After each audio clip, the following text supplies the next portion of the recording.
We're getting started. I'm gonna come in there. Hi, everybody. Give me 1 second. Show's about to start. We can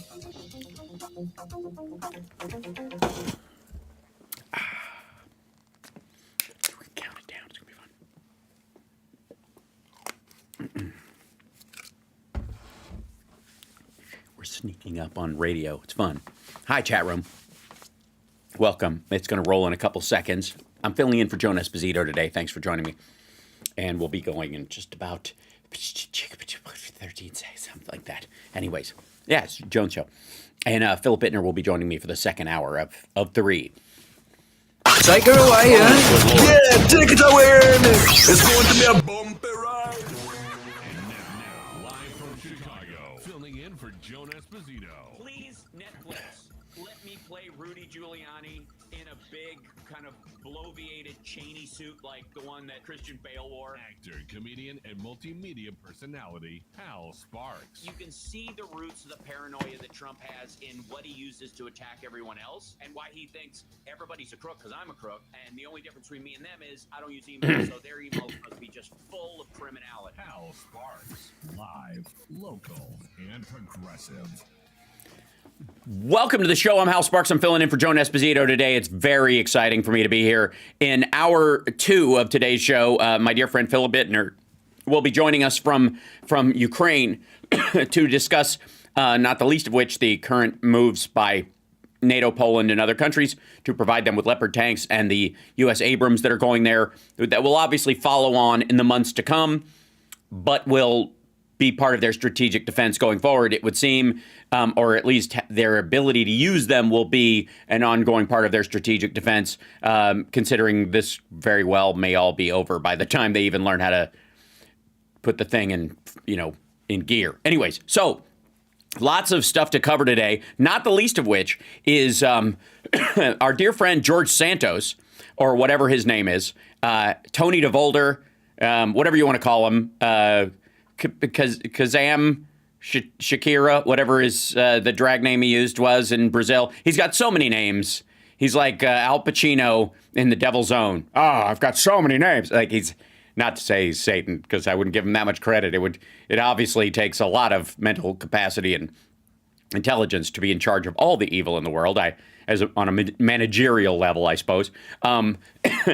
It's seldom that you find someone where you can insult them where you're like literally too dumb to be the Antichrist.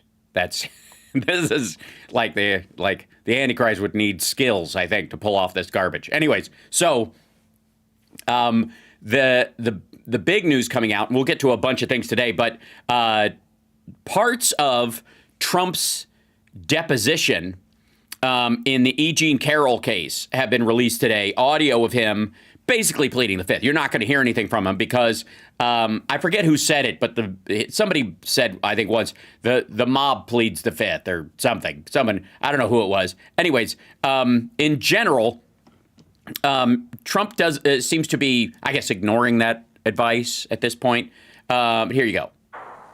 In her AG speech, she promised to, quote, shine a bright light into every dark corner of Trump's real estate holdings. Shortly thereafter, she vowed to, quote, use every area of the law to investigate President Trump and his business transactions, and that of his family as well. She knows nothing about us. This is when she knew absolutely nothing about us. It was very unfair.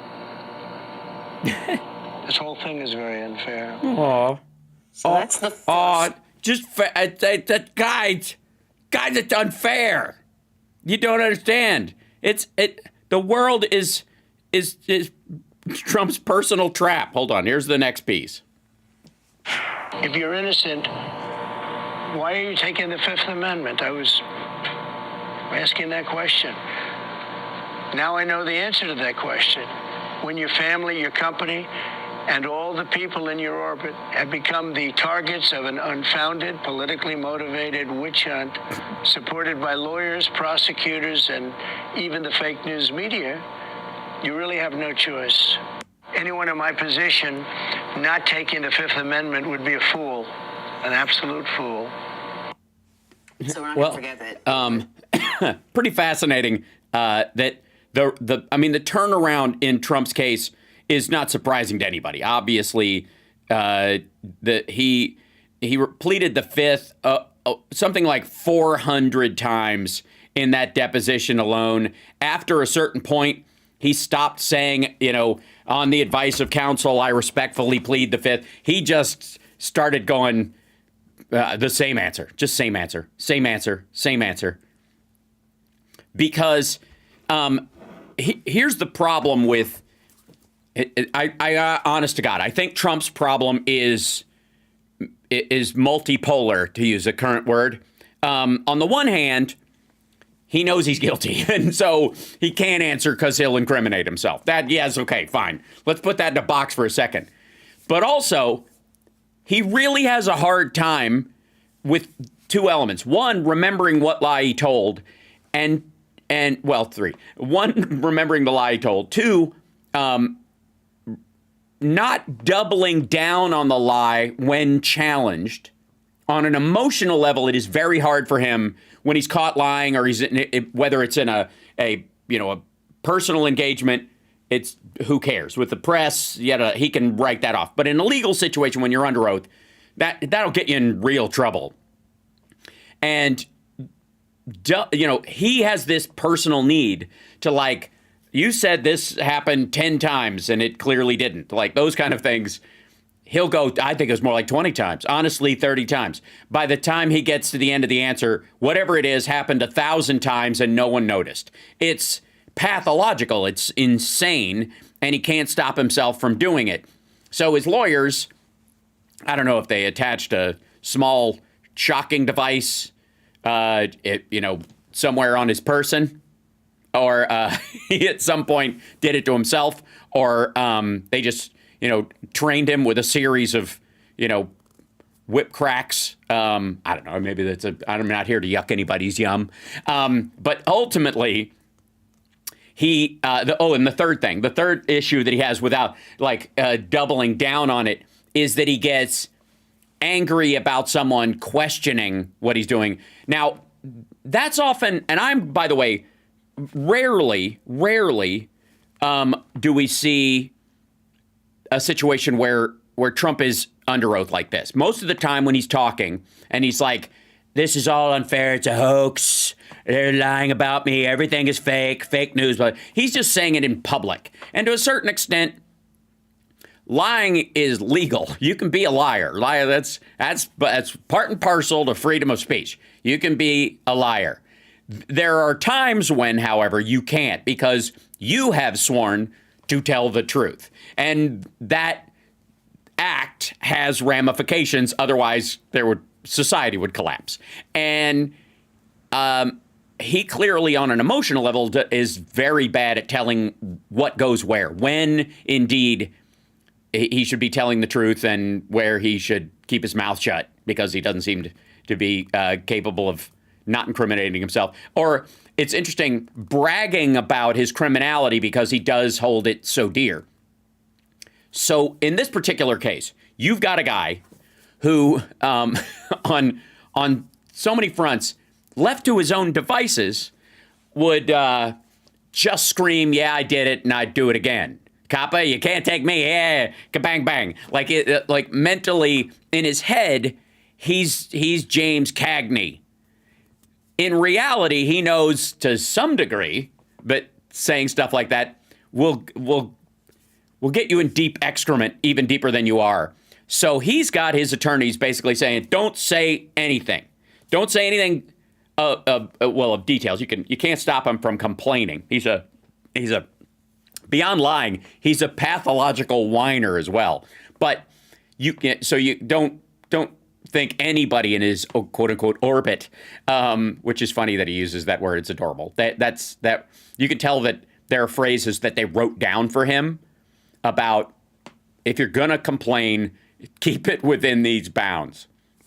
But over the course of watching these interviews and watching he seems much like his most recent speeches that he's given, and there are no rallies as of yet. We'll see if he tries to jumpstart a couple in the next few months just for his own ego's sake.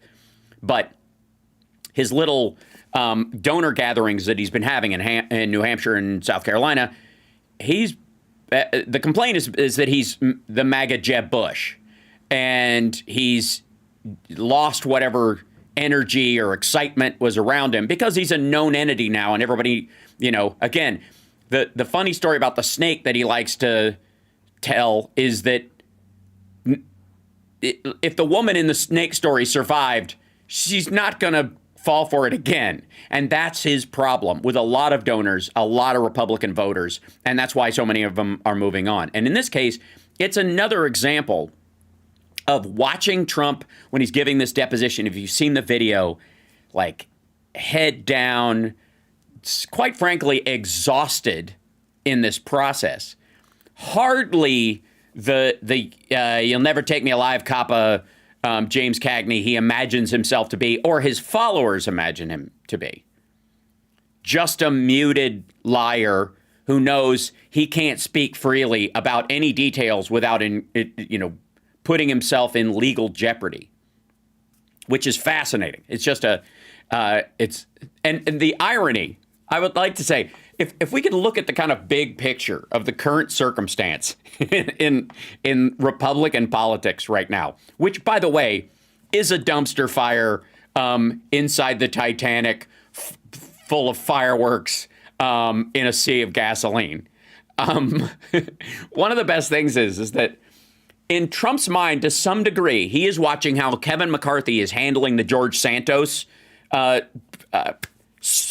circumstance. I don't even know what to categorize it. He's watching this guy and all the Republicans around him giving George Santos's ridiculous, cartoonish, absurd lies a pass.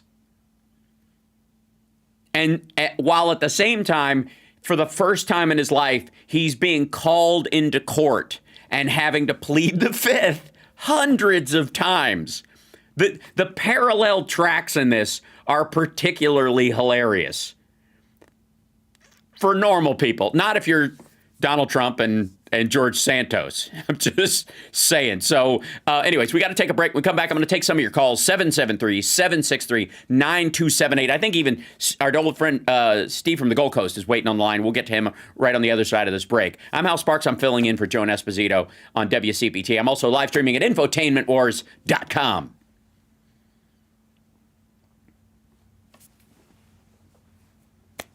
I think they went to break. We'll see. You can throw break music my way if that helps. Just not commercials. There you go. I'm moving my lights around. I'm traveling. I'm coming out of your break, out of your segment, just going straight to the spots. Excellent. Okay. Yeah. Right on.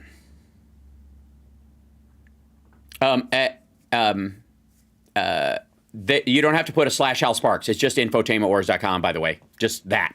Just like Flank. Flank.com, FWANQ.com sends you right there. There's no secondary anything. It's just, that's the whole URL. That'll send you there.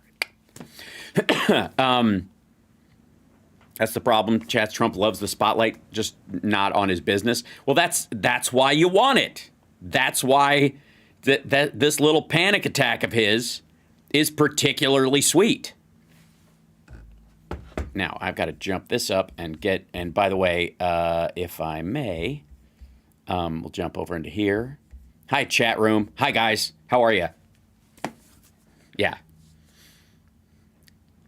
I need to get like a little, by the way, there's the Cash App over there, over in the corner for the Cash App people who are asking. That's it right there, just with your phone. And it'll switch to the Venmo as well. So whatever your poison, pick your poison. If you want to support the show, awesome. If you can't, don't worry about it. And just thank the people that do. That's all I ask. Just when somebody super chats or whatever, just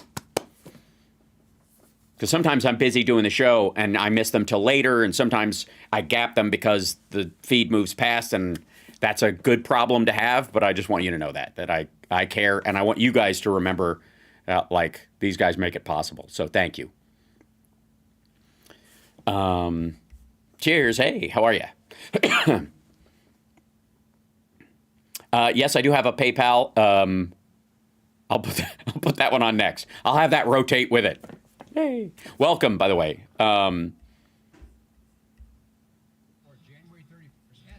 15 seconds. Excellent.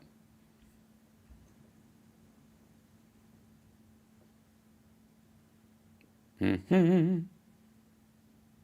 How about a quick shot of Johnny Million? He's not in today. He's just on Saturdays. But Johnny, if you're watching, come on in. Live, local, and progressive. Every weekday afternoon from 2 to 5 p.m. on WCPT 820. Welcome back to the show. I'm Hal Sparks. I'm filling in for Joan today, and it's very exciting. I'm glad to be here. Thanks to Joan for, as she goes away, trusting me with her media, her ever-growing media empire. That said, oh my goodness, when we're talking about habitual, unrepentant liars like Donald Trump, who, by the way, apparently, in terms of his most recent speeches, all bets are off. There might have been at some point where Trump tried to keep his fabrications within certain bounds. I know it doesn't seem like it. Like how much worse could the guy be? Like he was setting records he's the lying politician of lying politicians. I mean, I guess that's chapter 13 in or chapter 11 in Art of the Deal. But, if you're going to be a liar, lie big and lie all the time. Lie bigger than Goebbels. Goebbels I own that dude. I've got his skull in a bowling ball. You would think he's sort of incapable of lying any worse than he is. But now, one of the classic ones, and I will, rest on this one forever because it's just a joy and an irritant, is him taking credit for the VA Choice Act of 2014, the one that gave veterans the ability to, use a different, medical provider if there was a long drive or, if it was financially untenable or that the wait times were too long. That was a law signed by Obama. By the way, written by a Republican Kentucky congressperson. I mean, a very bipartisan bill put forward and signed in 2014. And the improvements from it, one of the reasons why Trump was like 90% approval, everything's awesome with the VA, is because that bill started being implemented across the country. And it took a little time because it's a ginormous endeavor. And so he landed right as, the turbulence ended in the VA, as it were. And he will continue to take credit for that and stand on the shoulders of veterans with that nonstop. His lies have just gotten worse recently, to the point where everything was the best in the last year of his presidency. He keeps saying just 2.5 years ago, greatest country ever.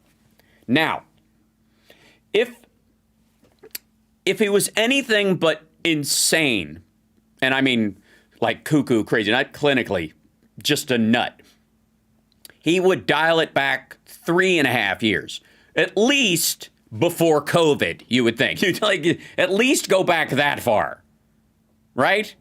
At least go back to the time where your bragging rights might have been at their zenith, even though we were heading to into a recession and he was clamoring for the Fed at that time to give us negative interest rates. Go back and look at that tape again if you ever want to see a economic idiocy top down. Even Wilbur Ross and Kudlow were like, oh, what? But they couldn't stop him, so they didn't bother. And then we've got George Santos. The news happening today, and then I'm going to take some calls. 773-763-9278. George Santos, the patron saint of Donald Trump's time in office, the guy who is poised to take the mantle of Trumpism from the king himself. The guy who literally, when we say his name, we're using one of multiple aliases. That in and of itself should give you some kind of an indication. George Santos has withdrawn from his House committees. Apparently, it's head of lettuce 2, George Santos committee appointments 0. This is from The Guardian. The Republican Congressman George Santos has temporarily withdrawn from 2 House committees to which he was appointed by party leaders, despite a spiraling scandal over his largely made-up resume and investigations of his bizarre past behavior and current campaign finance filings. Santos told fellow Republicans of his decision at a closed-door meeting on Capitol Hill on Tuesday morning. Yes, he told them. In a statement emailed to The Guardian, Santos's office said he is recusing himself until he is cleared. Please note that his seat will be reserved until the congressman has been cleared of both campaign and personal finance investigations. Yeah, the Republicans had a closed-door meeting about George Santos's committee appointments, and he decided to leave. And you know how we know that? Because he said so. Yes, you're absolutely right. That's lunacy. We have no reason to believe anything from this guy. And it's particularly spectacular how nothing he says it's beyond just being like, okay, all right, that's just a silly lie. You know you're in bad shape when your boss or your superior gives you the option to resign instead of being fired, and everybody in the community knows, oh yeah, you're just fired. You're just fired. It's like, this is not something like in 10 years, people go, oh, you resigned from that? What was that about? They're going to go, oh yeah, you're the guy that was fired and said he resigned. Forever. So let's grab some calls. 773-763-9278. Who do we got first, Chicago? Steve from the Gold Coast. Excellent. Hey, Steve, welcome. Yeah, thank you for taking my call. I'd give almost anything to figure out exactly who's staffing his office. I mean, who in heaven's name is willing to commit political suicide and actually do that? I mean, I'm guessing, it's like, oh, you're the Uber driver. Okay, hey, you want to be the the report is, by the way, just for the record, report has been, by the way, from the whatever inside sources I have, that everybody on his staff who joined thinking, I'm going to be a part of the staff of one of the most preeminent openly gay Republicans in the new era of the Big Tent Republican Party, every single one of them is having a panic attack, tearing up their resumes, and just trying to get out the door. Exactly. So I'm wondering who's filling those positions. Like I said, the Uber driver, Chat GPT. I guarantee. Yeah, exactly. I think Chat GPT wrote that statement to The Guardian. Right, yeah, so we're all on the same page. But I think you're absolutely dead on with regards to your analysis of Trump. I mean, his candidacy has got nothing to do with what's good for the Republican Party, the American people, anything wrong. It's about saving Donald Trump. Right. And I think it's rather interesting. This is the guy who, yelled and screamed in 2020 that Joe Biden is running a campaign out of his home or basement or whatnot. Right. Announced he's going to run for 2024 and disappears for 2.5 months. Yeah. Essentially. And then on top of that, there's just nothing but he's taking Joe's winning strategy. He's not, he's that smart a businessman. He knows a winning strategy when he sees one. So he's going to get that lightning and put it back in the bottle. Yeah, unfortunately, unlike Joe Biden, the news isn't great. Marquette University released a poll indicating that, that he's about third on a list of Republicans that could beat Joe Biden. Yep. So that's not good for him. Nope. There are numerous stories coming out of the RNC. The RNC is sort of instrumental in, helping you pick a candidate. And they feel that not the best guy to run, in 2024 to beat the Democrat. Basically it's just one thing after another. So, Donald Trump's equation is as follows. Okay, I'm going to run for president. If I can get the nomination again and win, then basically I can derail any investigation, or I could perhaps pardon myself. Right. The alternative, right. If somebody else can win, I can offer them the capacity to bring a lot of my followers, my voters, to them in exchange for that magical, pardon, that Ford-Nixon agreement sort of thing. Sure. And I'll get off the hook that way. State charges, well, I don't know what we're going to do about those. But, again, if I were to become president, perhaps I could bring pressure to bear or something. Never mind the fact, Steve, by the way, put a pin in that thought, that he represents a movement within the Republican Party to overwhelm states' rights on a myriad of issues, while apparently throwing red meat to what, like school board level stuff to distract maggots out of the fact that they plan on taking over state governments at almost every level and have federally imposed standards for communications companies in terms of what content they want specifically. Not, well, that might be disinfo or, that kind of stuff, but literally they want to take over whether or not,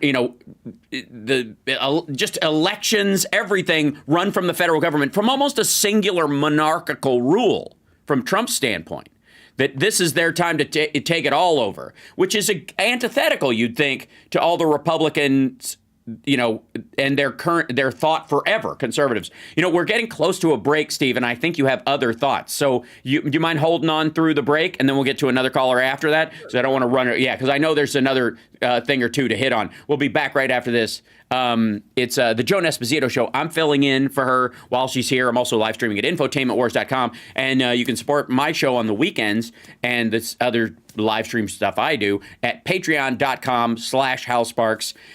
If you can help, people always say independent journalism, but please, it's just what I'm doing. It just, and again, if you can't, God bless you for just being here. Thanks for the eyeballs. That means you too, trolls. We'll get to you in a little bit. We'll be back right after this.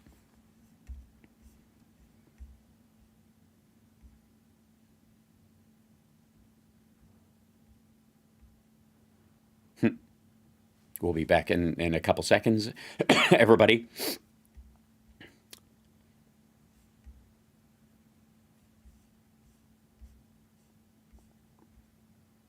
By the way,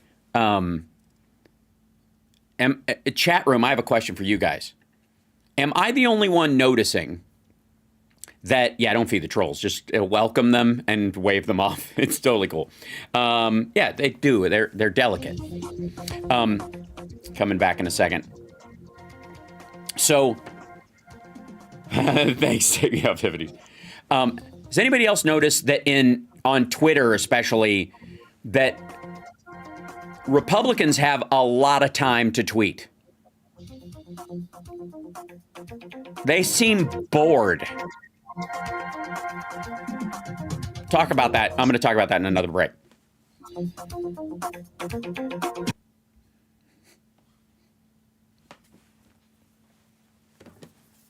I think that's the sound of us coming back. I'll wait and find out. It is. Oh, there it is. Oh, hey, am I back already? So we can just jump right in? This there we go. Esposito, live, local, and progressive on WCPT 820. Good Lord. Welcome back. It's Hal Sparks filling in for Joan Esposito. Steve from the Gold Coast is still online with us right now. And I'm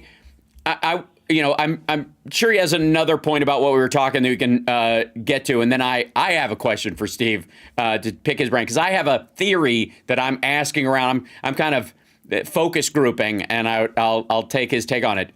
Anyways, welcome back, Steve. Hi. Hello. Do you hear me? Yeah, indeed. Go ahead. Okay, great. Yeah, so on the Santos point, I just think it's amusing that in 2023 we can actually be having this discussion. You know what? Well, I do this for a living, so if you take on someone, you not only perhaps engage in oppositional research, so you want to figure out who they're running against and what their weaknesses are, their strengths, but you actually should investigate the guy you're working for to know whether or not you're going down this hole might not be able to climb out of. And so I'm just wondering who in God's name didn't bother to do that. This is the age of Google.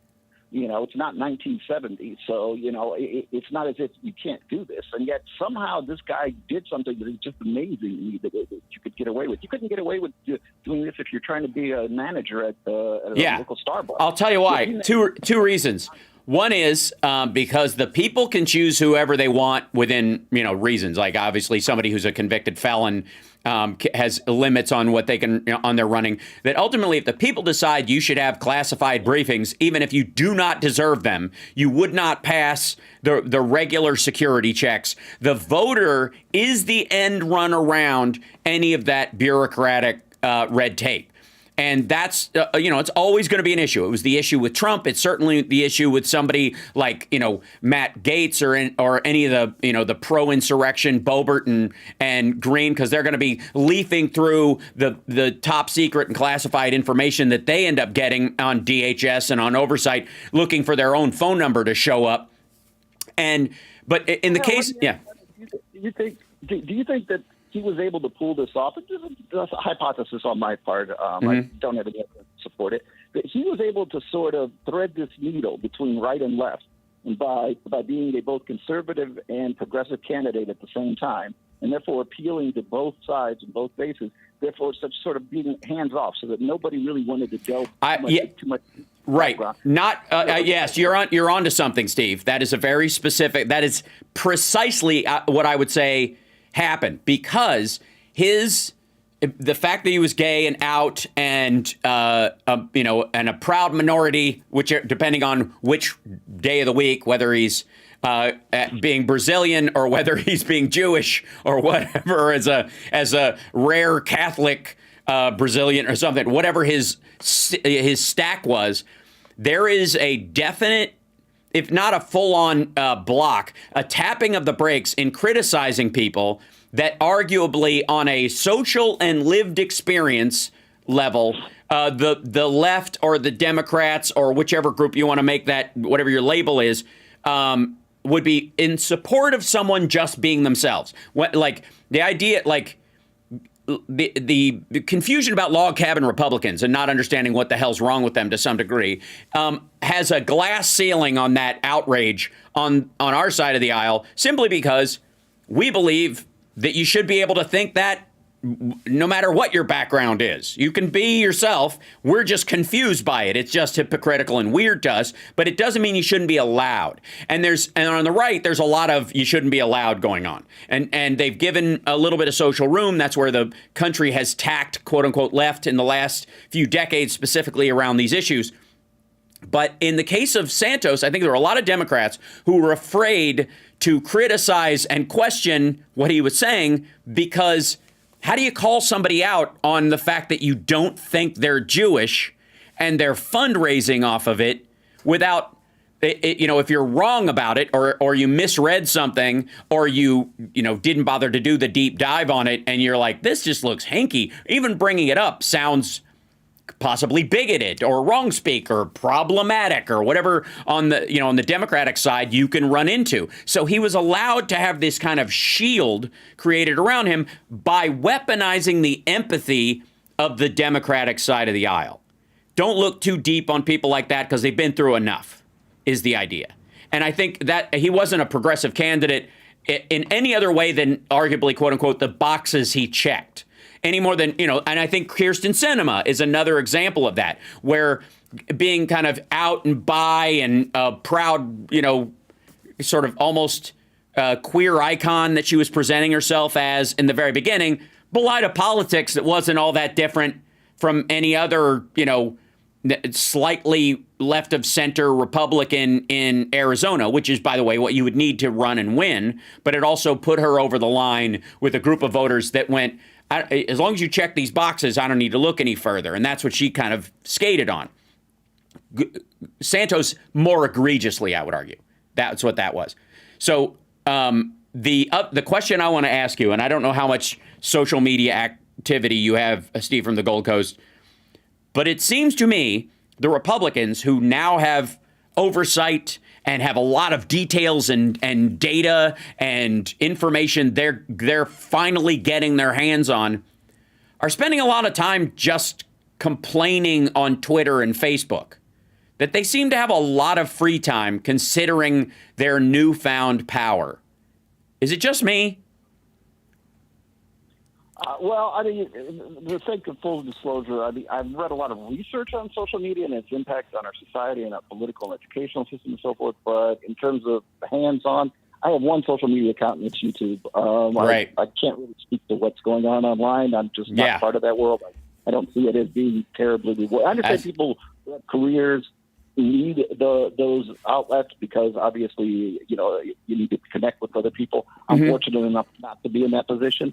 But the research is quite clear with regard to this, in that what social media has done, it's a way to sort of to whisper into something and have it yelled at the world. Right. And what's happened, I think, is the mistake that we've made in this country and in the larger global community is that we've got these voices, frankly, don't matter, but when they whisper into social media, it's yelled out across the world, and people all of a sudden pay attention to it. When in reality, they reflect a tiny minority of individuals in terms of the perspectives. And the reality is that if you're over 50 or 60, you're the people who decide elections in America. It's not the 25-year-olds. Nope. And yet 25-year-olds with Twitter accounts and YouTube accounts are the ones who get to decide agendas in America. But they're not turning out to vote. And neither right. is the same. Yeah, oftentimes the groups that people talk about being the most critical in an election is the final percentage point that might tip one. But the base of both parties and even the independents of the world, as far as regular voters, people who vote, in every election, are older people every single time.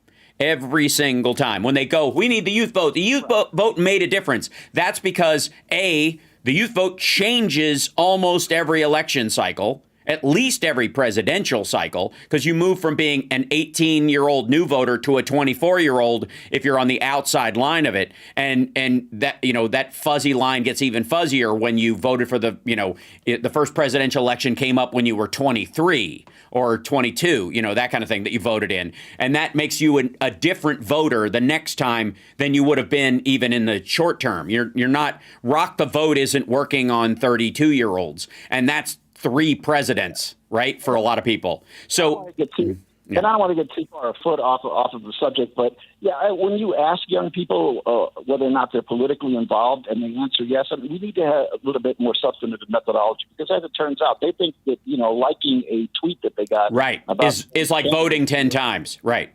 Yeah, right. Exactly, and it is not that. Exactly. No, right. Appreciate the call. Thanks for calling in, Steve. We'll talk to you again soon. And by the way, I'm Hal Sparks. I'm filling in on Joan Esposito's show on WCPT. There is so much, and I asked the chat room this as well. Anybody notice that it seems like the Republicans just have plenty of time to tweet right now with all because I think I can't be the only person who's like a big fan of Katy Porter. Katy Porter, one of the reasons why I like her as a congressperson, besides her charm and her capability, is she does her homework and she shows her work. She's a big fan of showing her work. And she for a long time, especially in House committee situations or on the floor, will be putting the fear of stats in people for as long as she is a serving member of any of the political bodies in our, whether she's in the House or the Senate or anywhere else. She's like, Elizabeth Warren with a slide rule in some ways. She's terrific for that reason. And you can tell that a lot of times her staff tweets and puts things out, and they're relatively impersonal things most of the time when she's doing social media, or that anything from her shows up on social media. It's clearly sort of staff driven, or maybe occasionally from her. On the other hand, Lauren Boebert, Jim Jordan, Matt Gaetz, all these folks they are, even Kevin McCarthy, who's the new speaker, who you would think he would be real busy, seem to be personally tweeting all the time. Just nonstop, all day long. Ted Cruz, of all the people, has a podcast of his own and tweets segments of himself. And I know certainly his staff does a good portion of it, but he is absolutely on there the rest of the time, micromanaging it. And it just seems like a way to avoid your homework for these folks. It just seems like, because when they show up at these things and when they're on committee, they do a lot of shouting.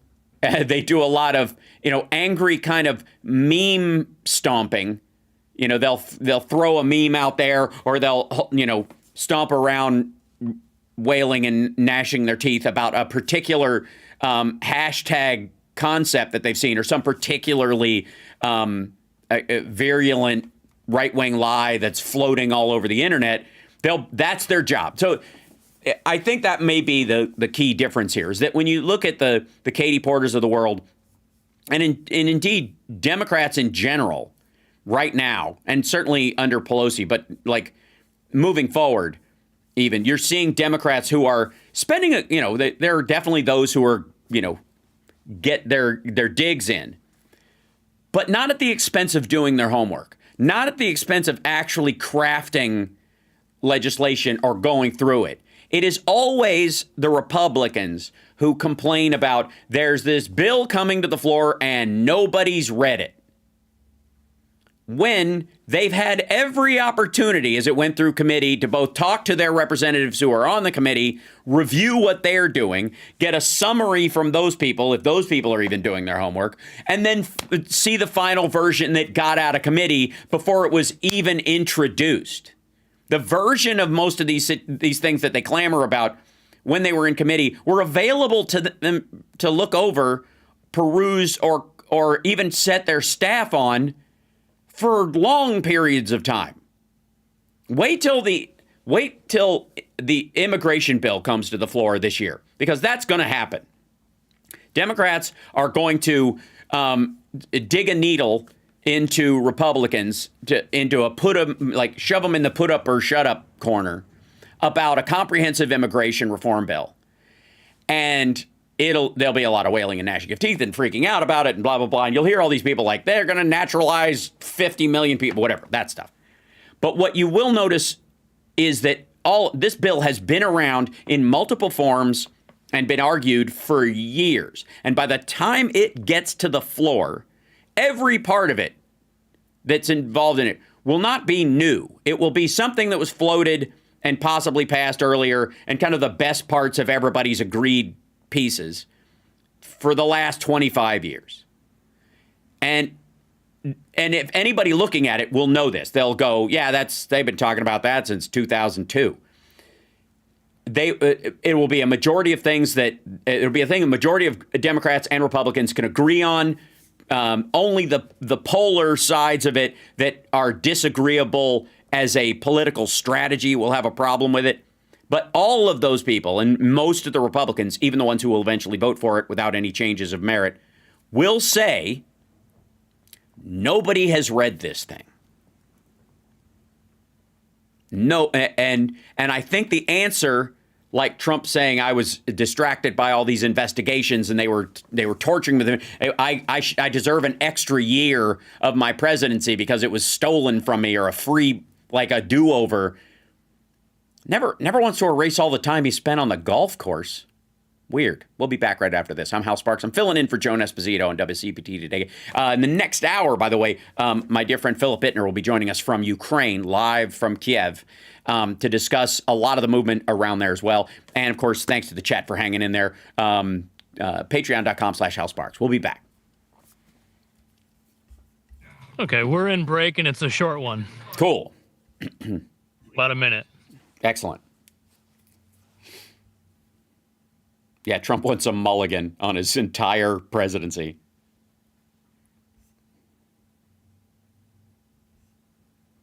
Hold on. Yeah, give that like. Yeah, hit that like button, folks. Welcome while you're here, and share the show out because I'm on at a different time, so people may not know. And who has anybody in the Discord tried the Chef GPT or looked over Futurepedia since I posted it?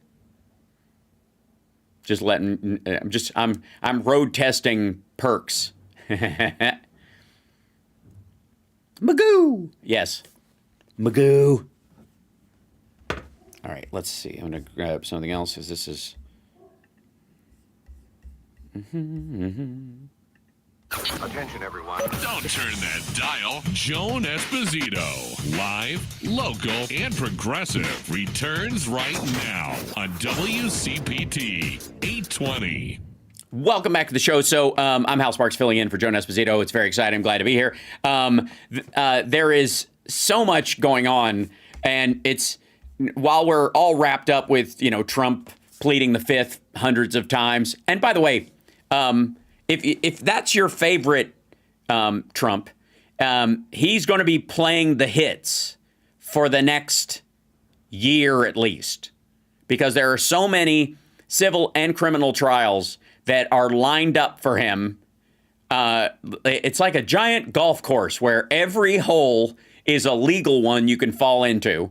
And he is going to basically be on the no comment, plead the fifth tour for the foreseeable future. And it is definitely having an impact on him. And if he was truly innocent and knew it, the spirit of defiance would be with him as a true man of bravado. He would roll into all these depositions playing some Lee Greenwood music and throwing like red, white, and blue confetti into the air like Rip Taylor, and going, where do I sit? And just going, let me tell you how this whole thing went down everywhere he went. But he knows he is in a minefield of his own making, and he ate the map. He marked on something like, this is where this boom goes, this is this boom, this is this boom, this is this boom, this is this boom. And then after a while, there were so many of them, he just lost interest, had Alan Weisselberg did it, and then ate the map. He has no idea. It's all like, the man is in a yard full of rakes that trigger landmines, and he knows it, and he knows he has no choice but to keep his trap shut, or he's in huge trouble. That's fun. Can I just say that's fun? Considering how he's treated women over the years, that misery that he's experiencing is enough for me on some level. That he's at least that I don't even like, even if they don't get him into jail because he ends up pulling a Cosby or a Golden State defense where they wheel him in and he pretends to have dementia and not know where he is. Even still, him having to go through that, being lowered to reality so brutally, is worth it on so many levels. That said, and I think, do we have other callers, Chicago? Other than Steve, we're good till next hour. Yeah. Robert and Farmer. Okay, let's take them in that order then. Let's go to Robert first. Robert, you there? Hey, what's going on, brother? Hey, how are I'm you? here. Are you there? Yes, I am. Well, that's true no matter where we are. As long as it's somewhere else. I was listening to I was on hold. I heard the Chicago weather. They got 13 over there. My God, that's like, you know what? It's so cold. You send the wife out to start the car, honey. That's sweet. My kids. I left New York because of the cold. I didn't, what are you going to do? Well, Anyway, I think you don't. These days, you call your gangster neighbor and ask them where they got their car starter and who installs it. Right. But go ahead. That's right. They got there. You know what? I moved out of there before. That just became a thing when I left. Yeah. Starter. Oh yeah, Mike. Oh yeah, it's a big thing. I don't need that here. No. I don't need that in Florida. Well, as long as people like you, okay, I suppose. But anyways, go ahead. All right, a couple things. It was a little fast. Couple topics. I saw that Donald Trump's suing for $50 million. Bernstein, because I never told him Woodward. to use that tape. Woodward. Thank you. Yeah. And the president is public domain. I mean, yep. Sorry, Obama, dummy. Someone made Donald. Yeah, Obama had toilet paper made in his image, Yep. He could have sued, but he never did. Right. But you have the right to be a jerk, but not in this case. I mean, what I don't understand is why doesn't the Attorney General take that as evidence that he knew a cancer was growing. He knew the reality of that disease, the COVID, and how it spread, and he did nothing. He lied about it. How is it that doesn't get brought to court and have him go to jail for that? I mean, it's a crime against humanity. For the record, Bob Woodward responded to it on Twitter, and he said, and I quote, "I would like to propose a deal to President Trump. I will give him the $40 million he's suing me for if he uses the money to pay for the funeral costs of the 1 million Americans who died because of his negligence." Wow. Oh, man. You know, that's good.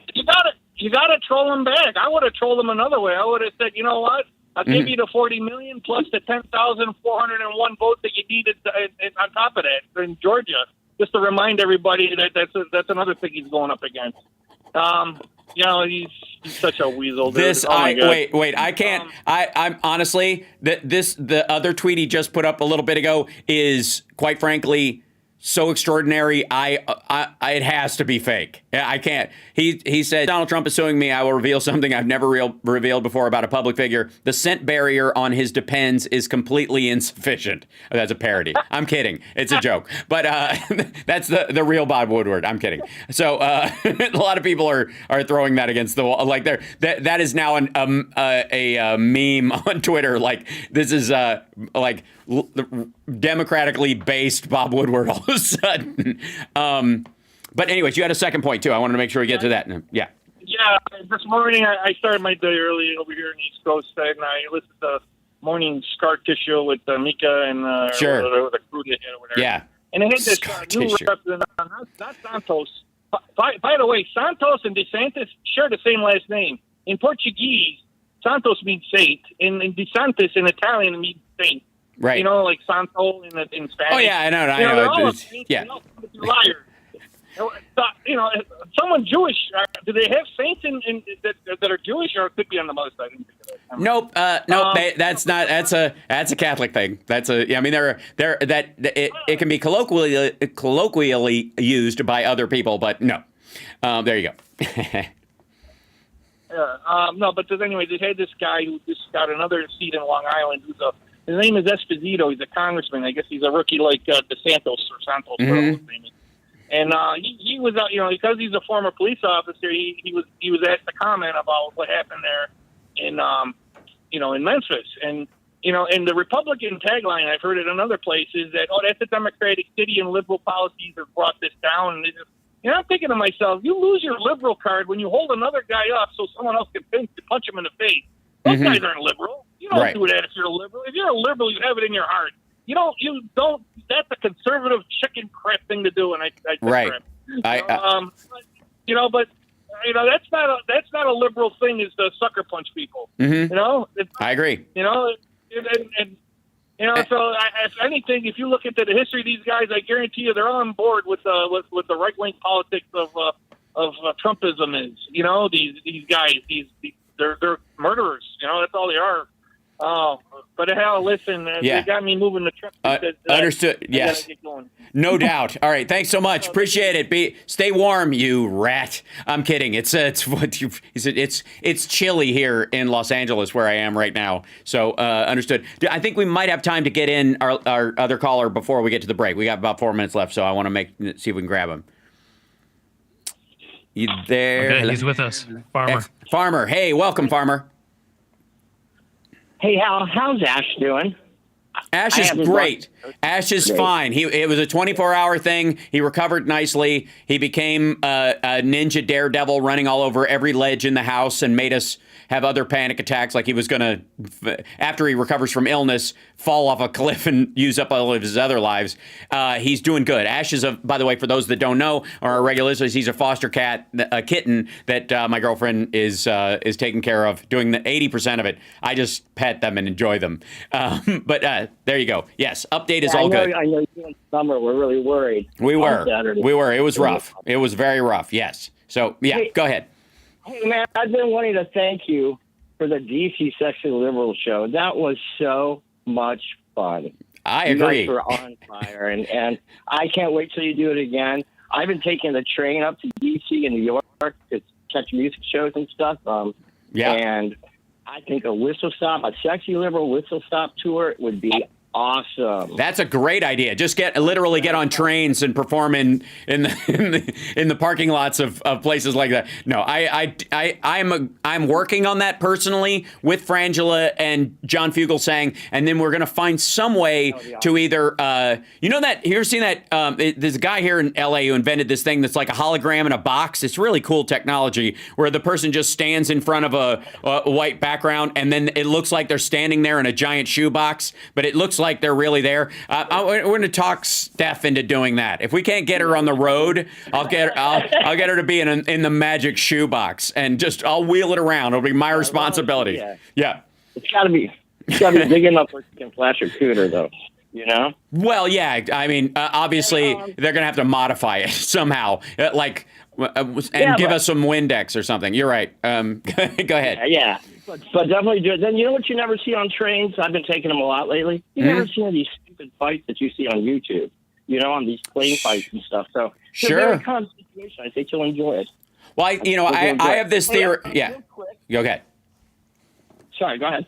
No, because I'll go off on it, and we only have a couple seconds. So go ahead. Okay. All right. Well, these are specifically for Philip. First of all, thank you so much for having him on. Mm-hmm. And, I know I've been watching him on Tom's show, too, and the more message we get out there. I was wondering, has he encountered U.S. citizens over there fighting on this side of Ukraine? And what's his experience been like with that? And also, is there anything else we can do here in the States to continue to help out? Yeah, I've helped out. I will pass that. I will pass that along to him. He'll be joining us in the next hour. And I will also I will say that there's a myriad of things. One of them is, especially if you're in a red-leaning district at all, call your congressperson and put your weight on the scale, your own personal belief in there. Even if they're not going to listen, they need to know that those voices are out there. So, a lot of people only call their congressperson if they're on their team and they want to, quote unquote, hold their feet to the fire. That's a total mistake. You need to call no matter who's there and voice your opinion because they're representatives. We got to take a break. Thank you so much for calling. Ash is lovely. We'll be back. I'll see you on the train, bud. Indeed. Thank you. We'll be back right after this. I'm Hal Sparks filling in on the Joan Esposito Show on WCPT, Chicago's Progressive Talk. Okay, we're on break. Excellent. And then I'm waiting for Phil to show up. He should pop in here anytime. So fingers crossed.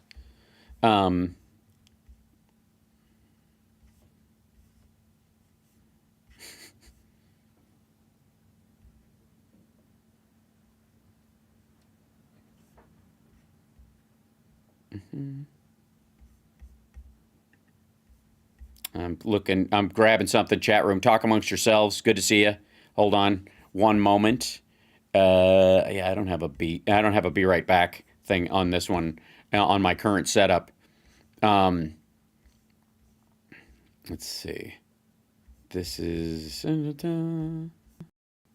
see.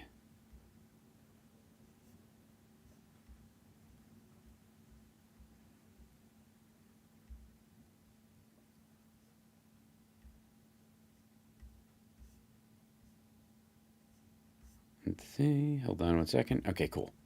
I've got an entire thing to talk about, chat room, about hold on, let me bring you guys up because I can while this is happening until he pops in and I can add him to the show. Oh, I see him. Oh, here he comes. Oh, there he is. Look at that. I got him. Okay, cool. And I'm going to put him in the guest thing, which should be in there. Hi, Philip. Can you hear me all right? Maybe he hasn't got his headphones in yet. Hold on. Whoops. Hi, Phil. Hello. We see you. We hear you. Hold on. Hey, there we go. Yeah. Hold on one second. I'm putting you in the screen real quick. And all right. Close. There we go. And you should, 3, 2, 1, he should populate in there in a sec. There he is. Hi. Hey, look at you. Hey. Oh, I see. Hold on one second. Echo. Got it. Solved. Okay. Yep. I can hear a whole bunch of voices. I got it fixed. It's all right. CPT, I got you. Mm-hmm. And I can hear Hal as well. Can Hal hear me? Yes, I can hear you. Can you hear me? Cool. Yeah. Yes, I can. Excellent. Operator Starsky just went live too. Oh, perfect timing. Well, that's when we filling in. Anyways, that's not our normal time. Starsky online as well? Not in here, but he's on his own live stream or whatever. And I think the chorus of Phil's is done. Yeah, I fixed that. Let me make sure it's not bouncing through anywhere else. We're good. Okay. Oh, and I've got to turn off CPT on this side too. There you go. Because it's a second one. And make sure that, yeah, okay. Hi, how are you? How you doing? Welcome. I'm good, but I'm. Yes. I'm getting like what's that when you sing a song but you start and then go and I'm getting a lot of feedback. Oh, a lot of delayed playback in my ear. Oh, that's weird. Hold on one second. I don't know why that would be. Let me see if I can fix that. It might be the that echo cancellation. Hold on. Audio. One second. On. Okay, let's make sure that. Where's this? Hold on. More additional controls. Let me roll down in here. Audio settings for you. Make sure that. Echo cancellation is on there. That's weird. Yeah, I hear something feeding back too, and I'm not quite sure why that would be. Okay, hold on. Sorry about that. I'm fixing it as we talk. So hold on. Is it on my end? Nope. Hold on one second. I think it might be this. Hold on. Let me see. Properties. Oh, no. This sounds starting to sound better. I've just got a very faint. About a minute. 5 second delay. Yeah, I hear the faint one too. Hopefully I can remedy that. I hear it like it's a weird garbled loop thing. I'm not sure where it's coming from though. Yeah, I don't know if that can't be me, can it? No. All right.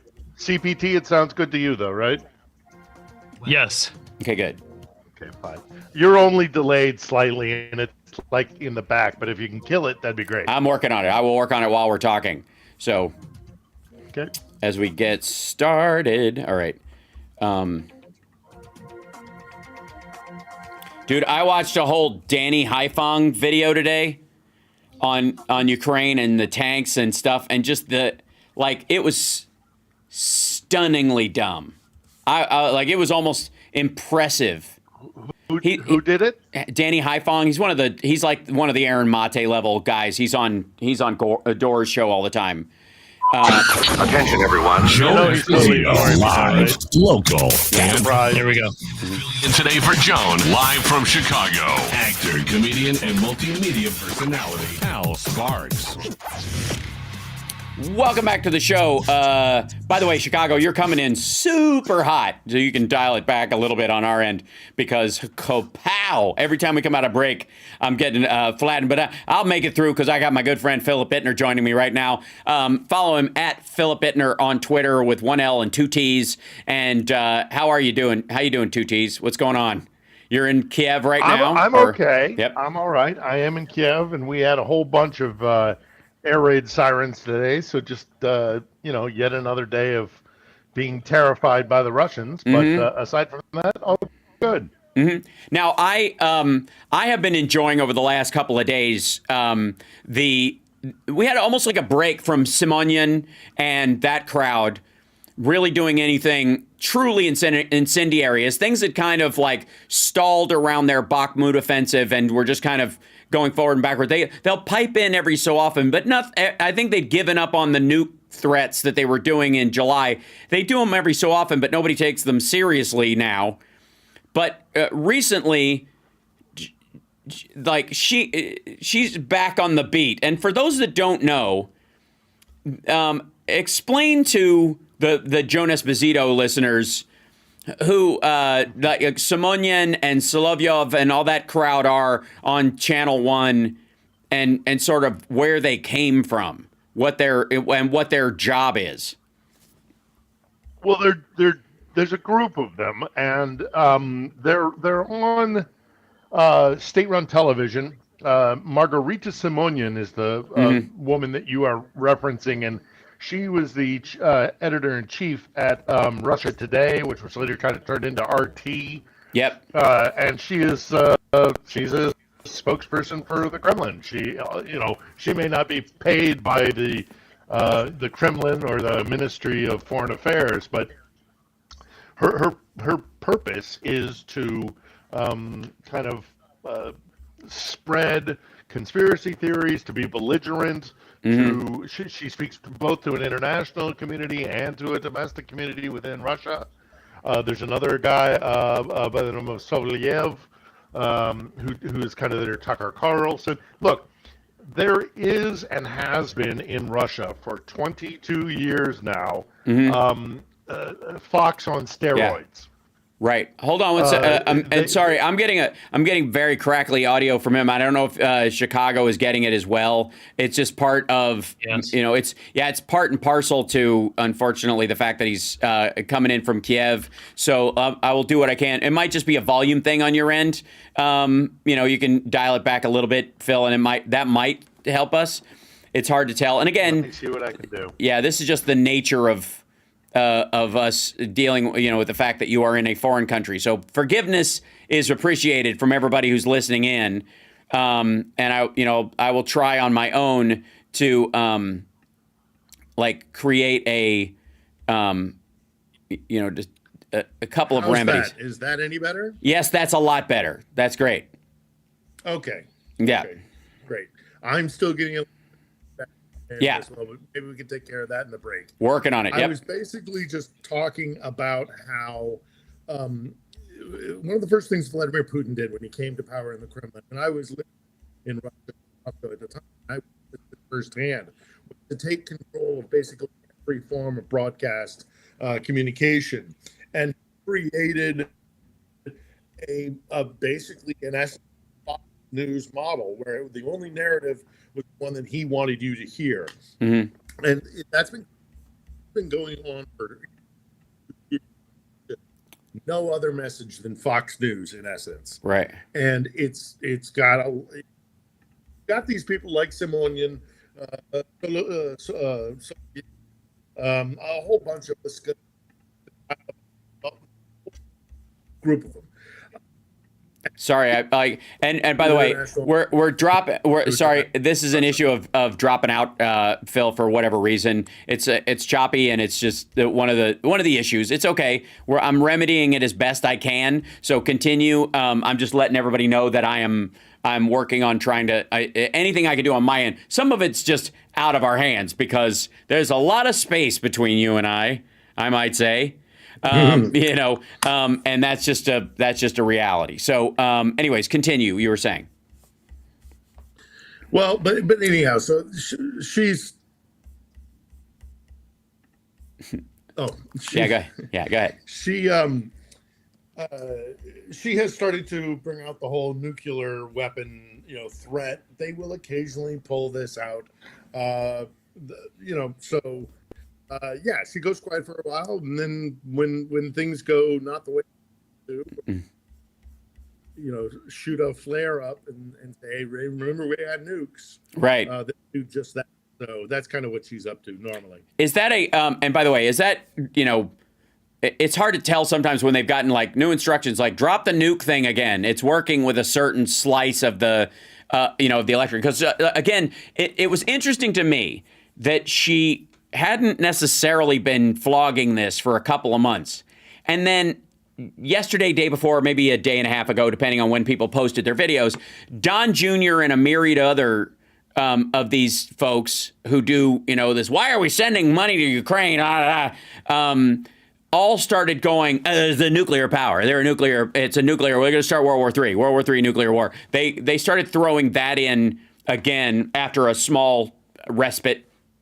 And it's fascinating to me that it seemed, and this is just because, I'm watching by the the daily videos and then comparing the messaging from what we saw in May, what we saw in the summer, what we saw in February of last year, and kind of trying to get a grasp of either coordination or groupthink, because it can be one or both. in a lot of these instances. After a while, it's people like Don Jr., it's like they just have a key in their back. You can just wind them up and they'll just say the same crap again whenever the topic comes up. But in her case, it's hard to tell these days whether, because at a certain point, do we just have to assume everything's a directive? Or do they have any of their own say in this? Is this them?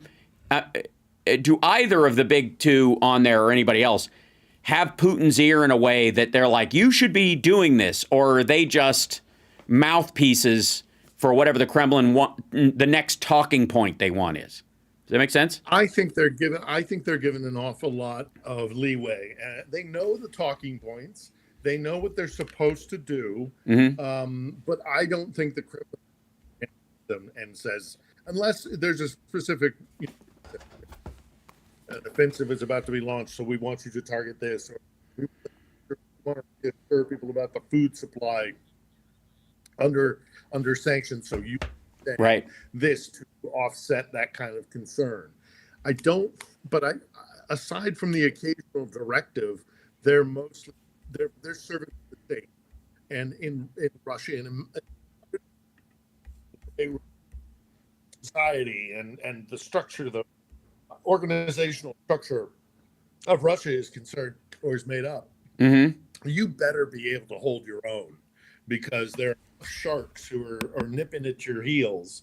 Somebody else will take your job, or the guy who runs your shop doesn't want to always care. At some level, it's a few system. I want everybody to really understand that. Right. Russia has never really changed from a feudal. Even during the Soviet era when they tried to industrialize all of this kind of stuff, they've still always been feudal, in that you are subordinate to somebody and you have somebody who is subordinate to you.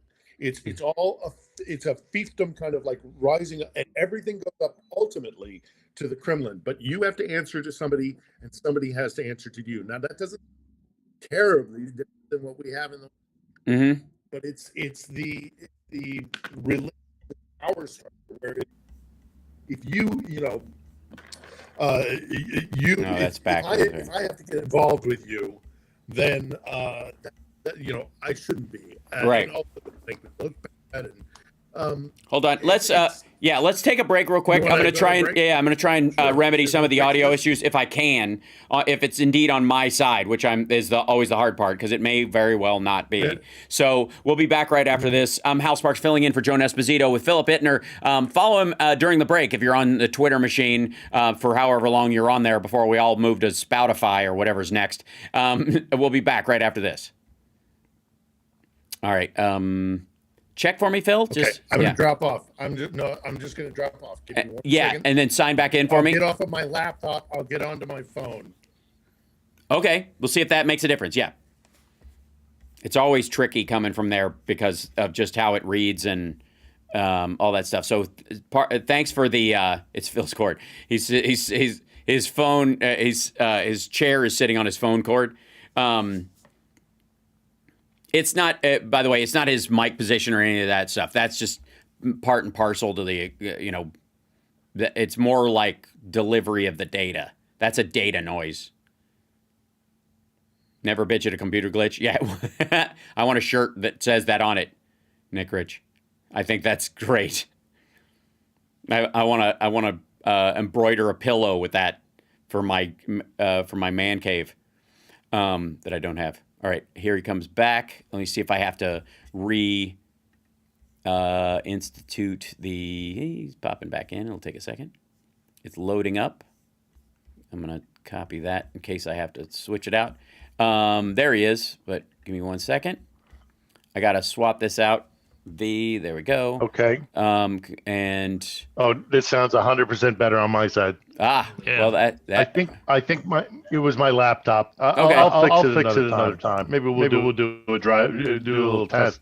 Hold on, Wednesday or Saturday. Right. Hold on 1 second. Do I sound better to you? You sound great, but let me fix this real quick because I'm getting an audio loop on. Oh, I know why. I'm getting a double up on this. Okay, go ahead. Talk. So check for me. 1, 2, 3, 4, 5. Yeah. Thursday. That is so weird. Like, I don't know. Like, there's a weird loop. Are you getting in? It's okay. There's a loop going on. I'll fix it. 10 seconds. Yeah. Give me a second, and I will fix it on my end, and we'll see. I'm just running around things. Let's do this and go back to echo cancellation is on. Okay, good. And then now back to Joan Esposito, live, local, and progressive. 820. All right, welcome back to the show, Philip Bittner, who's joining us. Phil, are you there? Can we hear you? Is it better? I am. I hope it's better. Good.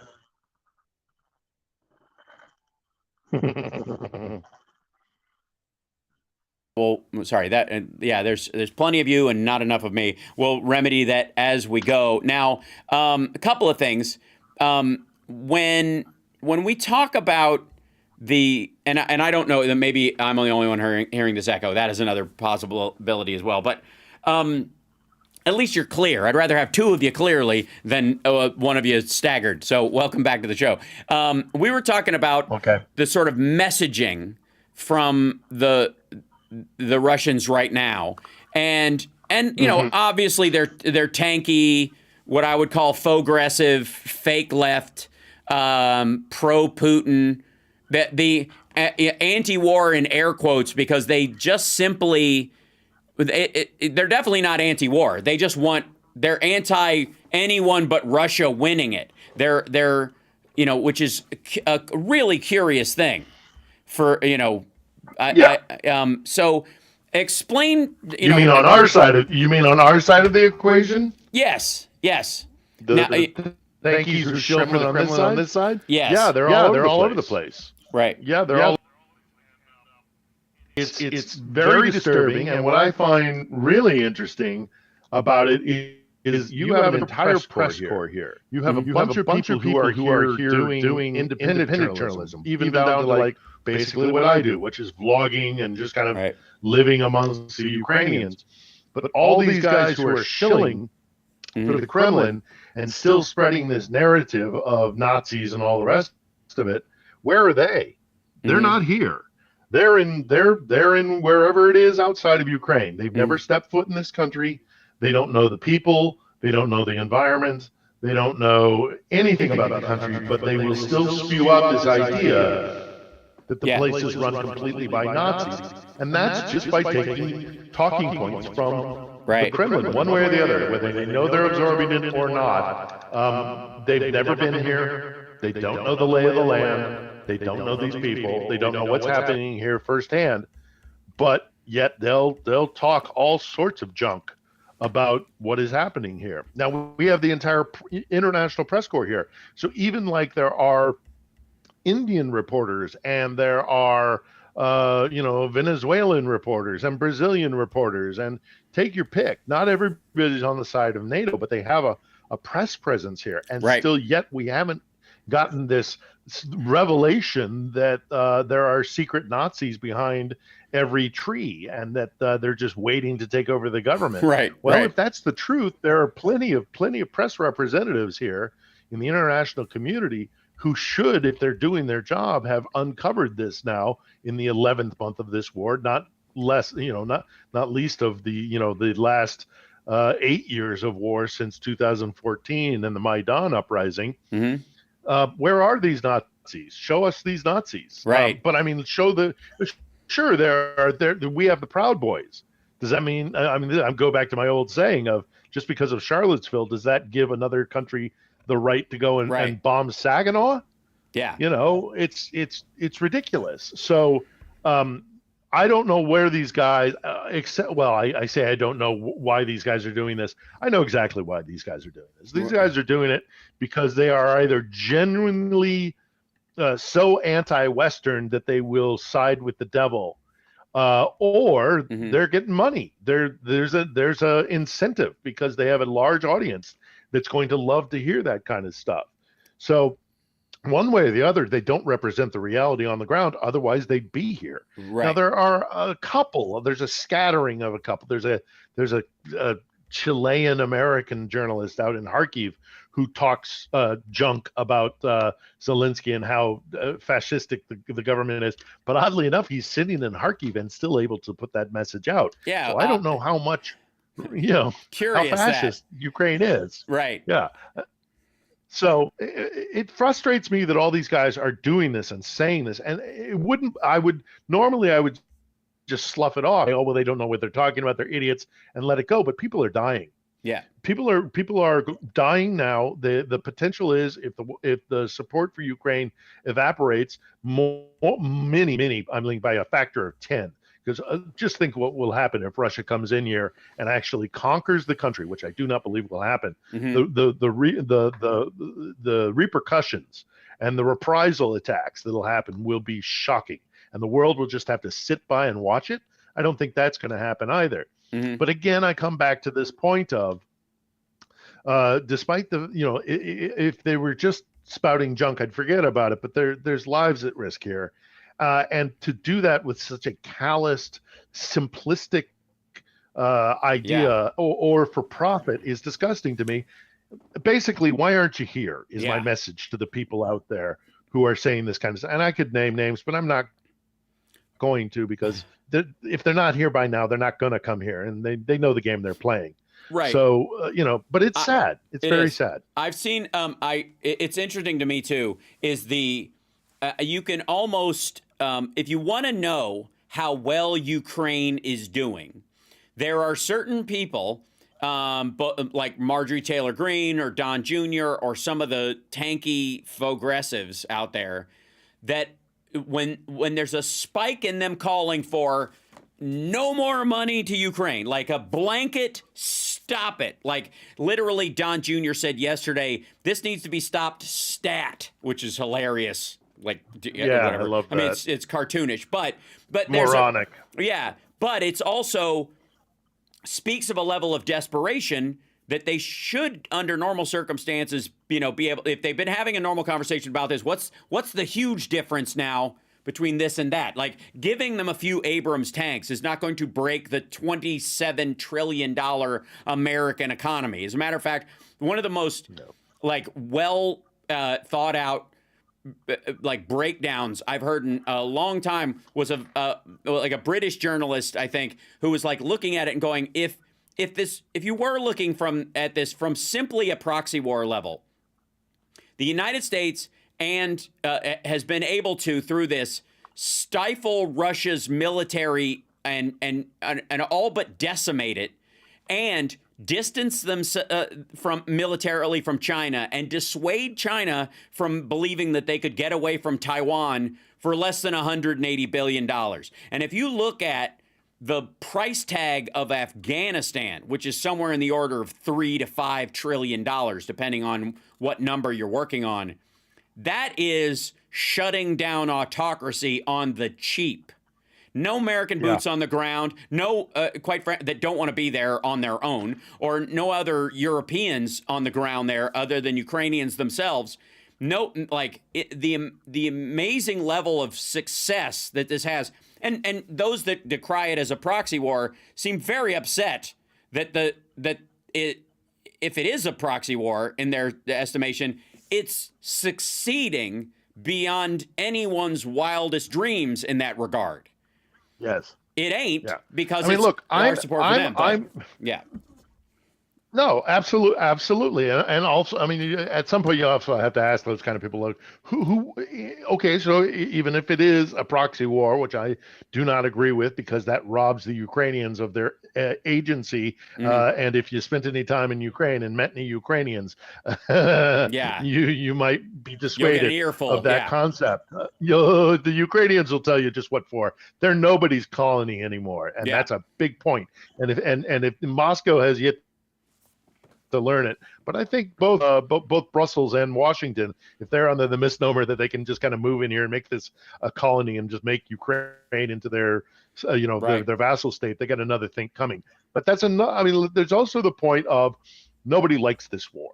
Right. This is distressing for everybody. Yeah. Nobody likes this. No more can that be said than of the Ukrainians themselves, or frankly, on a personal level, me. I'm getting shot at on an almost constant day, and it's not fun. Yeah. I have been on the front lines before. I have been shot at by all sorts of manners of munitions. And I can tell you, just living under the conditions of knowing that there is somebody out there trying to kill you, it is an incredibly stressful and depressing and anxiety-ridden existence. So nobody wants this war to end more than the people who are under fire here in Ukraine. But they recognize that losing this war, and by that I mean letting Russia reconquer this territory and make it a vassal state, as it truly intends to do in this colonial war, that it will be worse than the loss of life that we're suffering right now, and the anxiety and the troubles and the tribulations, because this country has lived under Russian subjugation for centuries. You know, we can argue about when that exactly started and when it stopped, to this point. But at the end of the day, Moscow wants to reclaim this territory. Russia would like to subjugate this country and turn it into basically another version of Russia. And the Ukrainian people are saying, we don't want to live that way. We know what that's like because we've lived with you. It's like a bad marriage in many ways. And I made this analogy before, but I'll say it again. It's the bad marriage with the husband who has been mentally and physically abusing the wife for, however long. And the wife finally has it and says, no, I'm going to run into the arms of another man. And the abusive husband thinks that, well, the only way to stop her from doing that is to beat the living daylights out of her. This is an abusive relationship between Russia and Ukraine, and the Ukrainians have had enough, and they're walking out the door, and Russia can't accept it. It will redefine what Russia is to itself in the mirror, and they can't accept it. So to bring it back to the original point of, why is this narrative getting traction? Well, war is disturbing. Yes. War, nobody likes war. Right. War is distressing and disturbing and all the rest of it. But think a little why Ukrainians would want to continue what is a traumatic experience, except for the fact that they know that they got to get away from this abusive partner. They have to, they want to join Europe. They want to have a modern liberal democracy like the Europeans have, but they have been, held under by Moscow for so long. So they don't want peace at any measure. They want to win this war so that they can forge their own future. And they recognize that if they lose, when's the next time they're going to be able to run out that door of that abusive marriage? So and let's hope this all ends. Yeah. Everybody wants this to end. Right. But you don't want it to pause just so the abusive husband can reload, which is the biggest, thing that I think a lot of those people intentionally ignore as a reality. We got to take a break. We'll be back right after this. I'm Hal Sparks, filling in for Joan Esposito on WCPT, Chicago's Progressive Talk, AM 820. And of course, Philip Bittner is joining me from Kiev. We'll be back right after this. It took a lot of finagling, and I threw some filters on. Sorry about that. Not at all. No, it's not your fault.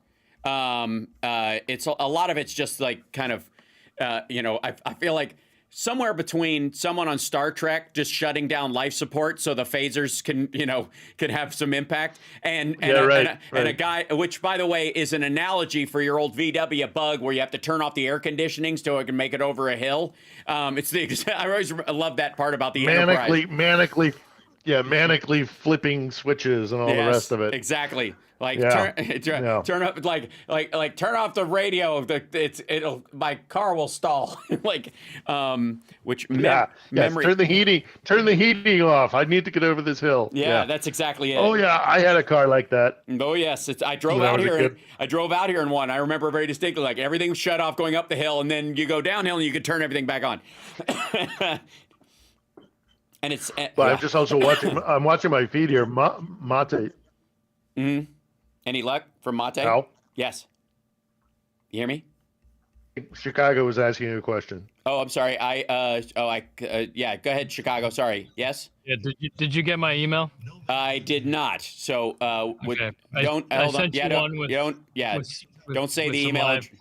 Okay, great. Yeah, don't say any email addresses over the air. So thank you. Oh yeah. God, no. Yes. No, Monte, yeah, he's getting a little bit, but yeah, I got it fixed. Don't worry. That's CPT on their own. Give me 1 second. I've got them fed through a different angle, and I don't know why it's hit and miss with them. Like, it's the same page, the same website, everything.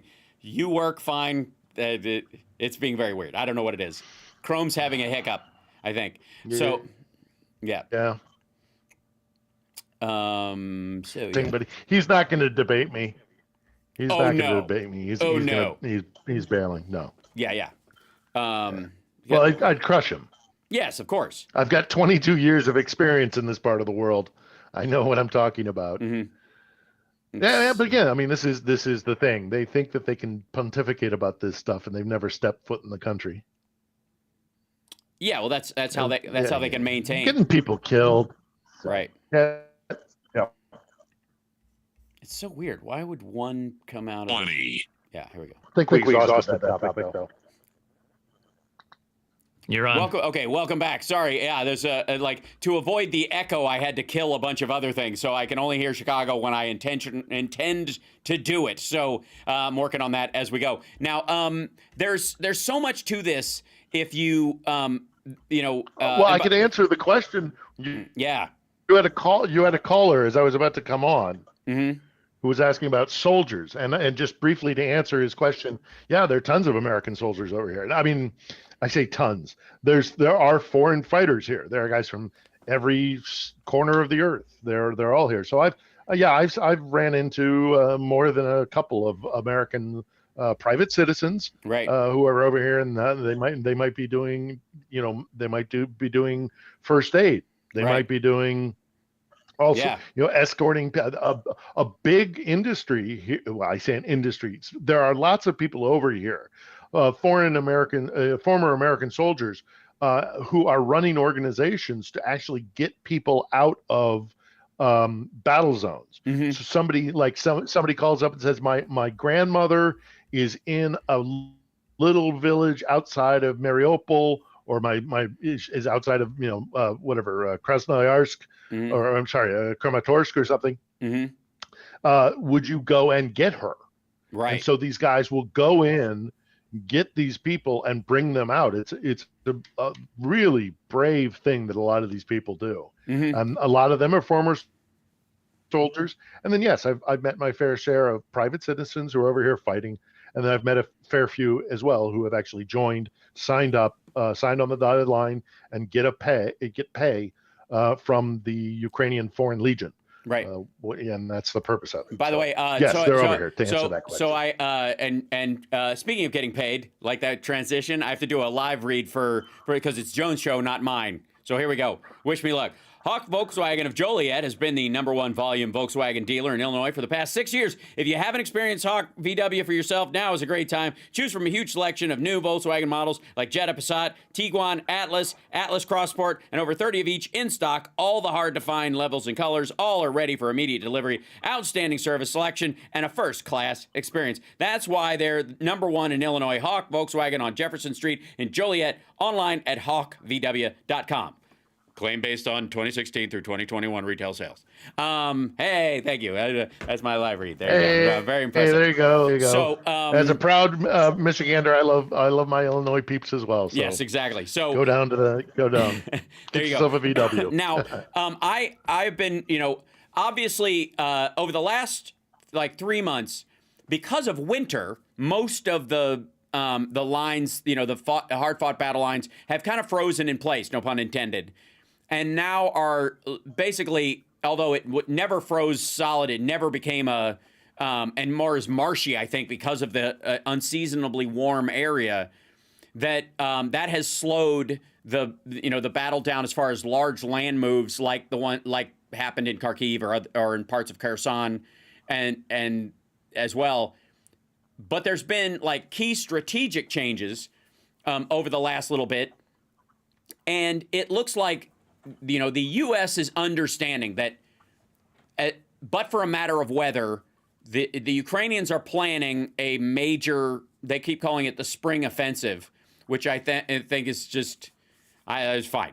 History can call it the spring offensive. And I think it works both in the seasonal and in the catapulting level.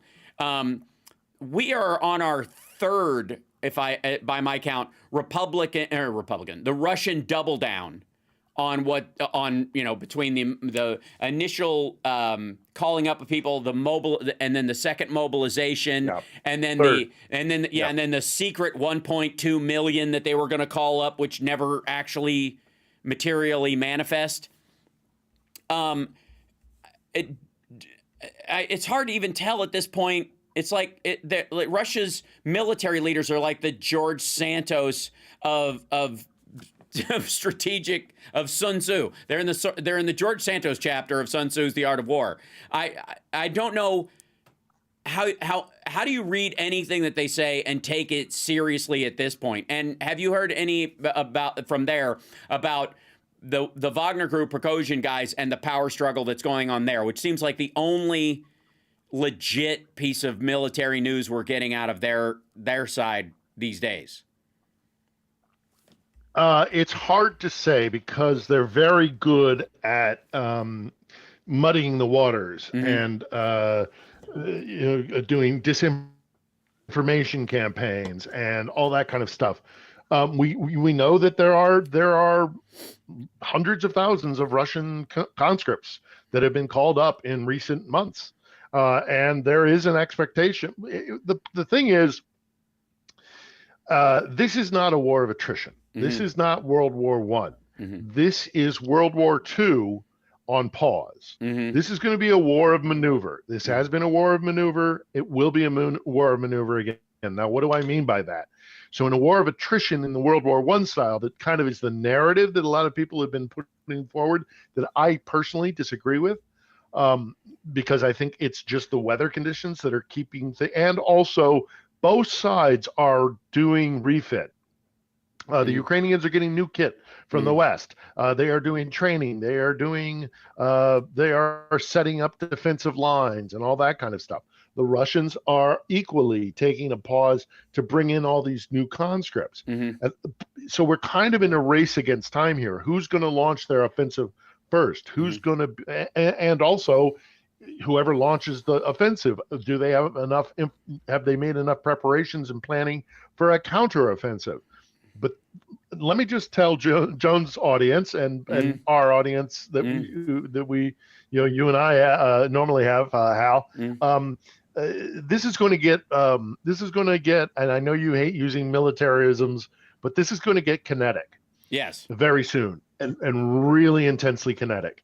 What we saw last spring and summer, as bad as it was, I have no crystal ball, but I have deep concerns that this is going to be even worse.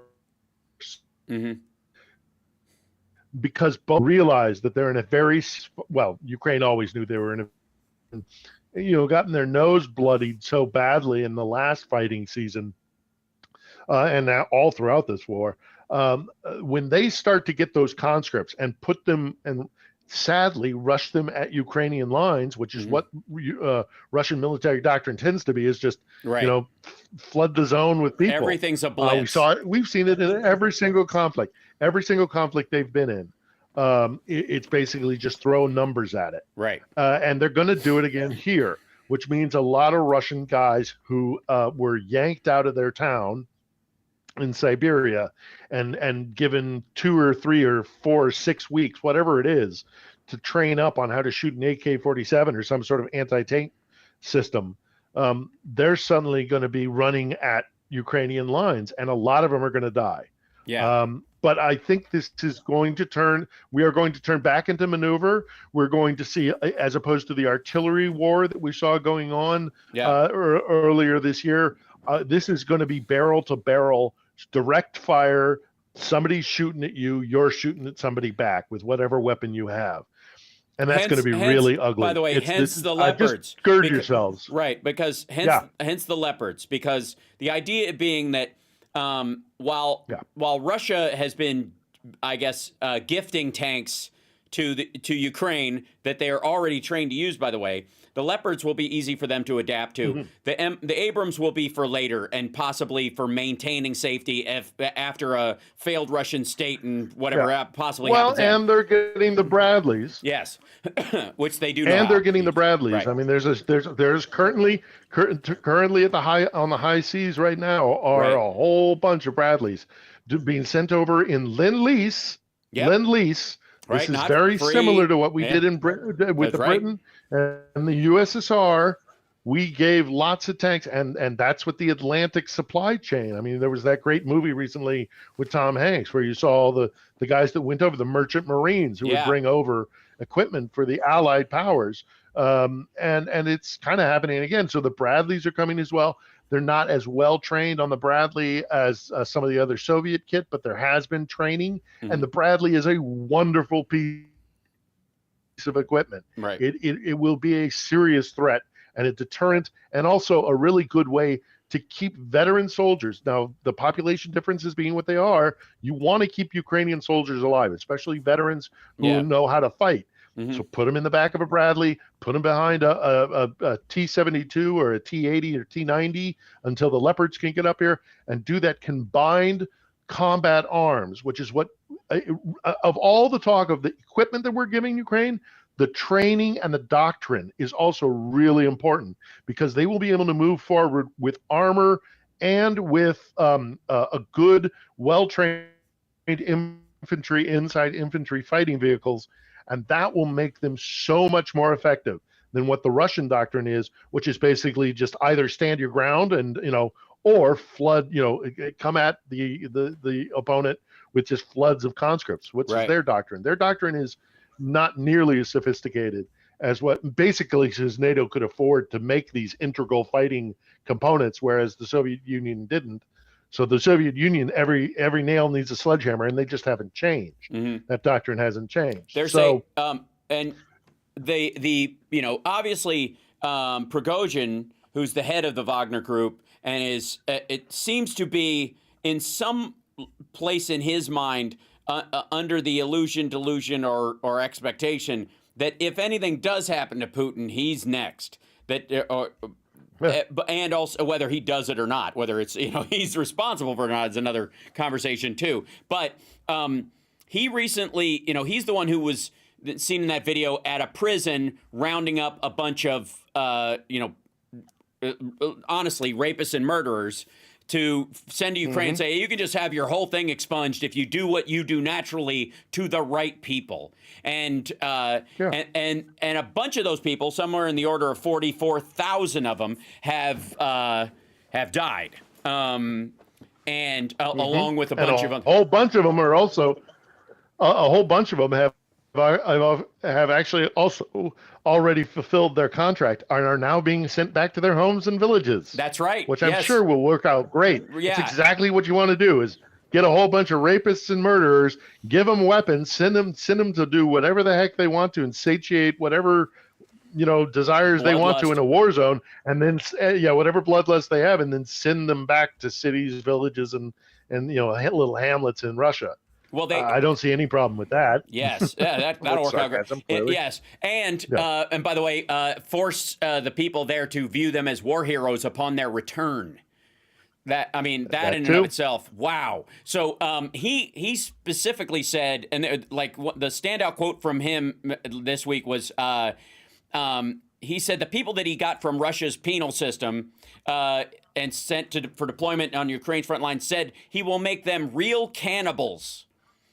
Meaning that they'll chew people up. Yeah. Like he doesn't mean that they're going to eat human flesh, but if they do, I don't think it. No, yeah. But the idea is that they're there to chew people to pieces. That they are just they're murder machines. They're running murder machines. That this is 28 days later, but with guns. As far as he's concerned, we got to take a break. When we come back, I'd like to discuss when timeline ideas that you have about how things are going, or if you're seeing any wind up here, and also the current state of the press and message getting out of there and the people that are coming to visit. There was just a member of the U.S. watchdog that looks over the spending that just went there. There was a group of Congress people and senators who arrived there as well, who've been making sure that the money is spent where it's supposed to be spent. We'll talk about a little bit of that on our way back and pop that bubble myth that Lauren Boebert always floats. We'll be back right after this. It's the Joan Esposito Show. I'm filling in for her. I'm Hal Sparks. We'll be back right after this.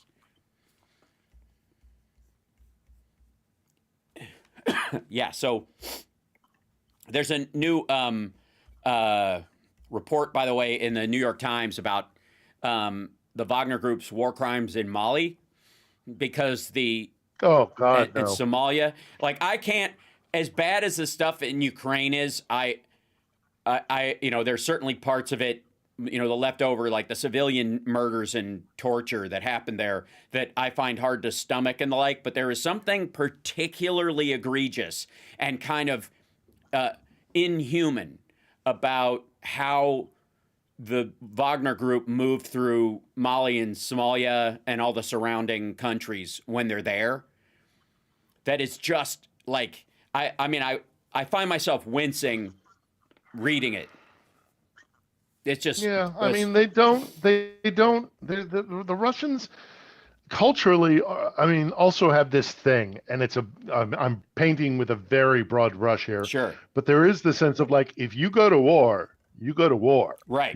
All the kind of the rules go. That's part of the thing, is that when you make the decision to go to war, all the rules, everything goes the law or civility goes out the window, and you just revert to most brutal thing you can be. There's the story of the Wagner guys using the sledgehammer. It's terrible stuff. Don't turn that dial. A dangerous mistake to make. Joan Esposito, live, local, and progressive, returns right now on WCPT 820. Well, sort of, because I'm Hal Sparks and I'm filling in for her. She'll be back day after tomorrow, I think, and you'll have another lovely guest. You've got to send along. You must send along the message to Joan that I appreciate letting us appropriate, and myself in particular, speaking only for myself, to appropriate her audience. So please send that message. I will indeed, and I'm also I've already talked to her, and she wants to have you on because her discussion with you will be different than mine. Because to some degree, you and I have a shorthand about this. You and I have talked about these details, right? Yeah, a great deal. Right.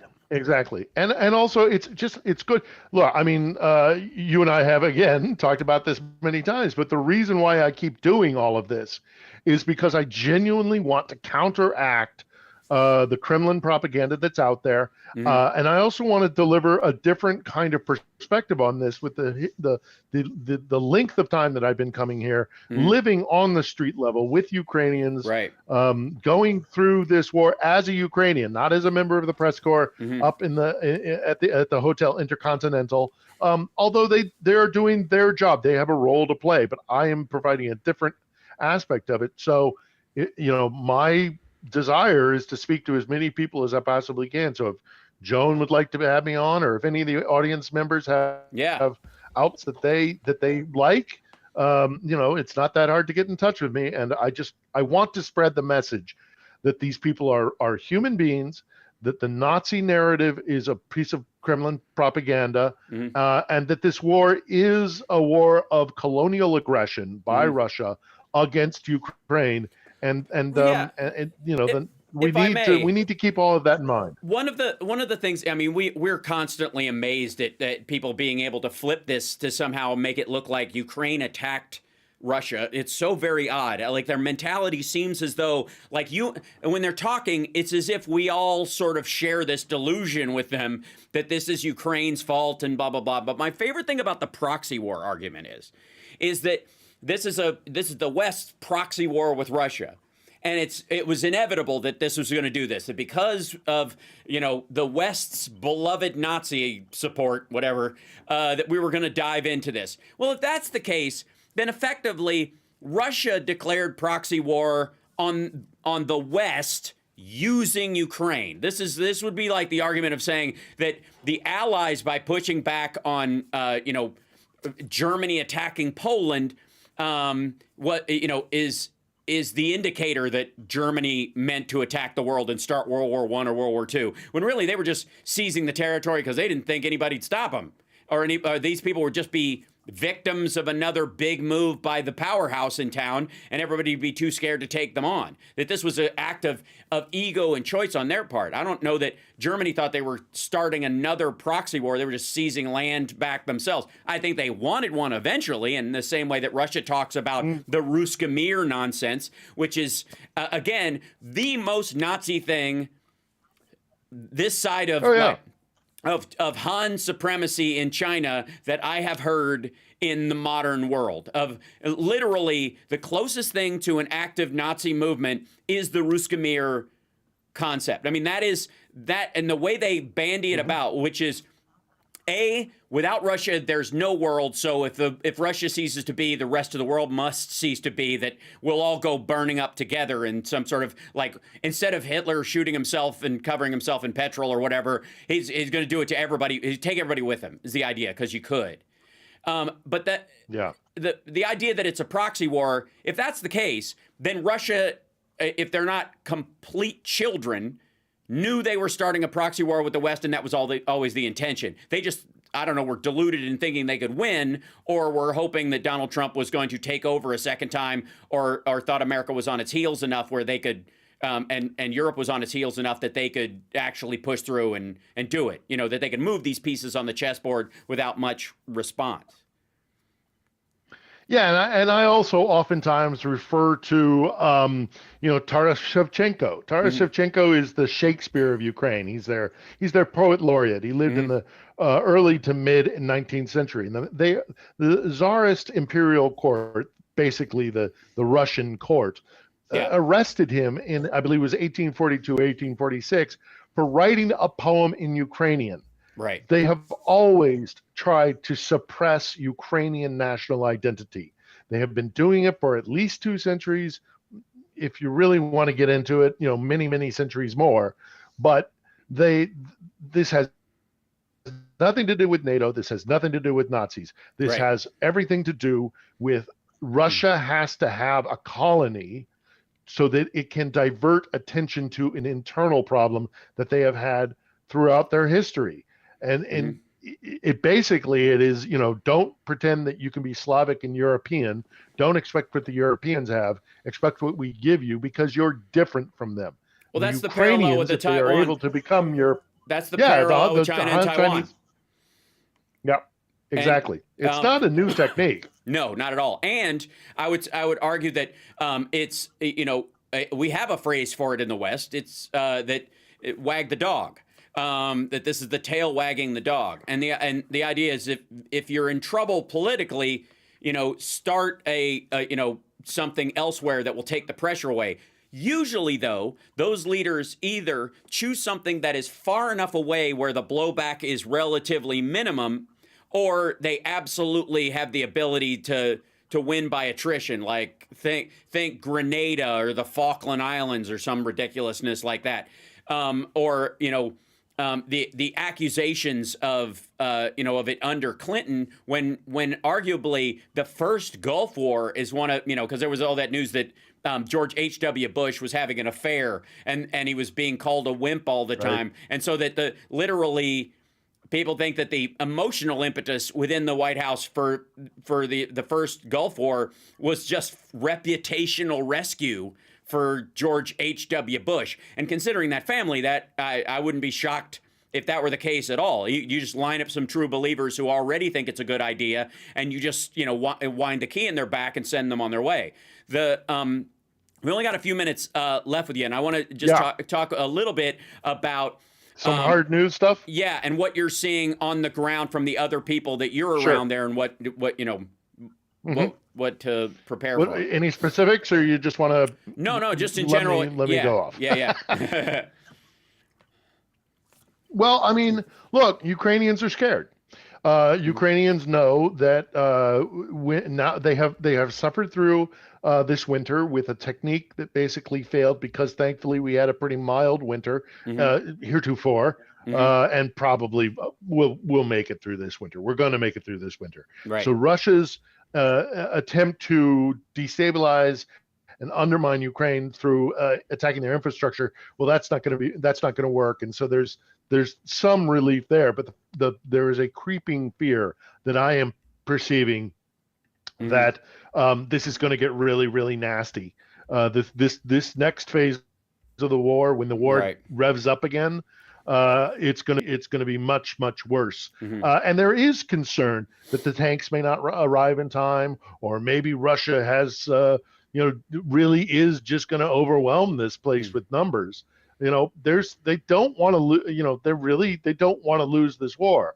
I keep trying to reassure them, having been through a fair share of wars myself, that it's probably unlikely. Well, it's not just probably unlikely. It's highly unlikely that the Russians are going to be marching down, the central square in Kiev anytime soon. Right. So, this is going to get ugly. You're right. We're short on time here, but I just want to reassure Joan's audience, and I'd love to talk to Joan again separately, because I'm sure she'll bring up topics that we don't discuss, you and I, Al. Sure. But let me just reassure Joan's audience here in the short period of time that I have. Ukraine is going to win this war. Yeah. One way or the other, Ukraine is going to win this war. They're going to win it by surviving.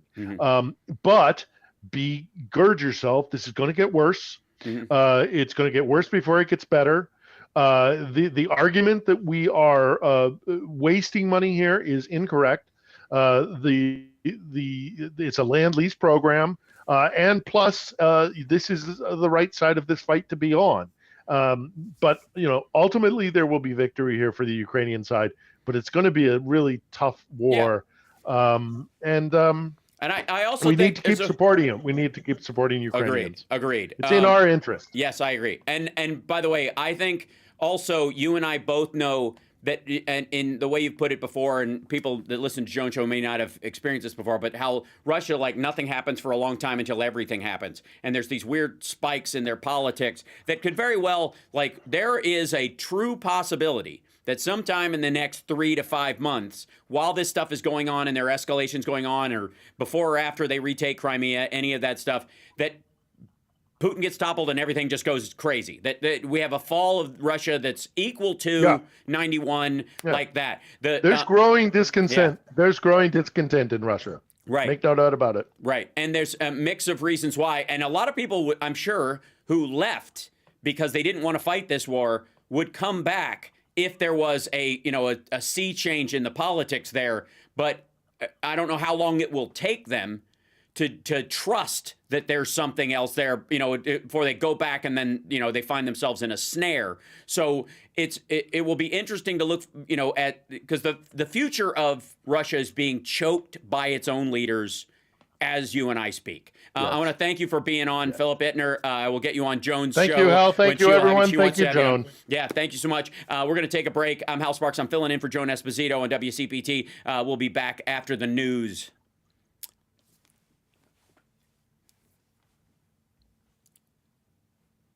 Cool. I think we're in break. Cool. Did you see there are two incidents? If it had been, if it'd been organic, I would have brought up. Did you see the arrest in Krasnodar of the family with a 7-year-old because they were talking in a restaurant about how they didn't like the war? Yes. And somebody called the cops on them? Yeah. I mean, it's so arrested the husband and wife and took away the 7, 8, 9-year-old, whatever it was. I mean, that's that, and that is out there. Yeah. And part of it, actually, I've had several Russians say to me, actually, that's being done on purpose. Yeah. Because that spreads the message, and so it's back to the old KGB days of don't speak out.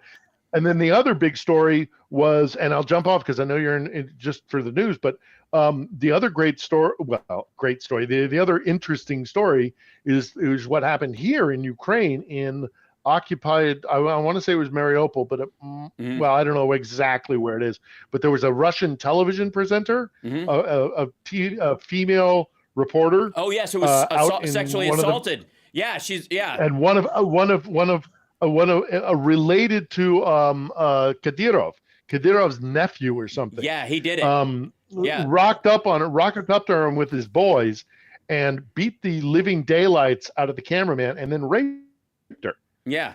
You know, I mean, that story is far less disseminated in Russia, I think, than the restaurant story, because there's a upside for the Kremlin and for the authorities with the restaurant story, because it scares everybody.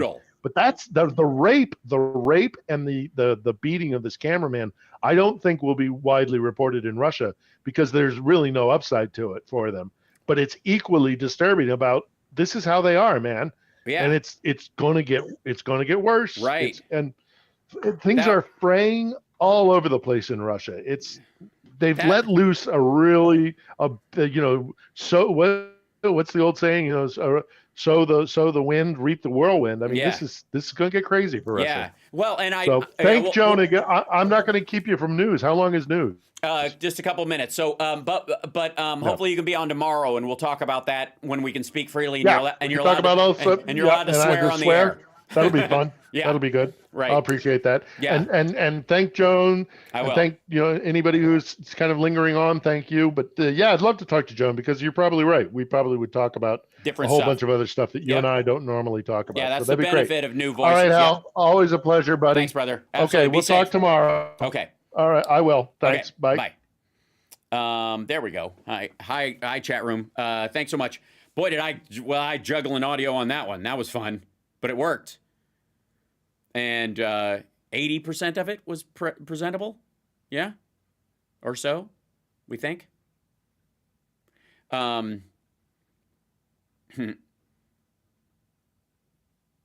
Yeah, he did not curse today. We're very proud.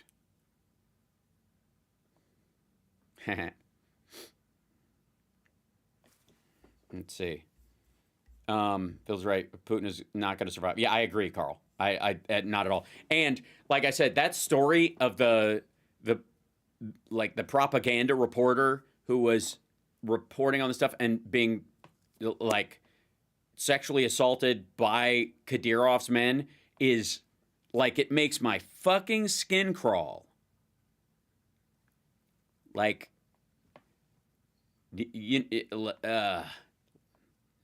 woof.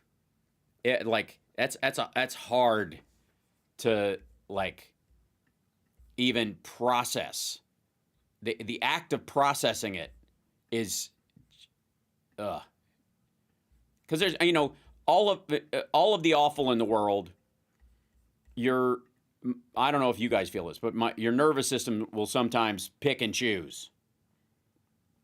Does that make sense? And by the way, Chicago, can you hear me? We good? I'm just checking.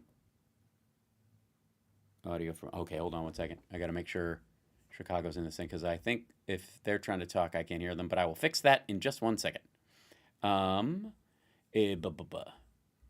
Because I had to change something for the. Give me a second. I had to change something for. To stop that loop. Whoops, sorry. And source. There we go. No, sorry. Yeah, it's a browser thing. Sorry. I'll fix it. I'm adding something so that we can. There we go. Blink, blink. Add this, and there we go. Hey, now I hear you, Chicago. Good. Okay, we're good. You're on the air. Oh, excellent. Well, that's perfect timing, I think, if I do say so my damn self. I'm Hal Sparks, filling in for Joan Esposito. It's nice to be here. That was Philip Bittner for the last hour. This hour, taking your calls, 773-763-9278. I have to say, and those who listen to my live stream regularly, Monday, Wednesday, Friday in the mornings, 9 a.m. Pacific time to 11, and then in the afternoons, 3 to 5 Pacific, except for Thursday, which we do an hour later because I do family FaceTime the hour before, and I've had that since before the show, and I'm going to keep it. And then, of course, my show on Saturday here on WCPT, 11 Central, the AM. In one of the things that's become abundantly clear is that there will not, in terms of American politics around the Republican Party and Donald Trump himself and the RNC and Mike Pillow and all those people, there will not be enough popcorn for 2023. If you want to buy stock in something, I recommend popcorn, because everywhere we turn, there is an absurd, largely personal drama eating up the vast majority of the media space around the Republican Party and Trump himself and everything. And like all the issues, every time they get an issue where they feel like they're gaining some momentum on it, this will change voters' minds. Someone like Trump or Mike Pillow or Ron McDaniel's winning the RNC head again, or Steve Bannon or something, throws a giant monkey wrench in the middle of everything and wrecks it, not just on a political material level where they really needed this bill to pass, or they really wanted this some specific legislative act, or even one of their lawsuits that they try to get through the Supreme Court. Not by flattening that, not by limiting their ability to materially govern, but simply through just personal weakness, just weakness of character and intellect and borderline, like their lack of capacity for any kind of planning that means a damn. It's very curious because there's several good examples of it, I think, which fascinate me. Beyond the fact that they keep calling Democrats snowflakes, and they've been nothing but snowflakes with everything. Like, oh my God, I got kicked off of Twitter. And you're like, okay, get over it. A bunch of other people. One of the reasons why you didn't find out about a lot of the lefties that were kicked off of Twitter?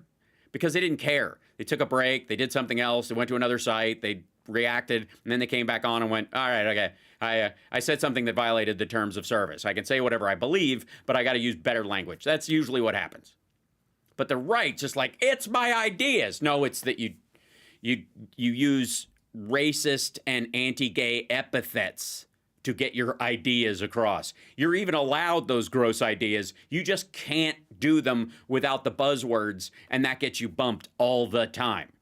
Again, the sitting president of the United States during the 2020 campaign, Donald Trump, and his campaign and the White House reached out to Twitter to get pictures of Melania Trump taken off, naked pictures of Melania Trump taken off of Twitter, like shutting down accounts that posted nude pictures of Melania Trump. Pictures, by the way, that were in magazines that she was paid to pose for. At the same time, and that is, by the way, not a story. This is a great example of why the Twitter files is just it's a wonderful flop. It's the biggest part of the Twitter files is just watching it. This kind of like constant banging its head against the floor. But understand, again, these are specifically pictures that Melania Trump posed for, and good on her. I have no problem with people, consensual adults, like anybody's sexual proclivities, openness, closedness. That's your own business. You're welcome to it.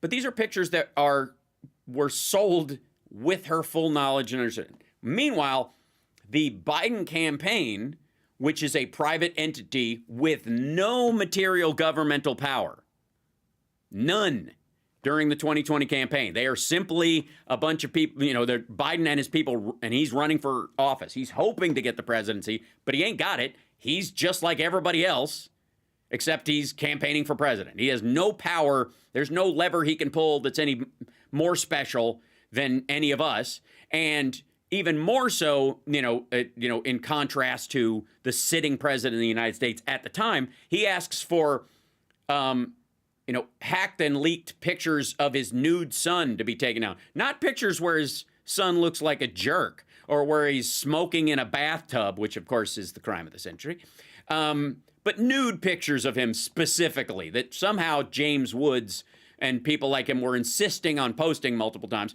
which is a violation of the terms of service. And when they get kicked off, it's not, oh yeah, sorry, it was my bad. I posted a nude picture of someone without their permission that was stolen from their phone by Russian hackers in Ukraine, posing, and then sold it to Rudy Giuliani on a hard drive called laptop. And by the way, that is, in case you're new, there is no Hunter Biden laptop, and the fact that it was sold to Rudy on a hard drive labeled laptop is why they keep saying they vacillate between hard drive from hell and laptop from hell, because they forget which story they're telling. Anyways, so the campaign doing that is a violation of everyone's free speech and an attack on Twitter and of everyone's right to tell the truth that would have changed the direction of the election, because they wouldn't allow effectively like revenge porn posted.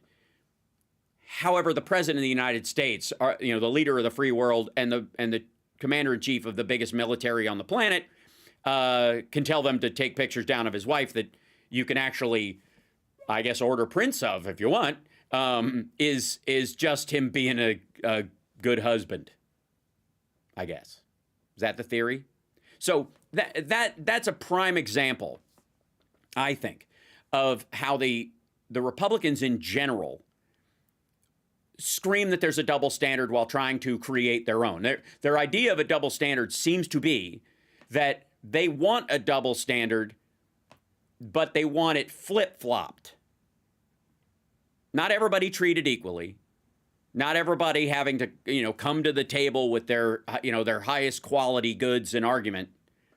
But we should get a leg up because, look, our second generation rich kid Messiah, who's in the process of cadavering his father's empire and turning it into basically a glorified label maker.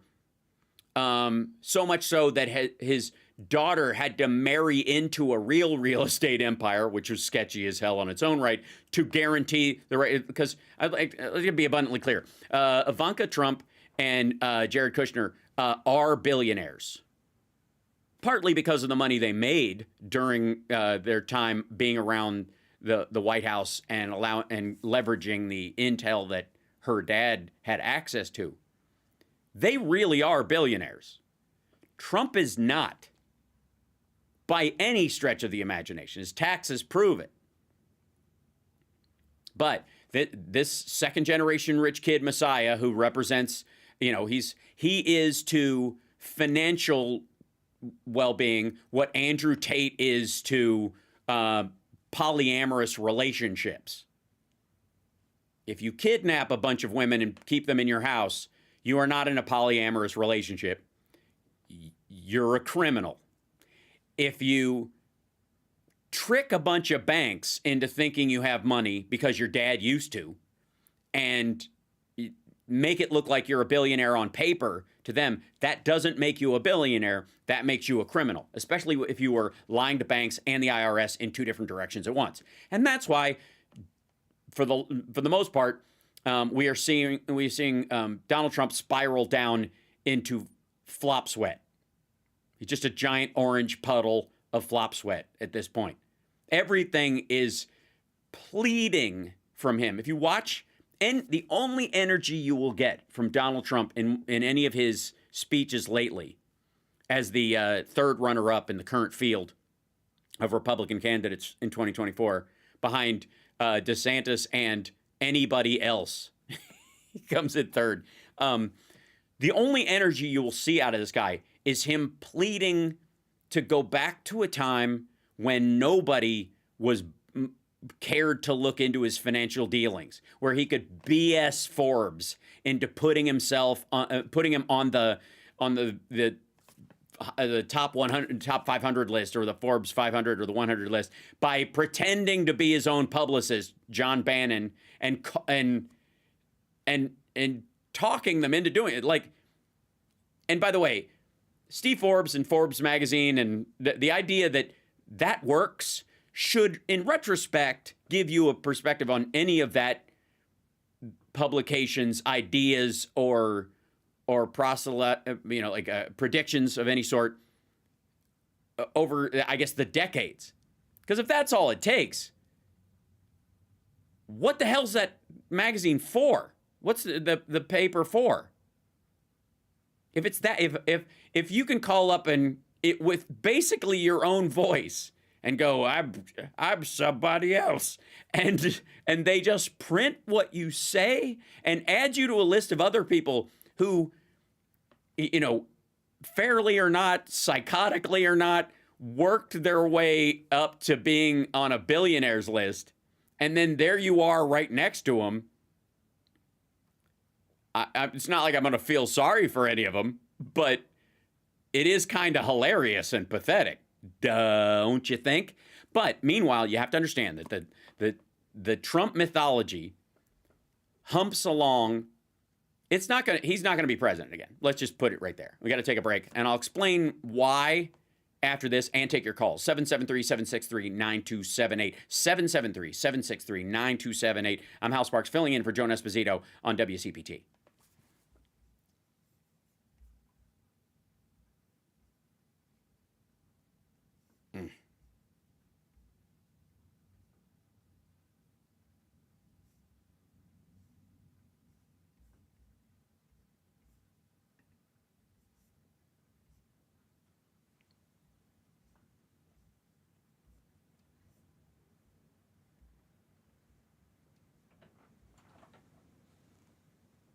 Man, by the way, the wind coming in here when I was driving in, phew!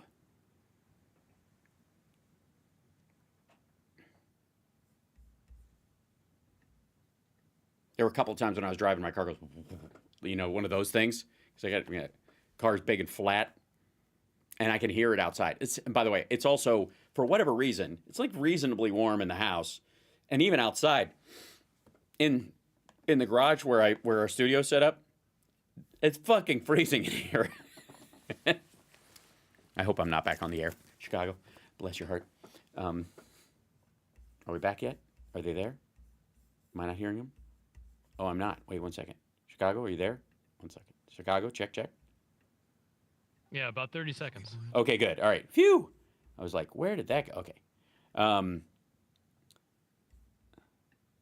Okay, it's up. I was like, I hope I didn't swear on the air. No, I'm in LA. The wind definitely sucks. Actually, it's really, yeah, it is. It's a little crazy. I'm in LA. Whew.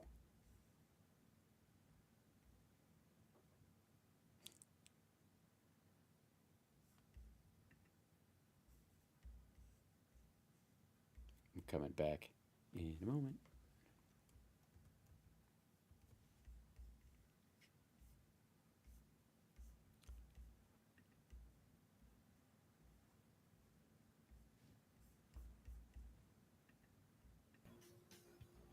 All right. Are we back? Is it just me? Yes. Oh, excellent. Thank you very much. I appreciate it. Welcome back to the show. I don't know. There's an echo going on, and so I have to mute it temporarily, and then whatever. Anyways, we're fine. We don't need that. It's fine. We're okay. We'll just settle into this. Do we have callers, by the way? Just so I know, Chicago? And now I know you can hear me. So, and I can hear them. I know you're there. I know. Maybe they're checking. Okay. Anyways. Yes, Chicago. Go ahead. Do we have them? Yeah. I'm just going to move on as if the show is happening. I will just soldier forward and hope for the best. That said, I'm doing this in here, even if it just drives me crazy, figuratively. But, The George Santos thing, while it's absurd and hilarious, and in certain parts, quite frankly, disgusting, because his statement about Jews, in particular, in that story about the GoFundMe and stuff, of all the things, there are things equally bad about a lot of these things, but that one stood out because that's a lie. Adding onto a trope that has violent consequences. And by the way, Ilhan Omar this week was on, she maintained one of her, they were going to get her kicked off the Foreign Affairs Committee because of her previous anti-Semitic statements. And they were. Let's be abundantly clear. That she's not an ignorant woman, and playing dumb in certain areas is as offensive as the initial thing, because you're hoping to allow it to continue on without, it's like setting a raft full of explosives off and going, I don't know, it just blew up wherever it did. she was on the news this week and said, I didn't know there were any, tropes about Jews and money, which I was like, okay, look. You can say that I wasn't thinking about those things when I said what I said, because to me, it's something I say about nation states or the military-industrial complex or, organizations like the CIA or Mossad or whatever you want to say in general. Like, that's how some folks talk about those kind of things, that this is that the military-industrial complex is all about money and yada, yada. And they could kind of almost... It's like color forms or paint by numbers. It just happens when you're talking about it. So you might say, I wasn't really considering the trope. I was just thinking of Israel gets a lot of money from the United States and they want to keep that money coming, just like other foreign nations that we give money to. And when I disagree with what they do with that money, that's fine. And you can say, I didn't really associate it with any of the tropes about the people. I'm not like helping anybody walk out of this anytime soon. But there are ways to answer that without insulting everyone who A, heard you say it the first time, and B, are hearing you now pretend that you don't know. It's absurd. It's goofy. And it's insulting. Above all, there's shame in saying something like that. There's more shame in pretending you didn't know you were making an insult at the time. So, not a fan, totally gross. That's not how you do it. The same thing goes for people who are, were championing the fact that this is the most diverse, Republican Congress, in history, and partly because we've got a Jewish Brazilian gay man who, and then they're not going, well, okay, we'll go with Brazilian and gay. How about that? Well, that part we're pretty sure about. Although, considering it is abundantly clear that he was married to a woman to get her a green card, since he had a wife and is gay and isn't bi by any stretch of the imagination, according to him, and that he tried to talk one of his friends into marrying a Brazilian woman so that she could get her green card. That in and of itself, that sounds like something that Republicans would blanket accuse Democrats of doing all the time. Like, I am shocked that to some degree, part of their open borders lunacy that they keep talking about is that Democrats are just trying to let these people come in so they can marry them and have anchor babies. Like this, that's a line you would expect from Republicans when talking about the border and Democrats. And yet here you have, and which part, okay, the other thing is, as hateful and vile and offensive as what, and I would say not offensive, offending. I would never be, I would try not to be offended on someone else's part. I will never say to a group I am not a part of, when someone says something, that what they're saying is offensive, because to some degree, maybe those folks that I think are being insulted aren't offended, they're mad. Maybe they're not heartbroken by it. Maybe they're not weakened by the words of this moron or bigot or racist. Maybe they react to it differently. So I would never assume offense on their part. But the intent to offend is absolutely part of it. And so never mind the intended offense of George Santos saying that when he used a fake name on a GoFundMe, that if you use a Jewish-sounding name, Jews, if they think you're a Jew, Jews will give you more money. That was one of, like, to me, that would be the put a fork into me's done. That's it. We have hit bottom. That is awful. And then the irony is that you know what the turning point was, where Republicans finally started coming on board with this guy and being interested in dumping him? Drag. Once they found out he did drag, when they heard about it, they were like, oh dear. Oh, this was okay. Considering, like, the Proud Boys are like, do we support him? Or what happens if we catch him reading pro-life books to Christian kids to try? How do I even react? They don't even know how to pick at him, if at all. This guy, then pictures show up of him in drag. And by the way, this of his background, I don't know a single Democrat. Who cares? The question isn't that somebody did drag in the past or does now. Hell, if there was a drag queen that was actually running for office and had sensible, smart policies that apply to all their constituents, the only party they would win would be as a Democrat. Period. If RuPaul runs, he's got to run as a Democrat if he ever has a chance to win, because we will give someone a chance that's different than the majority of people, or lives a different way, or experiences things a different way, if they have great ideas and are there to contribute along with everybody else. Republicans, it's the exact opposite. This dude can toe every line. He can be a super Trumper. He can spout all the same grotesque talking points. But if he does it and he's ever dressed as a girl, and it wasn't to be funny and make fun of women in the case of like Rudy Giuliani or somebody, that's the line. That's too much. And it's really when it started. You think the campaign finance stuff is why they want to broom him?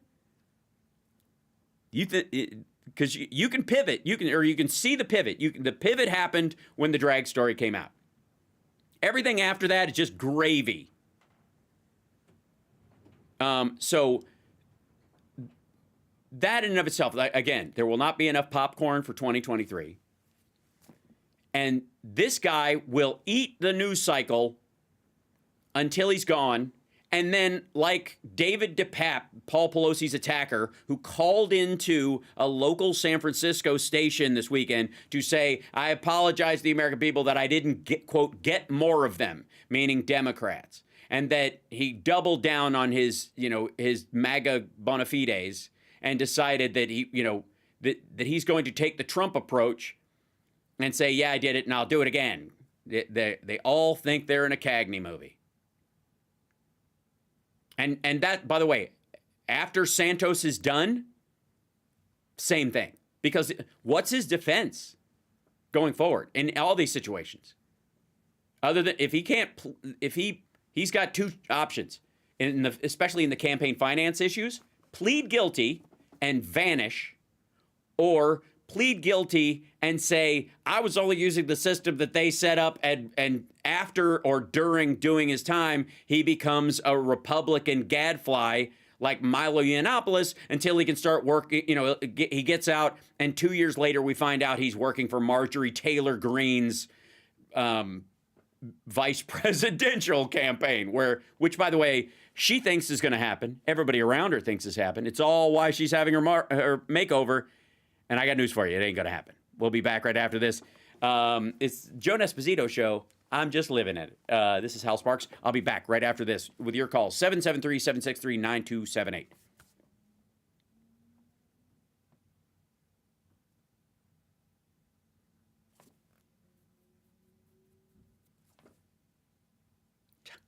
Top of the world, Ma. Huh? Yeah, don't hate the player, hate the game, bruh. Yeah, don't do that ever again. Don't say that.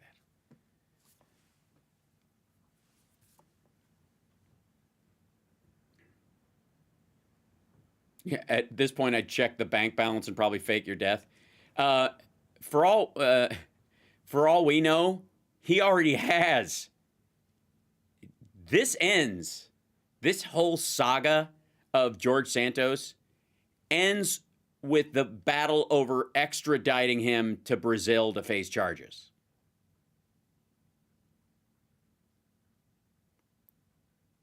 Because insofar as we know, he's still on the lam for writing bad checks.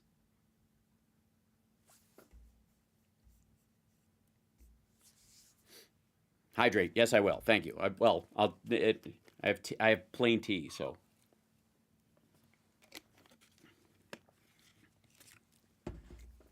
He called in a radio show. Yes, he is in jail. He called in there from there. Chicago, can I hear you? Can you say something to me so I know you're there? I've been talking to you all hour. I can't. I'm just hearing you right now then. Why am I just hearing when you said that? What? I don't know. And you're not hearing my music either. Nope. Nope, I'm not. I'm just hearing now. I only hear you when you talk into that microphone like that, whatever that's happening. I've been doing it the whole time. I texted you about the 4 callers that are on the line. Thank you. We Okay. Need to do that live read at the coming into the next break. You got it. Okay. Thank you. Absolutely. I have changed nothing in regard to that. I like just saying. All right, let's. Is this guy on here? Yes, this is here. Yep. There we go. See? Okay.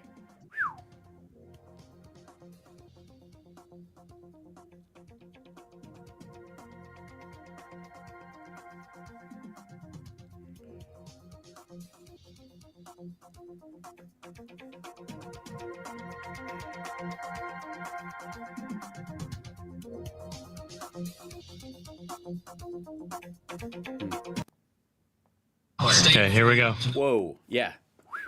You guys are super loud coming my way too. It's hilarious. Wait, like it's either silence or just deafening. This is Joan Esposito, live, local, and progressive on WCPT 820. Welcome back to the show, man. Oh, Shevitz. So here we are. By the way, we have callers on the line. So let's see. I don't know which order they came in. So let's go to Jim first, if we can. Hi, Al. Hey, Jim. Long day. You're almost done. Yes. There was a really peculiar commercial on going through the dial, the Republican station. The 20 billionaires apparently in Illinois that haven't fled the state yet. They pointed out the Horatio Alger story of about 14 of them and the virtues of how they're helping our state immensely. And the other 4, alluding to our governor, inherited his money. But the gist of the whole story is they didn't want to be taxed. So they're going to flee to Florida. And all I can say is bon voyage. Anyway, you have a good night. Thank you. I appreciate that. Yeah. So good luck in your senior year. It's fascinating that they're fleeing to Florida, not Delaware.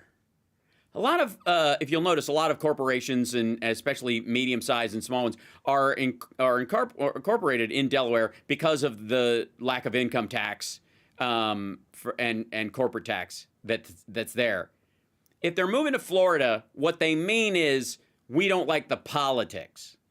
This has nothing to do with their sort of business interest in this regard, and also try and pack up a factory and move it to Florida, of all places. Because if you're looking for a young, vibrant workforce, that's not the state I would pick. Just saying. Okay, we have another caller on the line. Angela. Is Angela still with us? Yep. Excellent. Yes. Hi, Hal. How are you? I'm good. How are you? Go ahead. I'm going to get off the speaker now. You and I follow each other on Twitter, and I am very often in the chat. Excellent. So that Angela. Hi, Angela. Anyway, yes. Hi. Basically, I want to say that you helped me through all my challenges. I'm physically challenged, and I work from home. I'm an accountant, and you provide a great source of humor and joy to my day. Oh, and good. Thank you. My pleasure.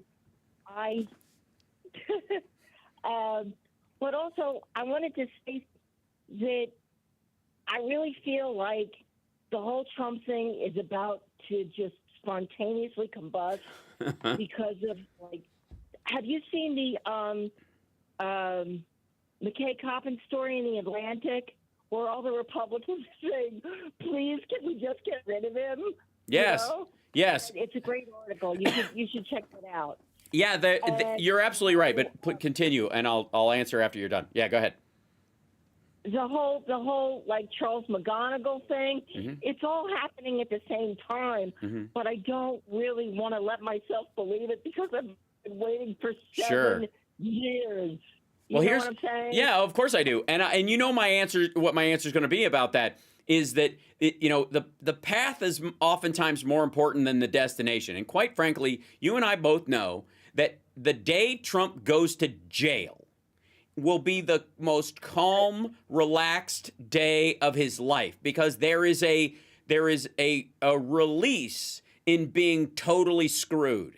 And Trump, the prison that he is in right now is twofold. One is the awareness that the chickens are coming home to roost, and he knows that he's been found out, and he's having to have all these cases that he's managed to keep them at bay because of a myriad of reasons. The Gordian knot of New York real estate, the mythology of him while he's on NBC, so nobody wants to attack someone while they're on television. There's all kinds of reasons why he was able to stave off by being in the public eye any,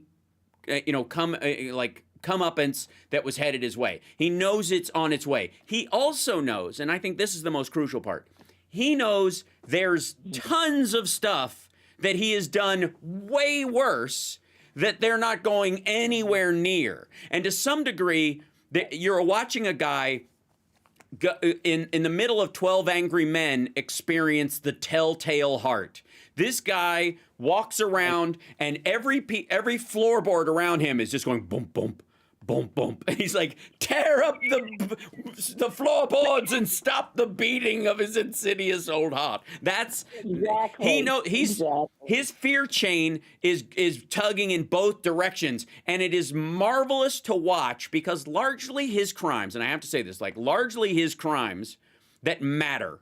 Financial crimes, there are obviously repercussions, and he got loans other people could have gotten for illegal reasons. Okay, that's fine. He, got ahead in the political race because of lies he told and was able to. Yes, that's true. But his biggest crimes, in my estimation, and my own personal feeling about this, is how awful he made other people feel. The mistreatment of human beings and how grotesque he was, specifically the sexual assault accusations against him, how he treated people like E. Jean Carroll and others.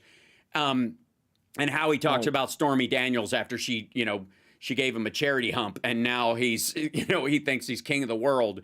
That karma, that penance is way more important to me than even him being in jail. Him feeling like he made other people feel is marvelous. It is great to watch. Mm-hmm. It is the karmic retribution. Because again, once he goes to jail or whatever, to some degree, the right will martyr him and use him as they jail their opponents. They won't even use his name anymore. They'll just talk about the Democrats want to jail their biggest opponents. Anything can only talking about it like they're talking about Lula and Bolsonaro. They won't ever care about him as a person anymore. He'll be just a placeholder for that idea about how Democrats want to be autocrats. But the majesty, the joy that I feel in watching this jerk get jerked around by stuff he created finally coming to light and how miserable it makes him, that to me is prison for him. That's it. Because what's worse, you being in a gray by gray cell knowing that, it's all done, or being in, what is effectively opulence and being scared of the walls.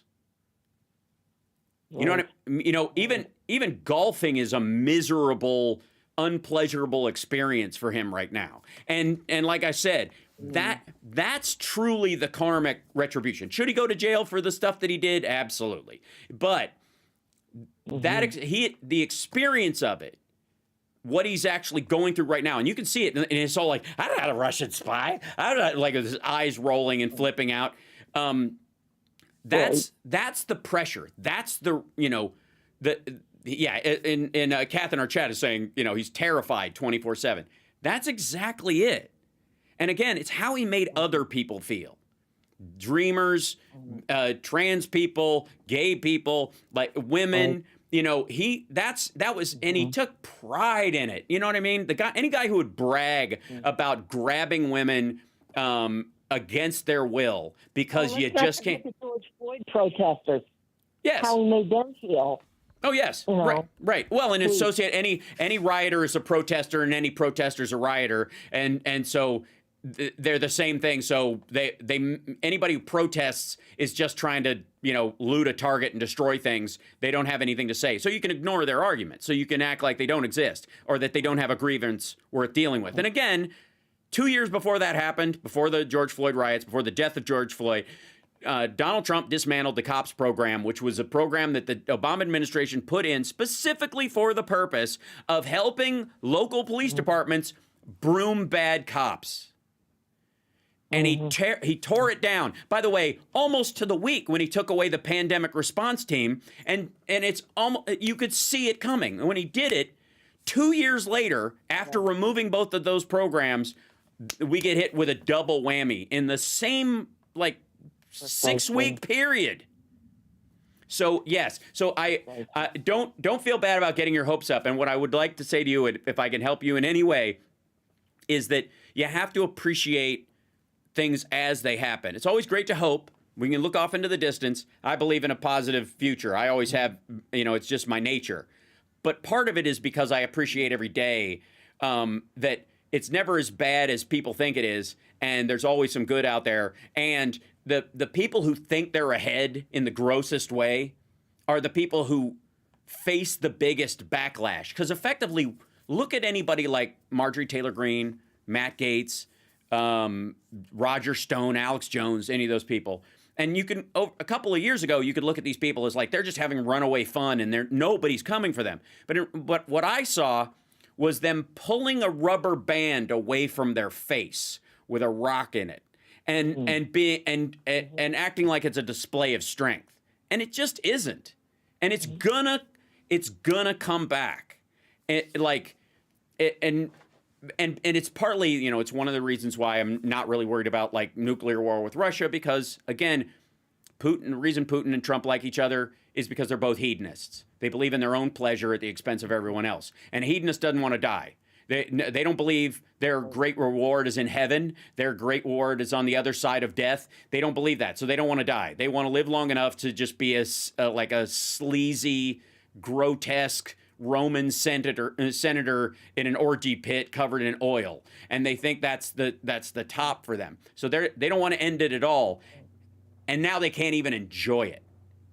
So so I that's just me. That's my little rant on making sure that I enjoyed it very much, and thank you very much for your friendship and your kindness. Thank you, sir. Absolutely. Bye-bye. Thanks for calling in. It's lovely to talk to you. And we get right up to the break or whatever. I'll take the other callers on the other side of this one. I'm Hal Sparks. I'm filling in for Joan Esposito and talking to you lovely people. It's really, really great. And also, I forgot to read the copy, but I'm going to read it after we come back. Chicago, I promise.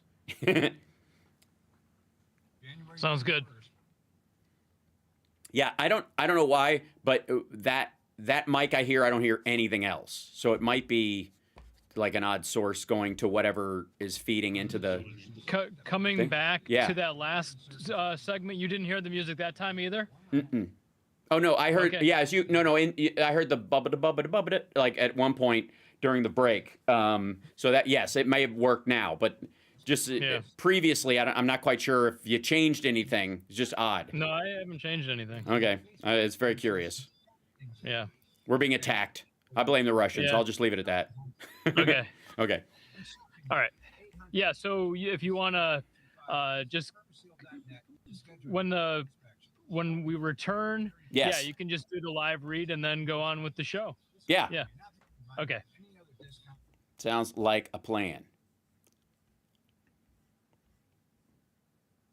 All three callers that I mentioned are still with us. Okay, great. Oh, I in mine I have of the three. Oh, okay, you just added Ron, William, and Jim. Okay. Yeah, Ron is the one who called in last hour. Okay. And then he called back, and then he called back again. I see. Okay, gotcha. Well, we'll get him first when I'm done with that. Okay. Yeah.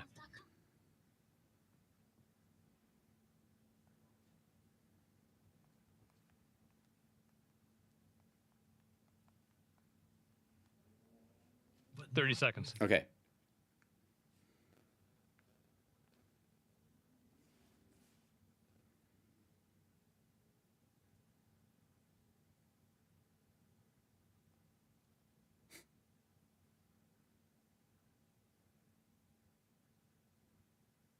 The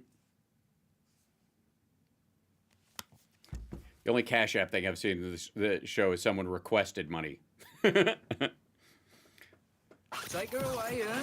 Yeah, take it away.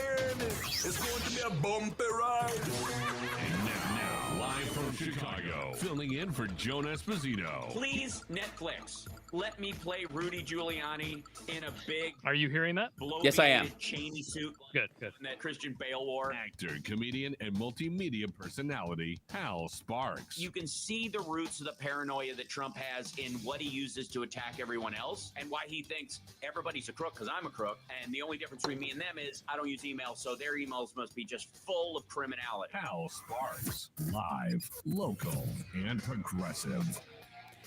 You know, if you're selling your home and or purchasing a new home and you would like to save thousands of dollars, you need to call Team Hochberg, your trusted local lender. Team Hochberg is offering everyone on their Perks at Work benefit through the end of April, which can save you thousands of dollars the next time you buy or sell a home. Here's how it works. When a Team Hochberg affiliate realtor sells your home, they'll reduce their fee up to 1%. When a Team Hochberg affiliate realtor helps you purchase a home, you will receive up to 1% of their commission as a closing cost credit. Team Hochberg will credit their loan organization fee, and their affiliate attorney will reduce his fee. A couple saved close to $9,000 using Perks at Work when they sold their home and purchased a new home. To learn how you can save thousands of dollars the next time you buy or sell a home, give Team Hochberg a call, 855-56-DAVID, or visit 56david.com. That's 855-563-2843 or 56david.com.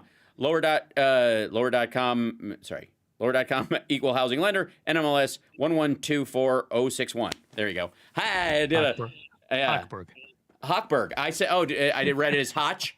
Yeah, sorry. You know what did that? Hochberg, beg your pardon. I automatically defaulted into Criminal Minds. Because of Hotchner. Never mind. It's a character. Hochberg, thank you. Hochberg. Next time, I'll phonetically write it as Hauk Berg. Anyways, here we go. All right. I tried it. It's my first time doing that one. I've done the Volkswagen one before, so we worked those kinks out. Anyways, there we go. Hochberg. Sorry, Hochberg.com. HOCHBERG. There you go. No, sorry, it's 56david.com. There you go. I'm just going to drag this out and do the whole segment apologizing to them. Okay, so, by the way, next, we have some callers still on the line, too. Ron called and then called back and then called back again, so here he is, and I want to make sure he gets a chance to say something. Welcome back, Ron. Thank you for trying and trying again. Thank you, Hal. Hal, number one, 68, I was in Chicago protesting the Vietnam War. 69, I was in Vietnam protesting the Vietnam War. Mm-hmm. Now, this word tankies, it's the first time I heard it on a Tom Hartman show. So I guess I'm a tanky because I knew what was going on in Czechoslovakia, and I saw that as a kink in the link that was helping to defend the Vietnamese people against U.S. imperialism. Well, no, a tanky, for the record, a tanky is somebody who, in the Tiananmen Square massacre, sided with the tanks. That the idea that... Tom said it was in Czechoslovakia in 68. Yeah, no. Okay, no. I get that's his take on it.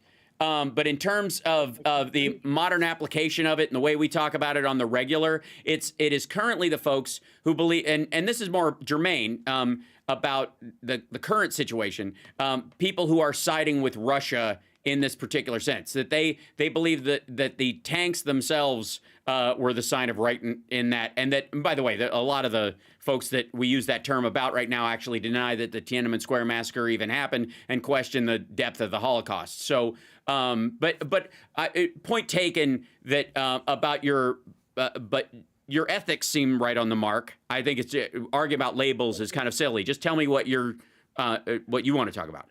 Now, World War II, there's a lot of reference to World War II in this Ukraine-Russian war. Russia is wrong in invading. But let's start with the root of this, World War II.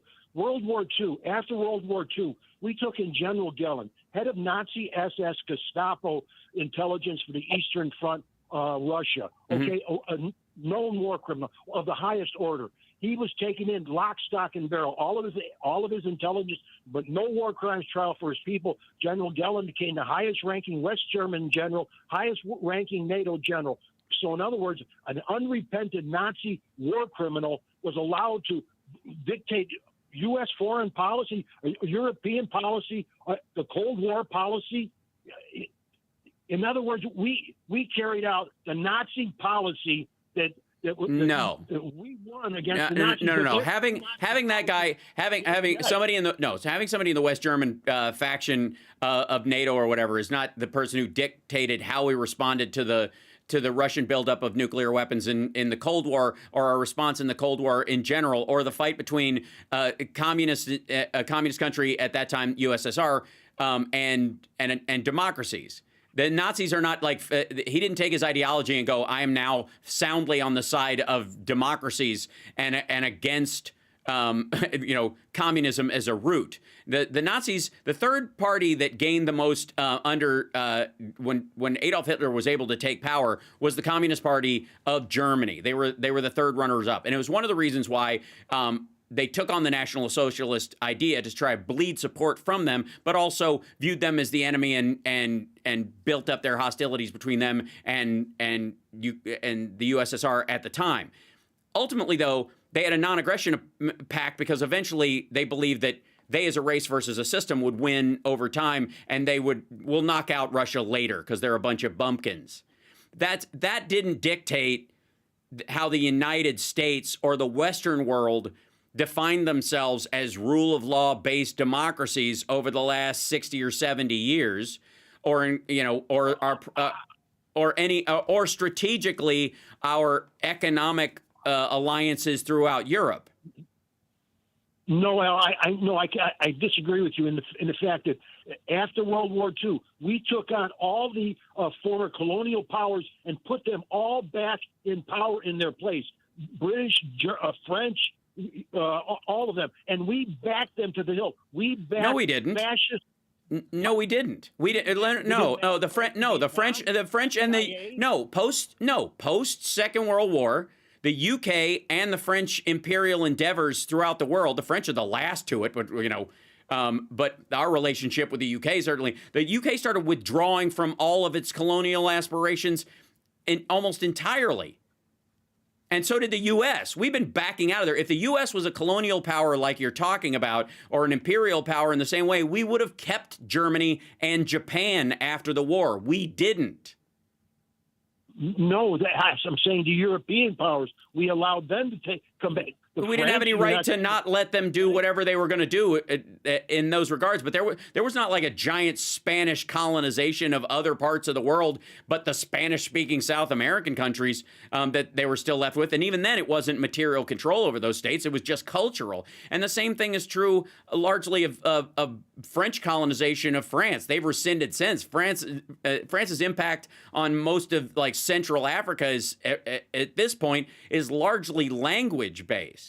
Since World War II. Before that, China, Indochina, it was basically a Wehrmacht war after World War II, because that's where many of the Nazi war criminals went, into the French Foreign Legion. Right, but again, at this, here's the argument that I would have. There was tons of geopolitical cleanup with scattered Nazis and, just as much as there were scattered oligarchical Russians post-91 that were causing all kinds of Wagner Group horror all over the world. The difference is do you think Russia had the right to invade Ukraine? And do you think that Ukraine is, in defending itself, is somehow just becoming a puppet state of NATO and the United States, and that they are Nazis by proxy? No, Hal, but this is a stated fact from the New York Times, from the CIA. This is called the Afghanization of the Russian military in Ukraine. What? And, wait. The idea that we dragged them in to burn them down. Instead, this is reaction. This is any intelligence or defense organization, much less the people of any country, looking at what Russia did in Ukraine, would hope for or tacitly support the idea that they burn themselves down doing something this horrible. The same thing, like we weren't responsible for what the Russians did in Afghanistan. They chose to do that. Wait a minute, Al. Wait a minute. When the Russians invaded Afghanistan, yes, that was a border dispute. And what? I'm sorry, there was a what? It was a what? Border dispute between Russia and Afghanistan. And when they invaded, when the Russians a border dispute, they murdered the leader, and then they installed a new guy, and then they poisoned him twice. The second time they tried to poison him, it didn't work because he was drinking Coca-Cola, and their poison didn't work. So they just surrounded the castle he was in and blew his brains out and threw a grenade at him. This is not a border dispute. Yeah, we're out of time. I appreciate that. I would love to have this conversation at the top of an hour sometimes, Ron. But if your argument is that the Ukrainians are Nazis because of Operation Paperclip, that is a cruel and ridiculous concept. Period. End of story. And if Tom taught you that, I don't know what's wrong with him. I don't think so. All right. See you guys next time. Thanks for hanging out. I'm going to stream now at infotainmentwars.com.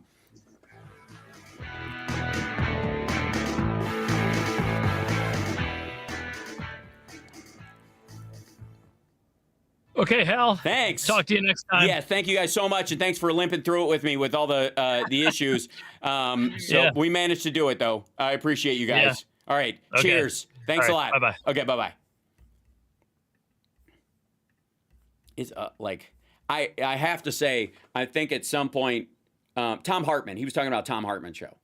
Tom Hartman has this thing that and it's like a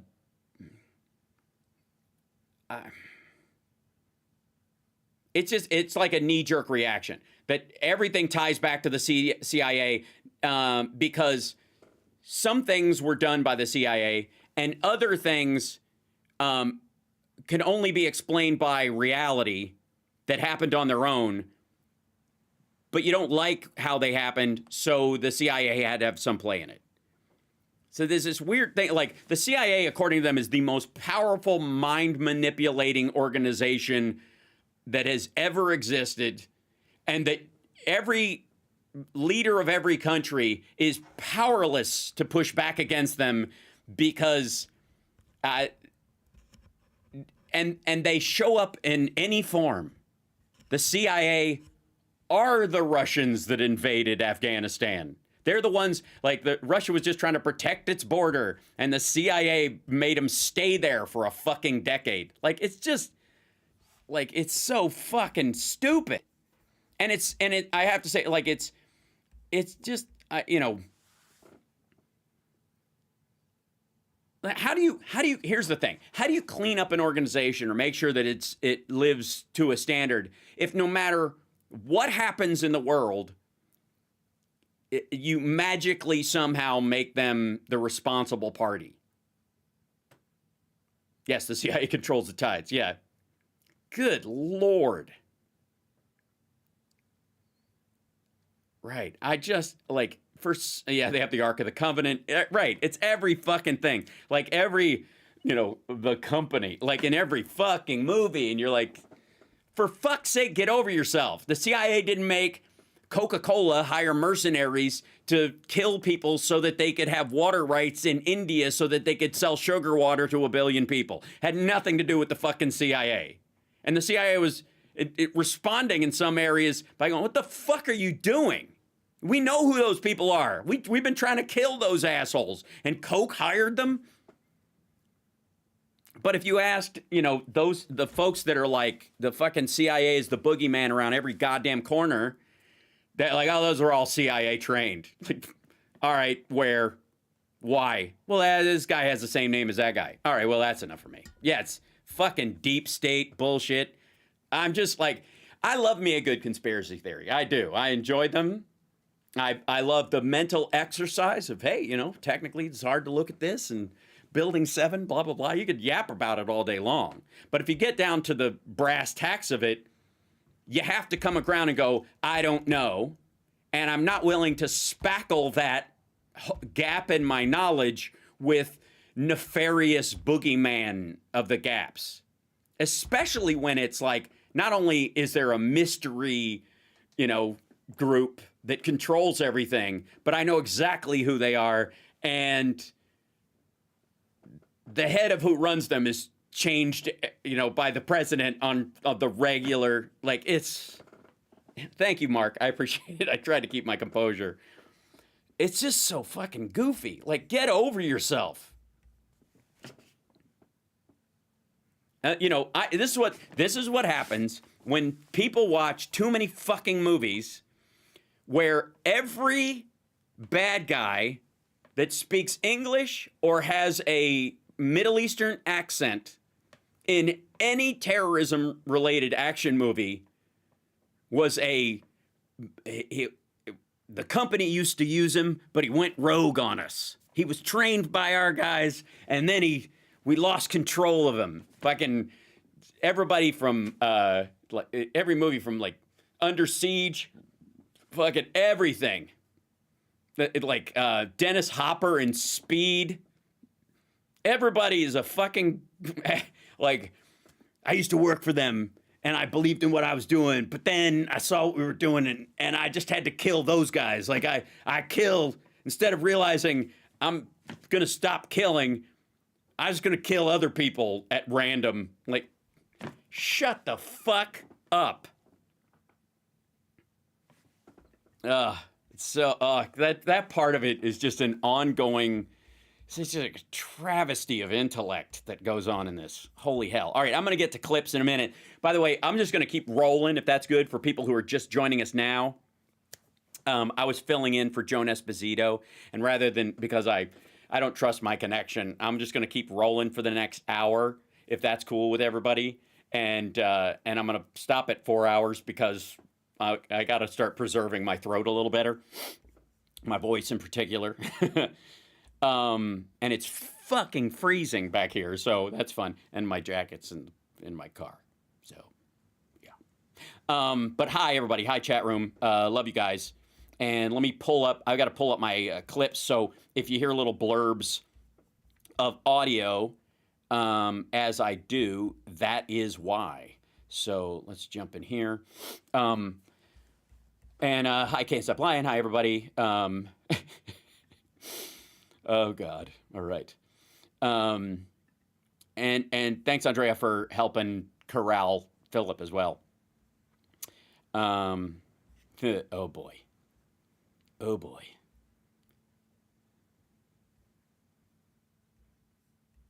Okay, hold on. Genius economic stuff. Hold on one second. Hold on. Give me a second. I got to expand this a little bit and drag this down because it's just that kind of funny. Hold on. We got a little Glenn Beck coming up. We got...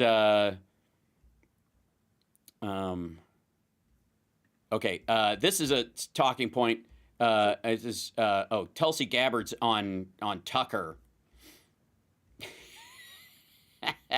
Okay, hold on. I'm already having a good time. And then, yeah, this is all I got time for today. So I grab this real quick, and then we'll go real quick. All right, shut up. Now let's see. And then first we go to here. Hey, there it works. Okay, good. Why did it move? My camera moved me over. Weep. I'm just going to move myself. Help. I'm fine. All right. Who put a suit on this fire plug? All right. So Lindsey Graham was standing right next to. Hi, you're watching Hal Sparks Megaworldwide. Sure, why not? Lindsey Graham was standing right next to Trump during his South Carolina endeavor, whatever, this little gaggle in a low ceiling, like donor warehouse, wherever he was. And no surprise, because here's the thing. Do I think he's going to ride it out through is he a ride or die? No. I think what Lindsey Graham is going to use as cover, as a beard, if you will, for his, I guess, anti-MAGA malfeasance when he strays from their talking points, is the fact that he was with Trump till the very end. That until Trump decided on his own that he's out, I'm with him. which he's counting on and he knows. Like when you can, it's one of those people who like, he's like a nurse who works for like an old decrepit millionaire, and she just gets breast implants out of nowhere right on his 96th birthday, and and intends to be by his side till the reading of the will. Right. That's what this reeks of. So, anyways, this is Lindsey Graham. Here's why I'm with Trump for 2024. I'm sure it'll be great. And here we go. It's brutally short. Now, Senator Lindsey Graham, who this weekend was campaigning and endorsing President Trump as the kickoff to the 2024 election cycle has now begun. Senator. He looks really excited. This is a guy who's like, I can't wait. I'm sitting, I set up in my seat. This is going to be great. I'm so glad to be. This is the frown version of Devin Nunes's smile. I'm good to have you back. All right, before we get to that, so we agree on a lot of issues. We don't always agree. Over the years, we've had our differences. There's every once in a while, I want to reach through this television set and pull you by the tie and kind of like. Yeah. Oh, this escalated quickly. Both of them are very excited right now. I just want to put you in a zipper hood. I want to buy you an apartment on an island and just live there with you and farm oysters till we're both sunburned. I just want to sit there and put sunscreen on your back while we both listen to Jimmy Buffett songs. Lindsey, wake up. What are you doing? Well, is he now in this fantasy? Is he in a bed or a sleeping bag? Sorry. Am I hearing this right? Is he hitting on me? He's hitting on me. This interview's going better than I thought. And that that said, what the fuck? Trump 2024, are you drunk? Happened over Christmas. Why? Can you explain to this audience why on earth, knowing that the Republicans were coming into the House? I don't know, you said something about butt and then I... Oh, you can't hear? It's a great setup I'm to a sorry, question. I'm not dodging the question. I can't hear. I believe you when you can. You just had Ron. Can you hear me? I can hear you fine. Yep. Okay. By the way, multi-million-dollar setup, and in the same country. So I don't want to hear any shit from people about me getting Philip Bittner on my goddamn show all the way from Ukraine using my little podunk fucking setup. I have a little MacBook Pro and a side monitor that most like 15-year-old gamers would go, oh, and and my little Elgato mic, and these assholes are doing the exact same thing I have to do to make sure so I feel vilified, vindicated. That's why I don't know why vilified come out of the vilifying, but never mind. You just had Ronald Reagan on. No, he didn't. Ronald Reagan's dead. Ronald Reagan has been dead for a while. I don't know if, and his son goes by Ron. We haven't seen that clip because they chose this. I don't know who the fuck he's talking about. Maybe this is Lindsey. This is Lindsey Graham's A Christmas Carol. Ronald Reagan protected the Defense Department and made it strong. This omnibus bill did suck. You're absolutely right. This omnibus bill. Yeah, it sucked so bad, I didn't even read all the letters in its title. Right. We put $1.7 trillion in a pile. Nobody knew what was in it.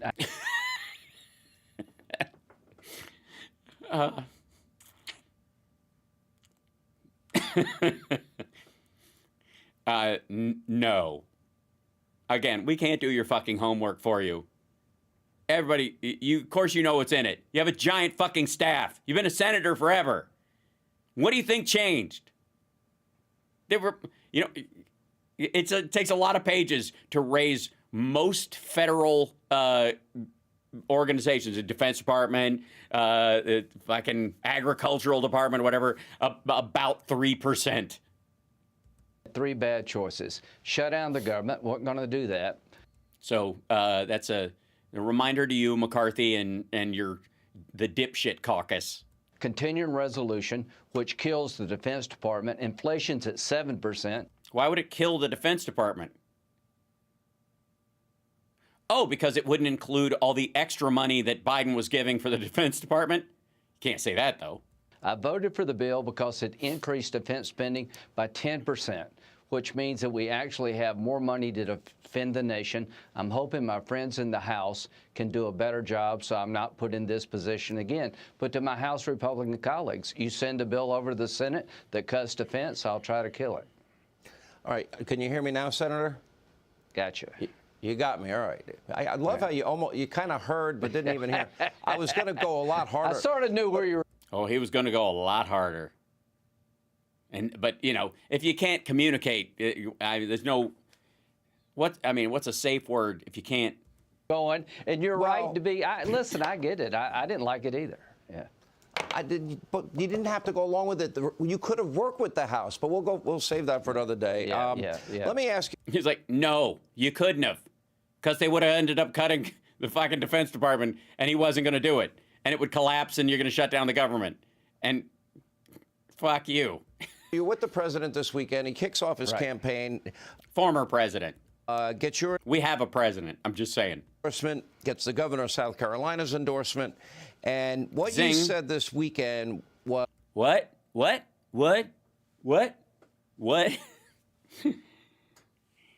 This is not a good picture. This either looks like both of them are being introduced and have never met each other, or they're both angry about the fact that they should have known each other. How many times have we heard, we like Trump policies, but we want somebody new? And then you said, there are no Trump policies without Donald Trump. It's interesting you asked. Yeah, why are you fucking it up for everybody? Question, because two potential contenders in this nominating process would be Nikki Haley and former. Yeah, sorry, Republicans are not going to vote for a female president. Just a heads up. Even if she was the most qualified among them ever. Secretary of State Pompeo, people we both like, and I asked both of them. No mention of DeSantis. That's interesting. Same question. What policy differences do you have with President Trump? Neither one of them really had an answer on any policy differences at all. It seems like the Trump agenda is. Yeah, it's just a matter of, do you like it in orange or beige or tan? I guess is this the way we're going? Is the agenda for the entire Republican Party? So that how will other? Why do you? What does it matter? Fuck that guy. Candidates distinguish themselves against Donald Trump if they agree with his policies. I really don't know. I have one. One, they won't be fighting a myriad of criminal charges and civil cases during the entire election period, for the most part. And neither one of them have, over 20 credible sexual assault charges against them from a myriad of women. And I'm pretty sure Pompeo and Nikki Haley have never bragged about barging into a Miss Teen USA pageant dressing room, just seeing naked 15-year-old girls and thinking it was cool. So it's a mild difference, obviously. Materially in legislation, it won't have any, but on a campaign trail, it might be the other thing. Also, I've seen Trump eat. I've never seen Pompeo or Nikki Haley eat, and it has to be an improvement. But I do know this. We're lucky as a party to have Mike Pompeo, who was a terrific Secretary of State, Nikki Haley, a strong voice in the UN for American First agenda. My buddy... American First. And love Tim Scott, right? We got Mike Pence, maybe the most decent guy to ever serve in the government. That's all right. Well, that's the shots fired. That's over. All right, pack it up. That's everything he says from now on. You're just going to hear like everybody in Bannon world just exploded. Talking about running for president. Here's why I'm with. And no mention of DeSantis. Did he drop out and nobody told us? What the fuck? Trump. I know the downside of Trump, but let me tell you about the. Boy, does he.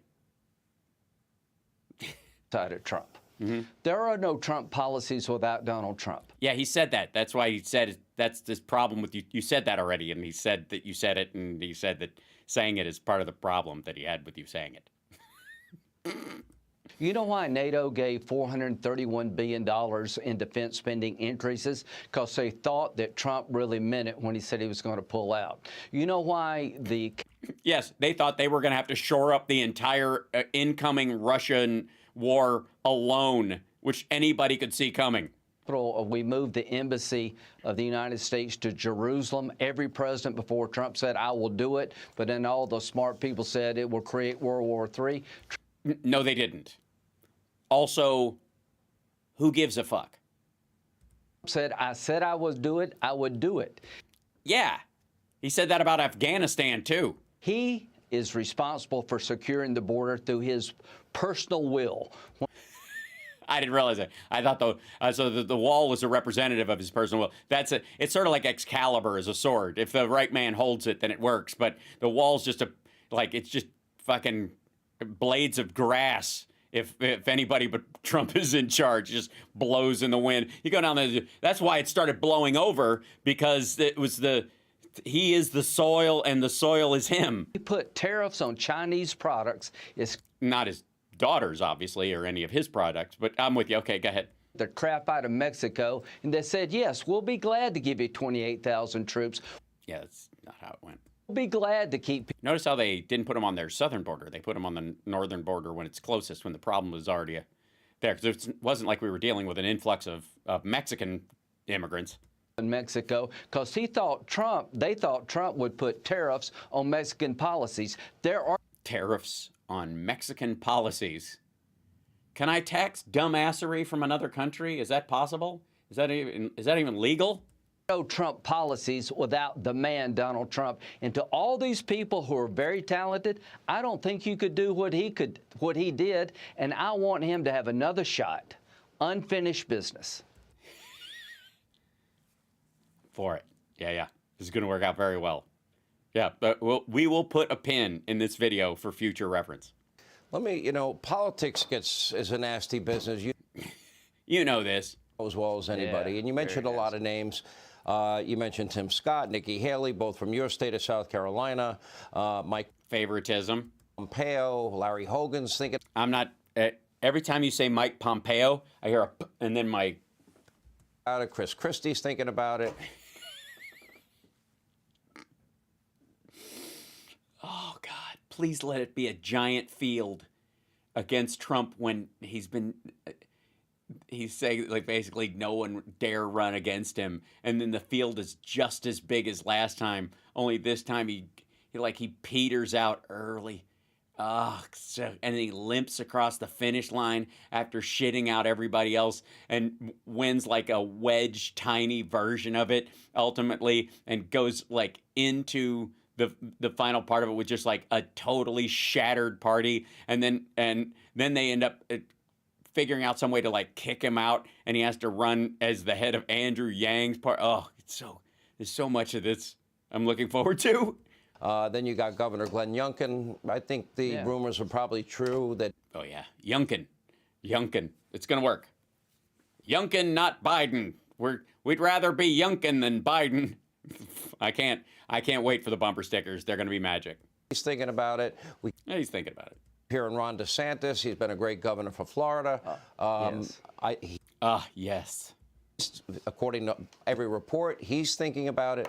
The question is, at the end of the day. So you're saying it's the end of Trump's day?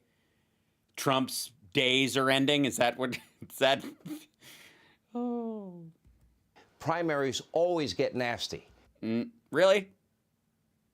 Really? I don't think so. I think Trump's, he became much more presidential during the time. I think it's going to be, it's going to be like Chip and Dale. After you. No, after you. Look at your state of South Carolina. You used to be friends with John McCain, who ticked me off more than any one politician in the world, but you were friends with him. Okay. Remember when it got to South Carolina, how vicious that campaign was with George W. Bush? So it always starts out people trying to be friendly. It never ends up that way, does it? By the way, Kamala Harris had the the deepest attempted strike on Biden during the entire thing ended up being his running mate. What he's basically telling you is that Republicans are not capable of getting over their political grudges or reaching across lines, and they proudly built the entire substructure of their politics on it. So, once fucked, stay fucked. No, we need to get ready for a real spirited contest now. Spirited, I like that. Spirited's way better way of putting it than a bunch of jerks talking over each other. Trump. Now, you mentioned like DeSantis. If you try to tell me that Ron DeSantis is not a good governor in Florida, I'm not going to listen to you. If you try to tell me Mike Pompeo is not qualified to be president, I'm not going to listen to you because I think he is. I am for Trump, not because of the flaws of anybody else. I'm for Donald Trump because I know what I'm going to get. We need somebody that on day one can get this country back on track, that can secure our border and bring order out of chaos. Oh, I get it. Okay, so Pompeo and Nikki Haley are not sufficiently bigoted enough to be as awful about the border as Lindsey wants them to be. I think is that where we are? Is that, yeah. Somebody the Russians and the Chinese fear. Somebody that can take. Well,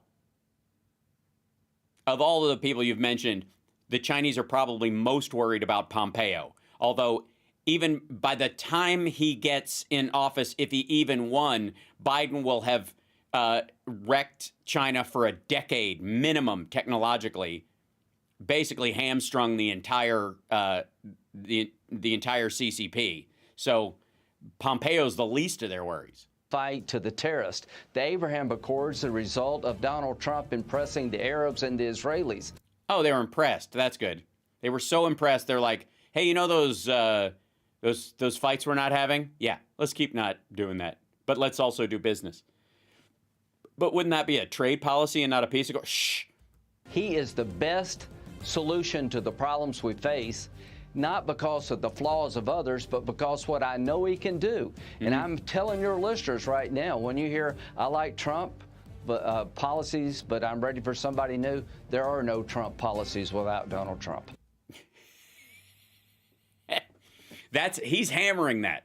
Like, this is, Lindsey thinks that, that this is his wiggle back into, like, the MAGA protectorate.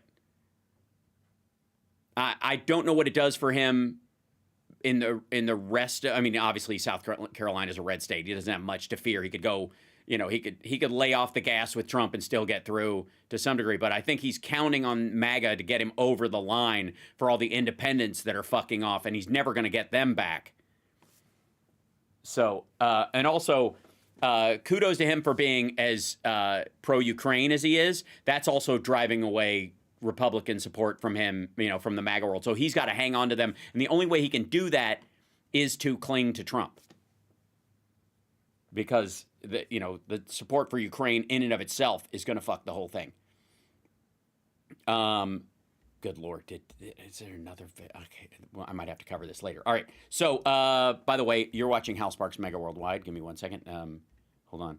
There you are. Hi, you're watching Hal Sparks Mega Worldwide. Like, subscribe, give a thumbs up. Welcome to the show. How are you? Hello. Hi, chat room. People, my people. If I may, let's get in here, and I'll see you guys right there. There you are. Hi, guys. Trump has, do you think the general idea is that Trump has something on him? Yeah, very possibly. I mean, he obviously was gathering compromise on people close to him more than anybody else. But like a lot of this just seems like old-fashioned, like Machiavellian bullshit, quite frankly. Sorry, Lindsey, Trump knowing Russia's plan and being willing to help them is, oh God, it's so, yes, I'm on the road again. I'm in, just can't wait to get on the road again. Does Hal ever Pete? I am holding it. Just thanks for caring. And I've only been sipping this iced tea, or I would have been completely screwed by now.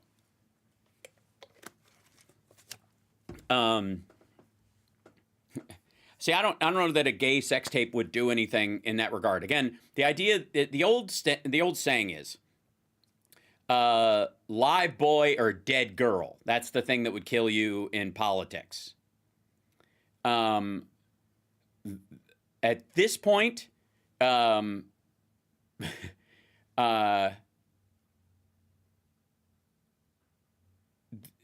it's almost like one of those two things is what you use to maintain power on someone else. Anyways, so just crazy. Underage escort in theory. That's the idea. Yeah. Go to the washroom. We can wait. I'll be okay. Because I'm only going to do an hour, by the way, since I've been on for 3 hours already, if that's okay with everybody else. Because people can roll back and see the earlier part of the show if they want more. Is that all right for people who are just joining us? Is that cool?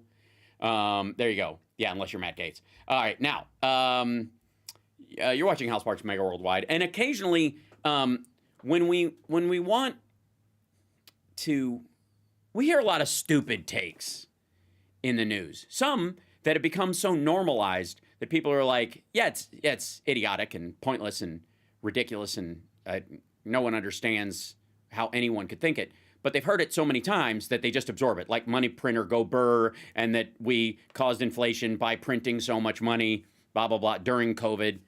Like, they're using this whole Volcker myth to apply itself to apply, the wrong solution to the right solution to the wrong problem. And the best example, I think or analogy I can give is you've been coming to a doctor for years for headaches, and he treats them a certain way, gives you medicine for your migraines or whatever, and then you come in with a railroad spike stuck through your fucking skull, and he's like, some more Excedrin then? And because like, no, I have a railroad spike in my fucking head. And he's like, you got a headache, right? Well, it hurts, yeah. Really bad? Yeah. So, you've had headaches before? Uh-huh. Yeah, you treat them. Well, let me write you a prescription. Asshole, I have a railroad spike sticking through my fucking head. So, these guys are trying to solve for a migraine with a railroad spike. And so, this is Glenn tells the truth about how bad our economy really is. Thank God. By the way, I might not stay for this whole video. We might bail out at some point because it's going to become tiresome, and at some point he's just going to start making his rambling to get himself to commercial break. With you that comes from Brandon Smith. I think this is probably the most accurate on what is coming. I told you, I've been telling you this for a long time, and none of it has come true. I told you a couple of weeks ago that you were going to start to see Saudi Arabia with the World Economic Forum get off of the U.S. dollar. Okay. Yeah, people have been yammering about this with the World Economic Forum. No. On their own is the idea is that they're going to sell some stuff to China in yuan. It's the idea. And we'll see how long that lasts. Fill your boots, man. I have said since 2008 that the end is imminent, but this time I mean it. A path where the dollar doesn't collapse. Show me a path where the dollar doesn't collapse. And he's been saying it since 2008, which means it doesn't matter who the fuck the president is. It's just he just sees doom written in the tea leaves. And I've been given two answers every time from all of the experts.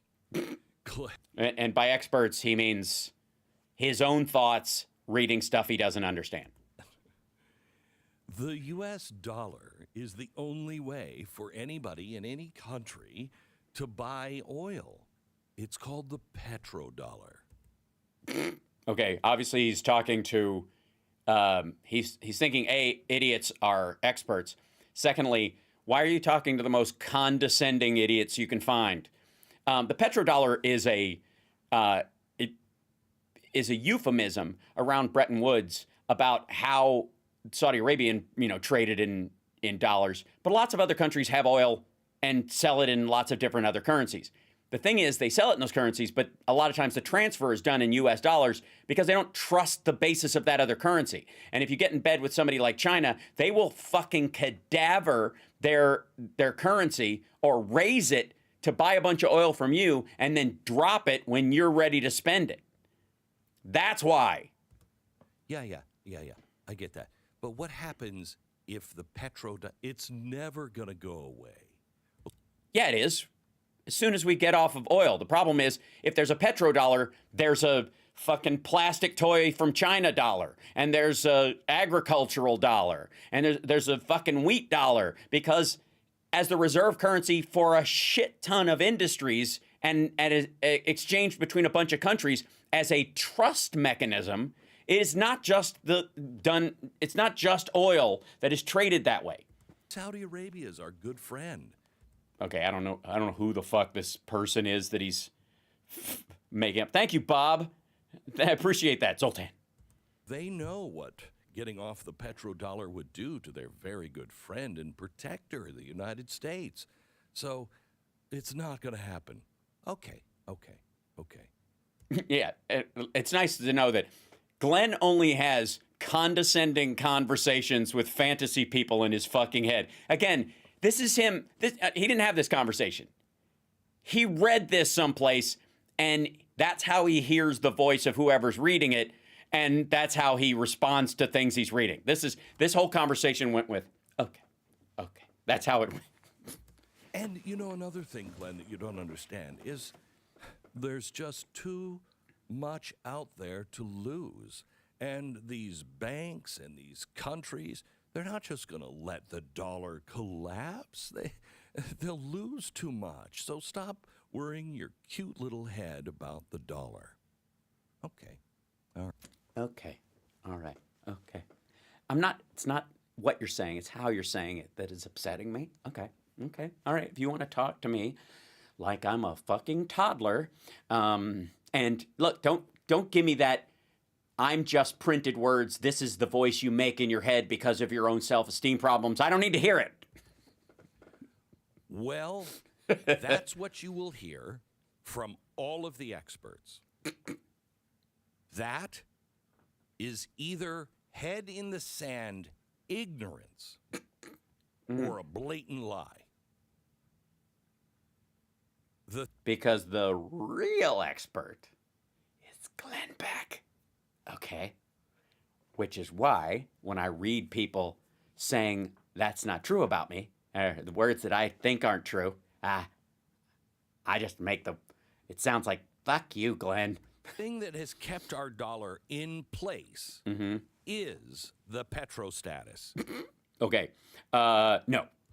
It means... No. It undergirds it absolutely, but the stability, quite ironically as it might seem to you, the stability of our stock market and our industries is why that dollar remains stable, not because of oil and gas, and not strictly because of the buying and selling of it. That Saudi Arabia will only trade and OPEC will only trade in U.S. dollars. So if you have a won or a ruble or a yak. A won? You mean a yuan? You have to buy a dollar that you can send then to OPEC. Okay? That's why all the countries keep the U.S. dollar on hand. They need it to buy fuel. Well, guess what just happened at the World Economic Forum? Something that will never, ever happen. Oh, God. The Saudis have now said, yeah, we'll pretty much take anything. We are not that picky. Yeah, you can buy it with other things. Sure, go ahead. Let's give that a whirl. Well, Glenn, that will never. It just did. It just did. And the dollar collapsed immediately. Clearly. I mean, the experts know this, that if it ever happened, this would be the end all, but the dollar's got to be, I got to go check. Hold on one second. Let's see where the dollar is right now. It's probably worth 70 cents right now. It's on its way down. Hold on. U.S., whoops. Get it back out of here. U.S. dollar, whatever,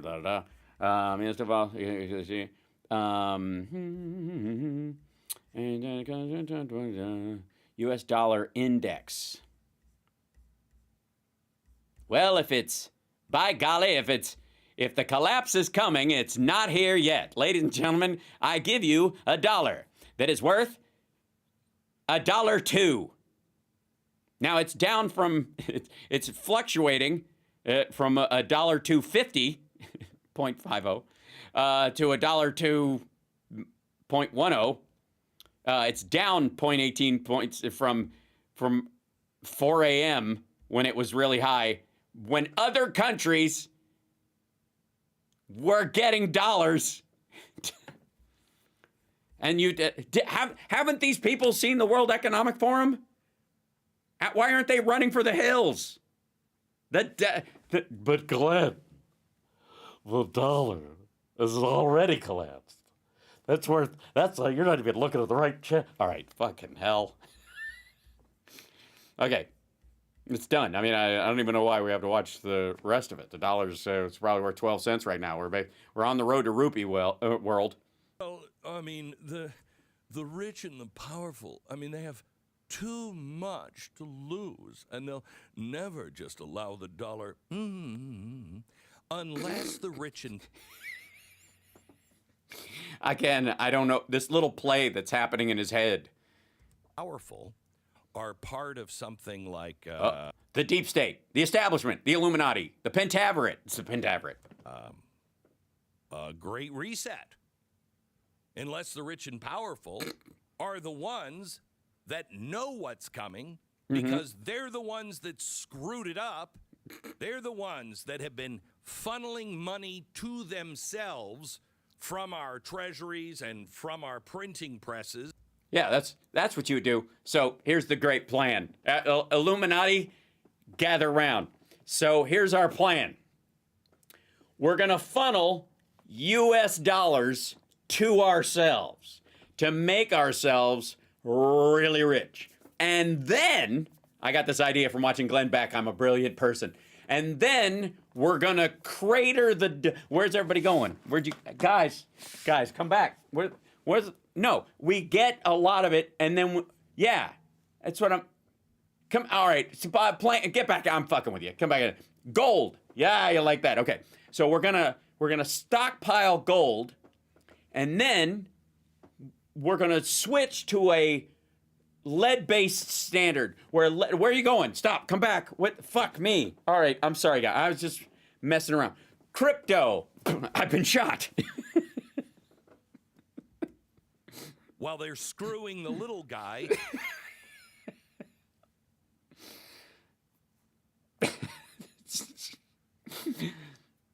Like we're this close to like audit the Fed, and there's no fucking Nixon again. They seem to get richer. Why is that? Because they make the stuff most people want, and most people will scrounge together money they make from work to buy stuff. And sometimes it's out of their price range, so they'll leverage it or buy it through credit, and they'll create more debt than they can handle, and then that's how they stay little, and part of it. I don't know. Maybe they're just scooping up all the shell-based trade in Central Africa or something. I don't know. What? The banks have received trillions of dollars. But the little people didn't even know that was happening. Maybe it was because they couldn't see over the counter. Is that why? Fucking hell. First of all, who the fuck didn't know that banks got money after, say, 2008 or something? It was like the entire fucking conversation about whether the banks got it. And secondly, the banks, because they didn't want to be beholden to the government and limited by the rules put on them because they had borrowed government money, paid it back so fucking fast that... the Treasury, the Fed, made money on the bailouts of the banks. They made a profit.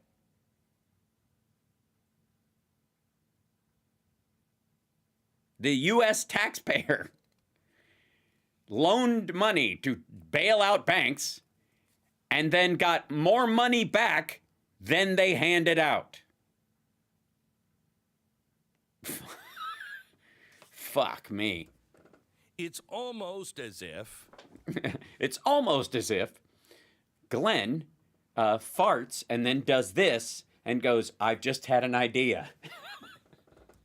These people were those people, them people, them people robbing our treasuries, looting our countries, knowing that it's going to collapse, and they're positioning themselves to be ready to have a lot of currency they're going to make worthless. When it collapses into the system they are building. Yeah, that's what you do. I built this building and we're going to demolish it. Really? Yeah. Why are we on the roof? I'll tell you later. Why are you smoking? No reason. This is so fucking stupid. And the best thing about this is this asshole thinks he's onto something. That don't know are you. Yeah, because you don't listen to enough Glenn Beck, okay? Let him straighten you out. Okay? Settle down. Stop laughing and listen. Oh, it's a conspiracy thing. Is it? Yes. Is it? Yes. You can play that. Oh, I know. As much as you want. Aw, that's sweet. I feel free now. I'm telling you, these are the robbers. Ooh. Burglars sounds more exciting. These are the guys that have been hiding in the hills.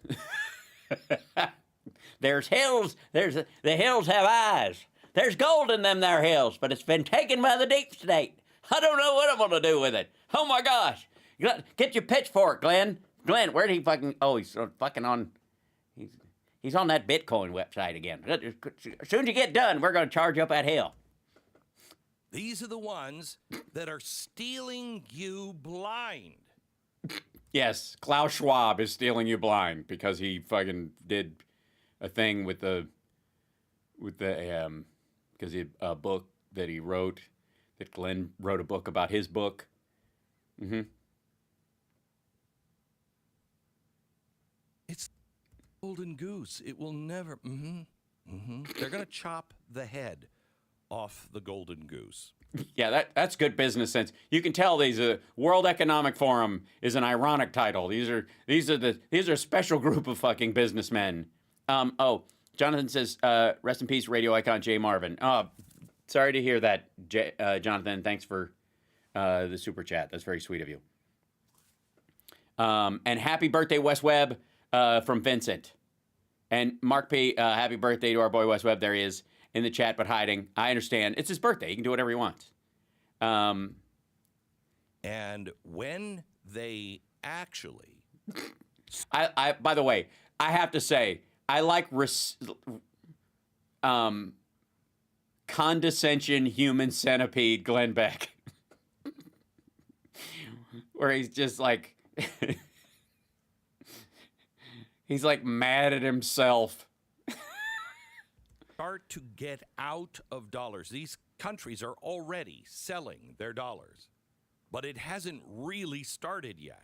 Oh, okay. Well, then I'll tell you what. You let me know when it starts, because I thought you said it started at the WEF when the Saudis did it.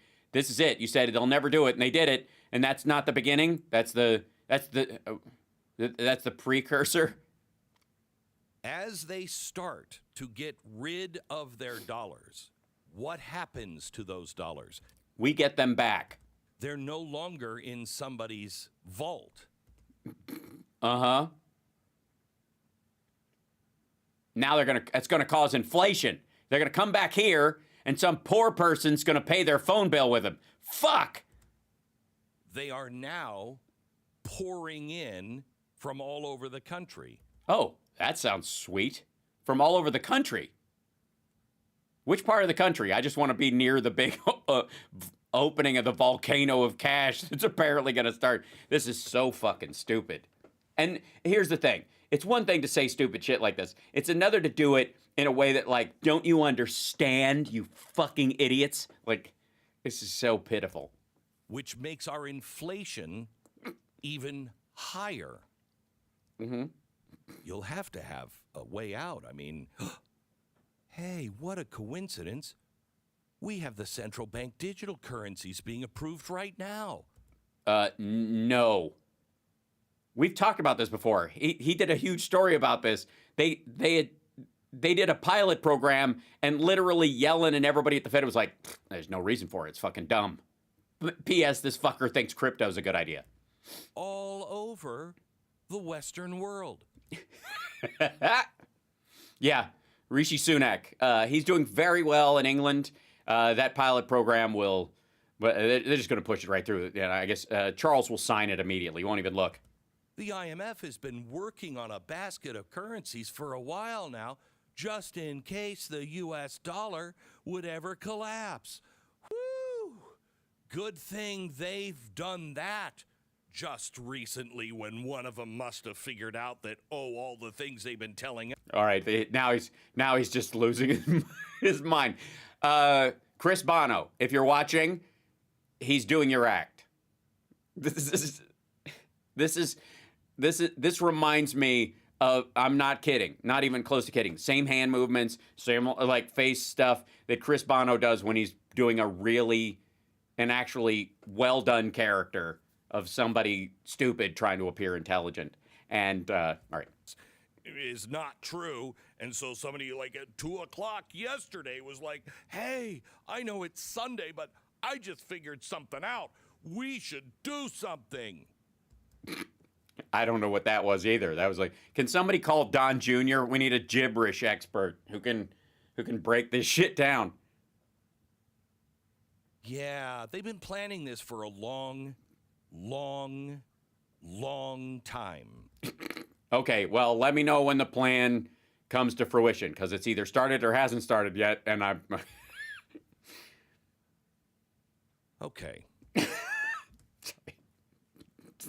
I want you to listen to Brandon Smith. 2017, he said, I published an article, The Saudi Coup Signals War and the New World Order Reset. I noted at the time that the sudden power shift over to the Crown Prince, Mohammed bin Salman, indicated a change in Saudi Arabia's relationship to the U.S. To understand how drastic this coup has been, consider this. For decades, Saudi kings maintained political balance by doling out vital power positions to separate, carefully chosen successors. Okay, by the way, most people in the Middle East view the Saudi royal family as the fucking Beverly Hillbillies, but evil. That they're a bunch of hicks. They're a bunch of rich Kardashian assholes who lucked into power, but aren't, they view, how we always talk about the British royal family being inbred? Yeah, they talk about them the same way. The Saudis are like, everybody in that entire region is counting the days until they can topple those fuckers. Positions such as the defense minister, the interior ministry, the head of the National Guard. But today, Mohammed bin Salman controls all three positions: foreign policy, defense matters, oil, and economic decisions and social changes are all in the hands of one man. Okay, so basically, so he wants to, in rotation, fuck with the United States, who apparently, according to the Weather Underground, just topples people whether the fuck we know why or not. Just so you can kill one guy and everybody's gone. I see. And the Russians won't act on that at all. So who backed this? Well, it was backed by the Public Investment Fund, a fund comprised of trillions of dollars. Where'd that come?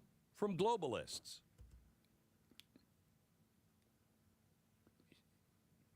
You mean Jews? He usually means Jews when he says that. Goldman Sachs, Blackstone, BlackRock. Black people. It's all a problem. By the way, economics is a very serious topic with me, and there are many moving parts at play in this kind of stuff. And there's a serious conversation to be had about where, as we shift away from fossil fuels in general towards renewables and the like, what our investment into an aging technology is, in the same way that we're not all in on the cotton gin these days. that we're going to transition at some point. That's how the world works because the future is here. So I take that stuff very seriously. It's worth a conversation, and the transition will be fascinating. And the U.S. and our near allies will do very well in that transition because we've been preparing for it as a culture for a long time. These guys have not, and that's the wall they're looking at. So, and this is their last kind of ditch effort to keep themselves afloat temporarily until they transition into something else. And everybody knows it except Glenn. So I laugh at Glenn and his take because I will not take seriously a serious topic when discussed by an inserious person. Now fell into favor with the globalist for one reason. He openly supports Vision for 2030. What is the Vision for 2030? The collapse of China. Oh, the Vision for 2030. That's the World Economic Forum. That's the UN. That's that. I mean, it's any situation where countries get together. It's bad. I mean, BRICS is fine. Just autocracies and violent kleptocracies getting together to try and sell arms to every drug cartel in the world and violent terrorists and separatist group. But UN gag. That's the great. Why did they bleep out reset? Is that an ongoing gag? Fuck you. We're going to get off all of these carbon. Or is it the Great Rectum now? If you just called it that, I mean, you could say that. Fuel. Or did he say reshit and they had to fix it? Did he? I'm not kidding. Economic Forum. That's the UN. That's the great. We're going to get off all of these carbon. Is he trying to draw attention to the Great Reset because he's selling that fucking book, and so he's not selling any books, and nobody cares. Fuels, these fossil fuels. Uh-huh. And we're going to have carbon controls. Wait, Glenn, that's the dumbest thing I've ever heard. It's Saudi Arabia. Why would they ever do that? Because they don't have as much oil as they say they do, and they're cash poor. Because the Saudis have been given access to ESG-like funding, as well as access to AI advancements. They're using ChatGPT to make their own political papers now? The so-called digital economy. Yes, the future.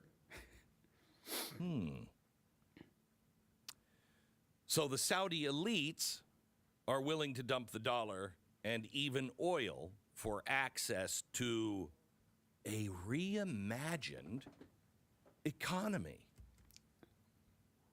Okay, two things. One, if you believe that, and he clearly does, that should tell you something about how the Saudis feel about the future of fossil fuel and their economy, that they are literally on their last legs about it. Secondly, it should also tell you something about they've looked at AI and they've looked at the future of the digidollar or whatever, the technological future that we're all headed into and decided that's where the money is. And this motherfucker thinks that because we're doing it too and we're doing it first, that means I don't know what the fuck he thinks it means, except they think the future isn't in oil either. So why would you have a petrodollar if everyone's moving away from fossil fuels, including the Saudis? Jesus Christ. A reimagined world. Fantastic. Fantastic. I don't know why that's funny to me. Here's the thing. Finally. Saudi Arabia has jumped on this bandwagon. China. It seems like they've jumped off the petroleum bandwagon. Has jumped on this bandwagon. Oh, we're all bumping on this bandwagon. I like bandwagons. I like any kind of wagon. I like a hayride. I personally think that Aaron Neville's albums were all written on a hayride. That's my, ha ha ha, no. Something about you. It's just a theory. When this really starts to kick in. Yeah, you let us know. I'll be holding my breath. Our economy. Mm-hmm. You mean the economy that makes all the high-end chips in the world? All of them? We design all of them. The machinery is made by us and the Dutch. But, yeah, so the Saudis think they're going to get out from under the U.S. dollar by moving away from fossil fuels and towards high-end computer chip manufacturing and semiconductors. All right. Well, let me just put it this way. Put it some way. I, honest to fucking God, don't know what he's talking about at this point. We outsource our inflation. What? Okay?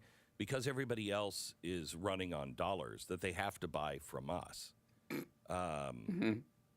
Their inflation goes up because of what we do.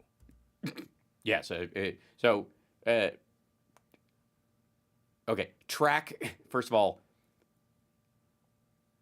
no, supply of goods wanted by the populace and the availability of them, the ability to get them into the country, stuff bought through U.S. dollars and stuff bought from other people has nothing to do, the strength of the U.S. dollar does not affect how fast apples grow on trees or whether chickens are live or die from H1N1 or H5N1.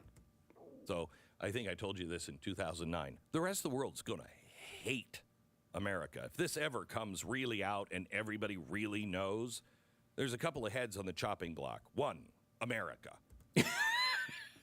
Again, can anyone make any sense of this? That's just over. It's just over. They're going to hate us if they find out that they use our... Do they even know they use our dollar to buy stuff? We've destroyed our choices to just spend and spend and spend and spend and spend. Our choices are going to be used against us by foreign leaders. Oh, I see. He's talking about that the debt, that the national debt is going to destroy the power of the dollar, and they're going to be mad because we cadavered the dollar. When in reality, there are not enough dollars in circulation for all the people that trust and want them.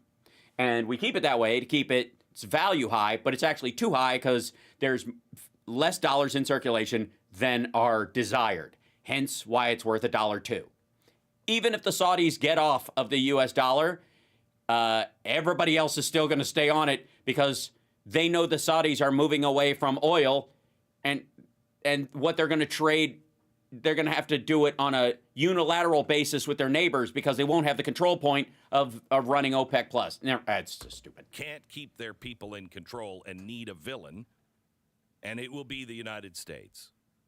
Then, on top of... Yeah, unlike any other time in history for those groups of people. That, you have the World Economic Forum.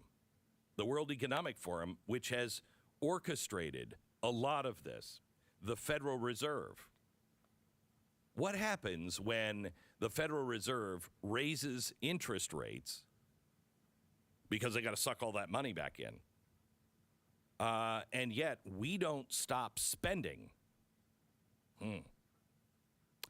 That's all right. This is just fucking this. His notes have to be written in crayon on toilet paper.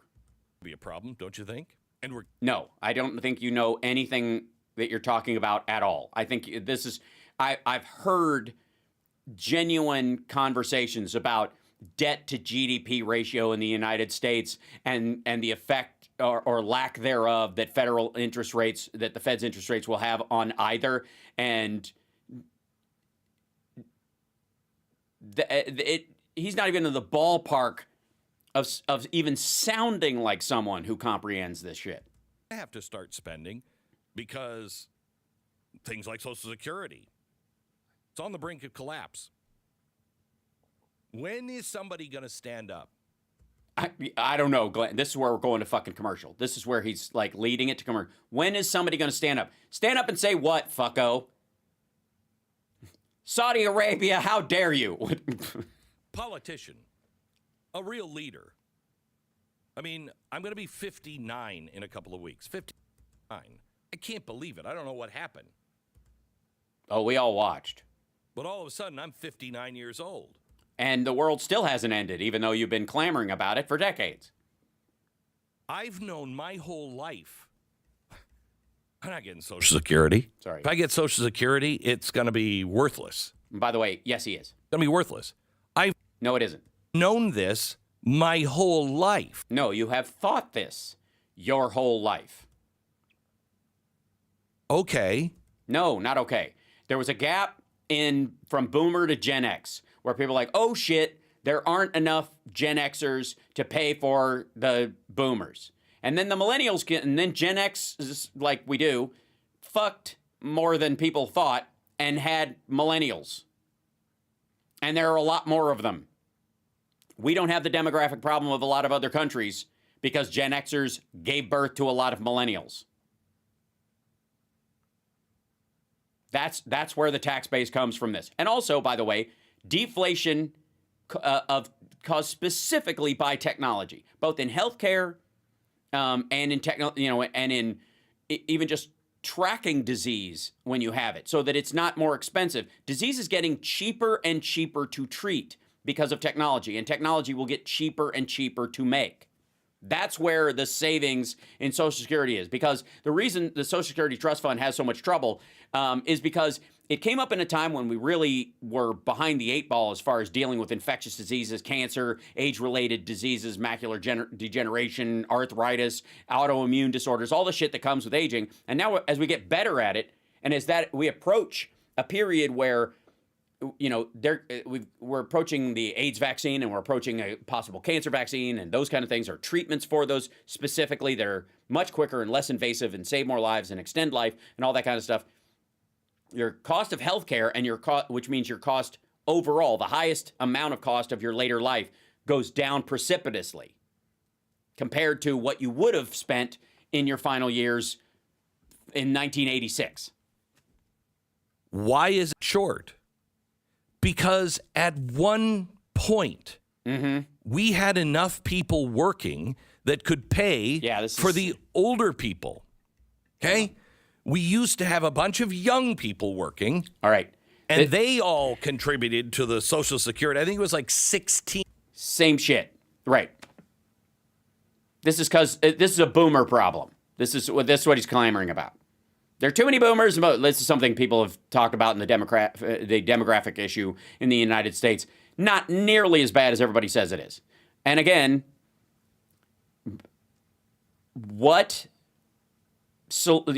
each year goes by, the solutions and creature comforts of life get cheaper and easier to produce. There'll be a bump in that because of supply chains over the next couple of years, but that's it. To one.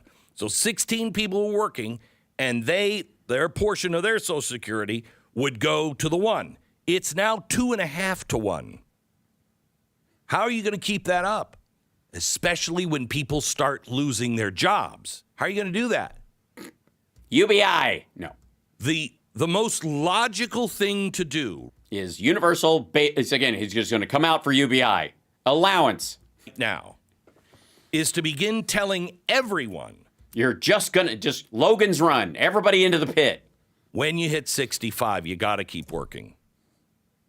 Unless there is... Okay, so this whole thing is about extending the age by which you get Social Security. That's what we're talking about. You know, if you're 65 and you're getting it, you're 65 and you're getting it. But if you're 64, you're fucked. But you got to keep working. Most people do. And so many people do. Like, especially in the managerial class, every fucking consultant at major corporations, except for Ivanka Trump, I suppose, and it's not like the Trump organization is a major corporation, but they hire the people who've retired as consultants. They work on a fee. If you're 60, you get half. Now, this is going to be a real problem because I paid Social Security my whole life. Why don't... Yeah, fucking, I don't want to... He's not going to retire. The fuck? What are you worried about? Your back-breaking lifestyle of Sonic and and I guess vanilla Dove Bar microphones. Get it. Because it doesn't work.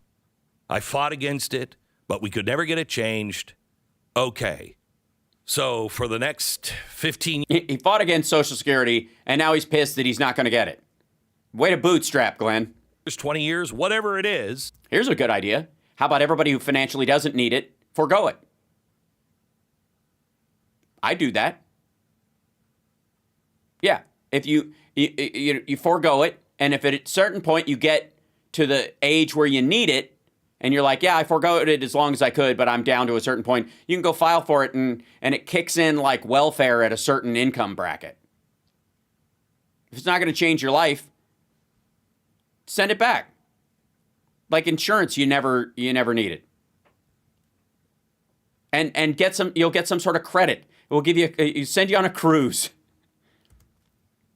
But it has to change. By the way, thank you, Susan. People who are 59 need to understand you got to work until 72.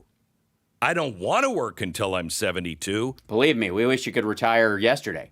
But I'll work until I'm 72 or 75. Social Security was designed at a time when the average guy who was the main worker died at 62. It was rare that you made it to 65. Right. So the money from your SSI would go to your progeny and help put your kids through school. If dad died as the single breadwinner for the home, that money went to them. Ask Paul Ryan. It's how he went to fucking school. This is what happens when you see the entire world through a self-involved lens. So maybe if you want to go back to that, maybe you're working till you're 80 now. I plan to. I'm gonna George Burns this motherfucker. But nobody will touch that because no one is telling you the truth. By the way, what are we looking at here right now? This is a right hook. This is a sneak jab or a right hook.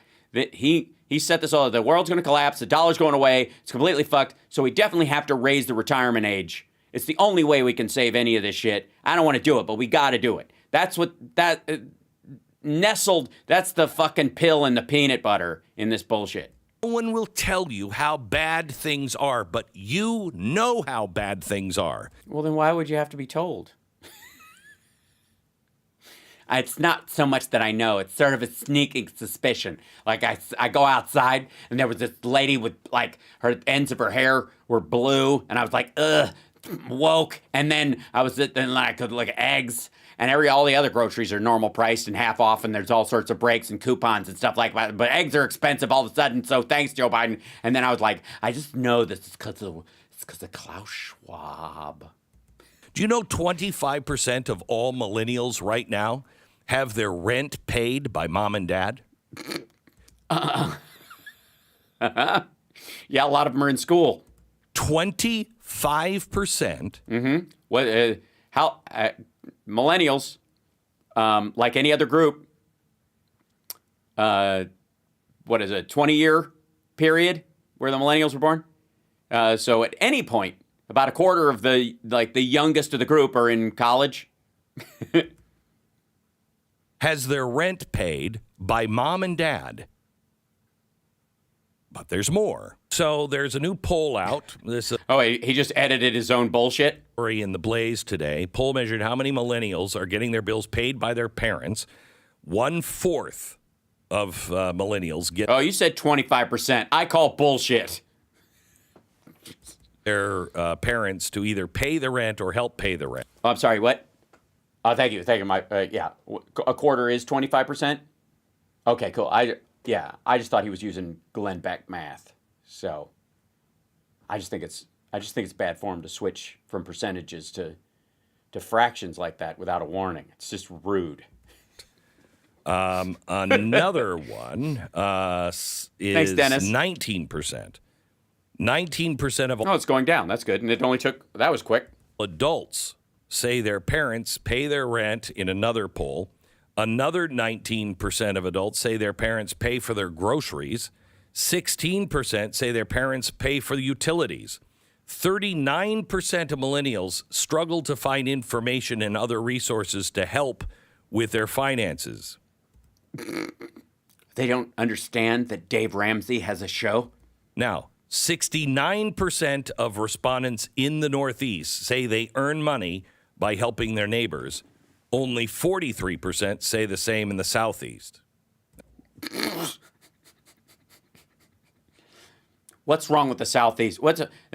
Hey, Carolinas, what the fuck's the matter with you? You got no gumption?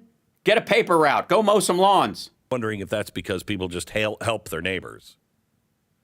Yeah, they don't charge you in the South because they're just nice, y'all.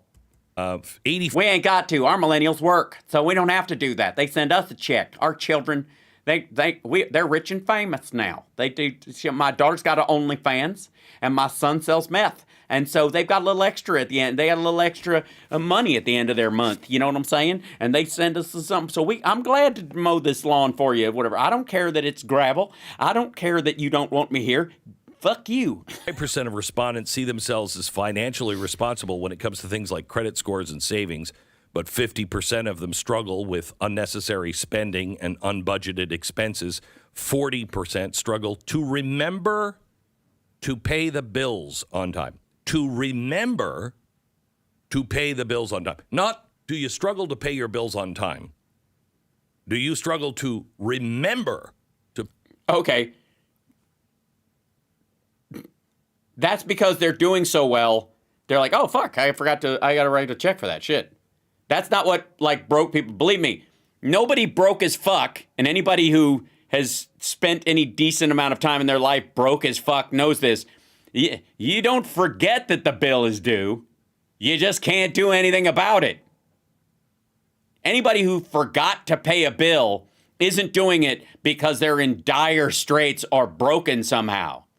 They struggle. Good God. This started out with the fucking end of the petrodollar and the Saudis don't love us anymore. And now we're back to fucking kids today. When I remember when I was, the age of a millennial, that was the scariest time of the month. I remembered. It was constantly there in my back of my mind. Oh my gosh, how am I going to make it? How am I going to make it? Right. That's not the group you're talking about. These people are not worried about paying the bills. They forgot. You don't forget if you're not worried. Worry is weaponized imagination. You see something coming ahead and you consider the worst that will come from it. Forgetting is not seeing the future at all in that regard. I'm going to make it. I didn't struggle to remember it. But there is also something else that is coming. Okay, so we have Social Security. Okay. Like, honest to God, this is the same fucking conversation. It's collapsing. Nobody's going to do anything about it, okay? Because it's always framed as freak out, we're all going to die, we're killing grandma. Right. That's not going to happen. Okay, well then I'm glad I didn't worry about it up to this point, so I guess I shouldn't start. Americans care. Yeah, we're not gonna make her eat cat food, unless, of course, we get rid of the ACA, and then fuck her.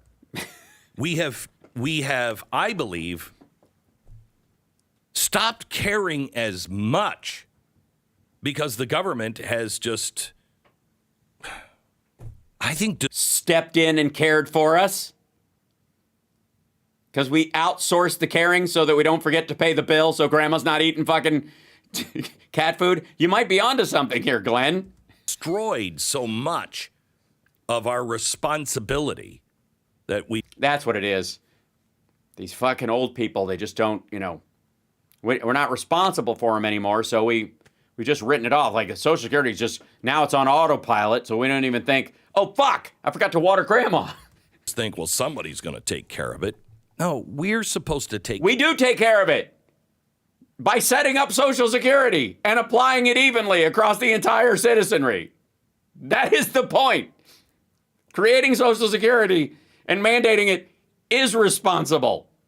Borrowing from it for a bunch of other shit, especially unpaid for tax breaks, is not. Of our elderly. We're supposed to be taking care of the widow. The widow Jenkins. Where you headed? I'm going up to the widow Jenkins' house. She needs a little help with her pelvic tilt. Be doing these things. Yeah, but you gotta understand, millennials would forget. They'd be like, she'd be dead already. So yeah, it's better that a government system that operates on a kind of schedule. Security is collapsing. Then you find that millennials are not finding jobs. Then too busy going to university. The last piece, so that they can have a job of the future that will last. The perfect storm. Here it is. All of this together. The Saudis have decided to buy Social Security and only give American old people yuan with pictures on it that will offend millennials and get the currency canceled. No? All right. More Americans cannot afford their car payments today than during the peak of the financial crisis of 2008.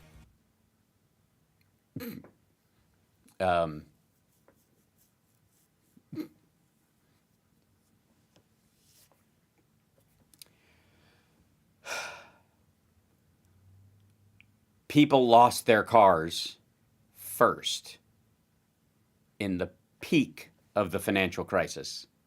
The one thing that people lost right away was credit cards, vehicles. This time they didn't, because UI helped them maintain that for a while. That's why. And then more people have cars. And there are more people in general. Now, what's happening with that? What's up with that? How are you going to drive to the Social Security store and pick up cat food for grandma if you can't afford... This is...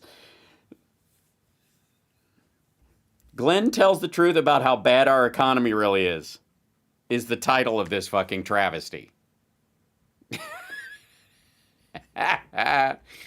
Oh, shit. Okay, that's that. Honestly, if I may, ladies and gentlemen, you're watching Hal Sparks Mega Worldwide. It's a good time. All right, I'll do one more short one if you'll hang with me. Yes, chat room. Yes. What do you think? One more before I rest my throat, because I've been on for 4 hours and change now. Is that cool? Yeah. Hashtag OK Doomer. Oh God, this is so stupid. What's up with that? What is the deal with cat food? Why is grandma eating it? It's like she likes the stuff. Glenn, simmer the fuck down. Why is the World Economic... Why is Olaf Scholz fucking my grandmother? What is the deal? If she can fuck like that, she should have an OnlyFans and not be on Social Security, am I right? Just like everything. This is why I'm like conspiracophobic right now. Like none of this shit lands. Like conspiracies have officially jumped the shark. There's at a certain point, if there are that many conspiracies and it's so ongoing and it's so pervasive, then the conspiracy is the norm. I don't want to get too I Am Legend on this, but whoever's trying to live outside the conspiracy is the villain then at this point. Ugh, God. All right. Speaking of villains at this point, if I may, ladies and gentlemen, double butt crack forehead, Tuckums Carlson has Tulsi Gabbard on because they're having a host off. She fills in for him sometimes. And I don't know what this is not the topic of this.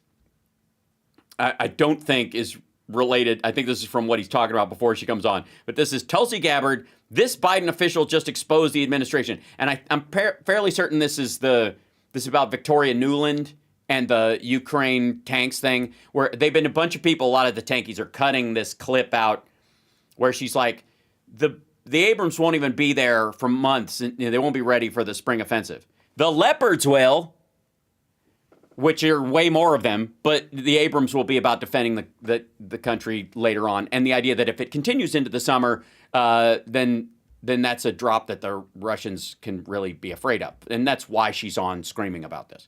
I'm pretty sure, but we'll see. It could be any number of things. It's a story that's been kind of forgotten, but Victoria Nuland, who was the driving force behind the war in Ukraine, helped start. No. This is, by the way, this is a Jimmy Dore talking point. She started the coup in 2014. Fuck the Ukrainians. They didn't want freedom. They don't want to be out from under Russia's thumb. They didn't want to be out from under Yanukovych. The war in Ukraine.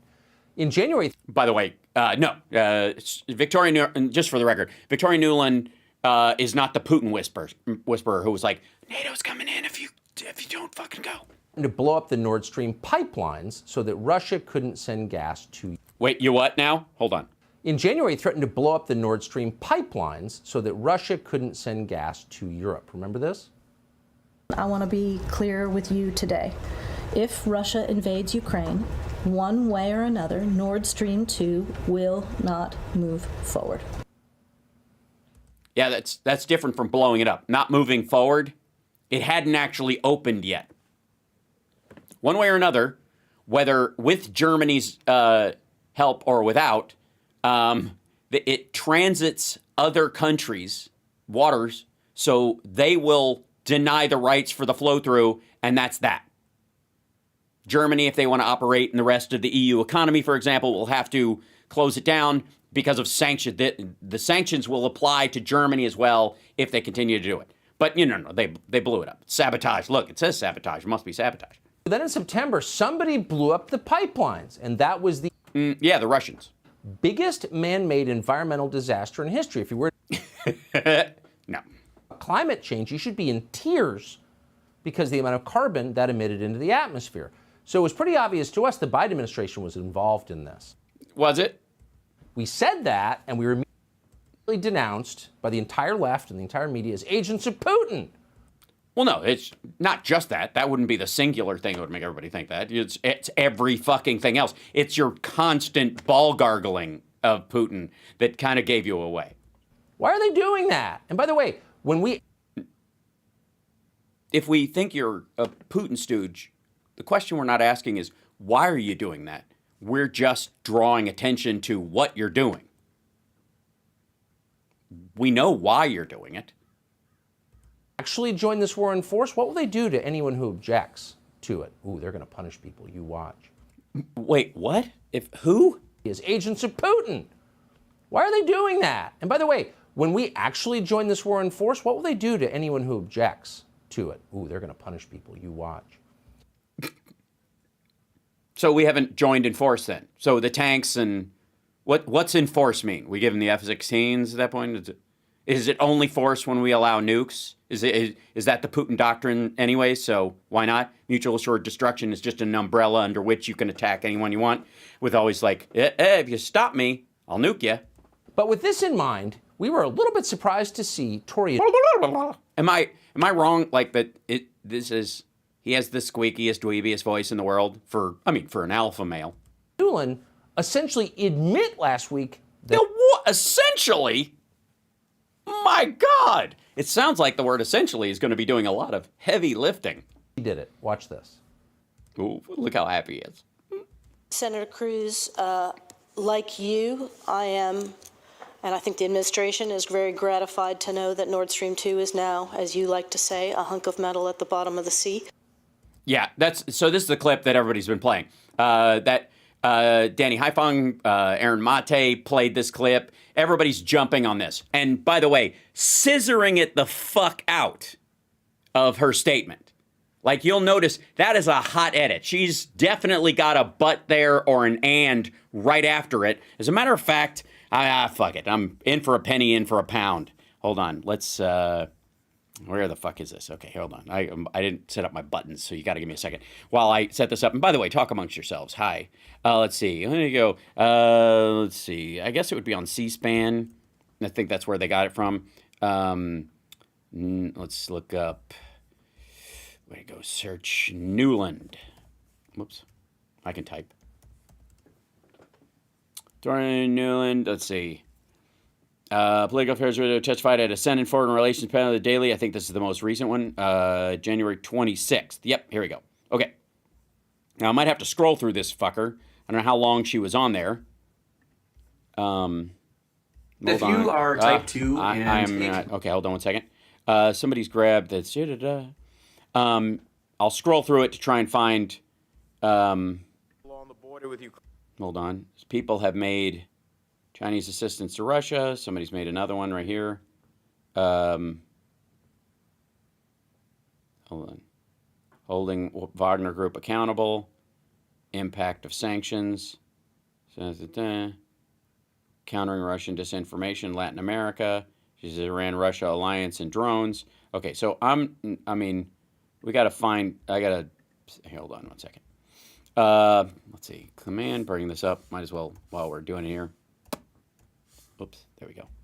I'm going to switch you guys over so you can watch as I do this. At this point, I'm not quite sure where in the questioning, other than the fact that Cruz asks his question of her. There's Cory Booker. There's this guy, and then this guy, and then this guy. I don't know how long along the way. Jeff Merkley. Okay, here's Ted Cruz asking questions. Let's see if it's anywhere. Senator Cruz, like you. Oh, shit, man. I just fucking nailed it. You're welcome. And I think the administration is very gratified to know that Nord Stream 2 is now, as you like to say, a hunk of metal at the bottom of the sea. I personally, having been involved, along with my boss, Secretary Blinken, in all of those negotiations with Russia to try to prevent this war in December, do not believe that had that Nord Stream 2 been cut off in January, that would have been decisive for Putin. It was important that the day the war began, the Germans cut the pipeline, as did the rest of the Europeans, but he was bound and determined to go into Ukraine, as you know. Okay, so the idea is that this is Ted Cruz basically saying, let's see, his question is more germane to it, I guess, in this case. Hold on. As you know, in January of last year, the Senate voted on my legislation to impose sanctions on the Nord Stream 2 pipeline. And it did so before Russia had invaded Ukraine. When the Senate voted on those sanctions, President Zelensky publicly urged, even begged, the United States Senate to pass those sanctions. And President Zelensky said, passing those sanctions then were the last chance to prevent Russia from invading Ukraine, the last chance to prevent Russian tanks rolling into Ukraine. Was President Zelensky wrong? Senator Cruz. Okay, so the idea is that we wanted this war, we didn't want to prevent it, and I tried to stop that. If my sanctions, if they'd have voted on it, there never would have been a war. That's him selling himself. Now, let's go a little bit forward after her answer and see if he does a follow-up or something. Let's see. Bound and determined to go into Ukraine, as you know. So you believe Zelensky was wrong when he said stopping Nord Stream 2 was the last and best way to stop this war? I don't think it would have stopped Putin, and when the government of Poland similarly begged the United States Senate to pass those sanctions and said this is the last and best opportunity to stop Russia from invading Ukraine, you believe Poland was wrong too? I do not believe we would have prevented this war had the Europeans acted faster on Nord Stream 2. I wish it were the case, but I don't think it would have stopped. Okay, well, let's talk about how the war is going. And I know that you and I both agree that it is important for Russia to suffer a crushing defeat. There you go. So hardly, this is, I guess he's not going to have Ted Cruz on anytime soon. But this is, notice how they slice it up. She goes, we're all gratified. By the way, gratified sounds like somebody else did it to me. But, I mean, glad is one thing, but gratified is an interesting choice of words, unless she's quoting Ted Cruz from some other thing that he said. Stream 2 is now, as you like to say, a hunk of metal at the bottom of the sea. Oh, she's excited about it. When it happened, they said, we're upset about it. We have no idea who did this. And if you think we had... No, they didn't say we're upset about it. No, they didn't. Victoria Nuland and Ted Cruz specifically, the people in this clip, did not go, we're upset that Nord Stream 2 has been hit by something. Again, the Russians put a pig in their own pipe and blew it up. Candidate, you're Putin. What are we watching here? Tulsi Gabbard is a former presidential candidate. She joins us tonight. Congresswoman, thank you so much for coming on. Former Congresswoman. Current podcaster. Now they're basically admitting it and nobody is saying anything? Why? No, they're not admitting it. You are beyond putting words in their mouth. Yeah, well, they did admit it. And so let's talk as if they just said they did it. And we know they did it anyway. So even if they didn't say they did it, then we know that they did it. And they're doing it right now. They're going to do it again. I love to do it. I just did it and I want to do it again. It's good to be the king. I think there's two really important things for the American 2. Get ready. Write them down. People to take away from what you have just outlined here. Number one is that statement from Victoria Nuland just exposed her and the administration's truth, which is that they have been lying to us all along about this. There's no way the United States was not either involved or knew about this or... First of all, no, that's not what that statement was at all. Look how mad, like Tucker's like, yeah. He just, it's like, he kind of turns into the chicken lady from Kids in the Hall. Oh, yeah. Oh. Very minimum approved it. At the very, no, the minimum would be knew about it and turned a blind eye. If we approved it, it would be the maximum. Like that's basically giving the go ahead. What a bunch of goofy bullshit. So they've been lying to us. They've been deceiving us, saying, hey, look, the United States had absolutely nothing to do with this. Right. Well, which is, again, how does that differ from what she said just then? Because she didn't at the same time. Like, look, you and I are both glad that thing's not working. Fuck them. But we didn't do it. Like, she didn't tacitly, because she has to throw herself in front of that. But and if she went, well, we didn't have anything to do with it. They go, notice how she had to say something because we all know. So trying to sell us the absurd lie that, well, of course, Russia somehow exploded their own energy infrastructure to hurt their own economic interests. Okay, dead pipeline that the Germans said we are never going to use. There is no economic interest in the future in it. Not with what Russia did in Ukraine and not what they were planning on doing, and certainly ongoing their threats to fucking nuke Berlin for fuck's sake. They're not like, oh, the nuke. All right, you know what? We should start up the Nord Stream. Maybe they were just kidding. The Germans turned off their side of the pipeline. They're not going to use it. They don't need it. They found other sources. They're getting off that teat entirely. They're still getting some oil from Russia, but not natural gas. So here you're Russia.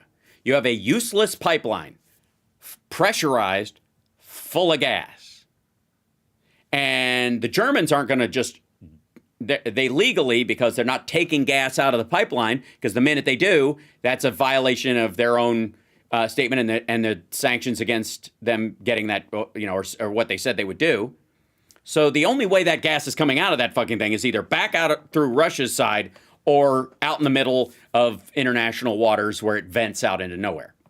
And then they, by the way, apparently patched it and didn't repressurize it. There's no oil, or there's no gas in it now. Like, it's full of air. But again, if you've sent all of your skilled men to die in, trying to take Bakhmut 100 fucking times, there's nobody there running the fucking gas that isn't smoking when it fucking goes off. Like, this is so stupid.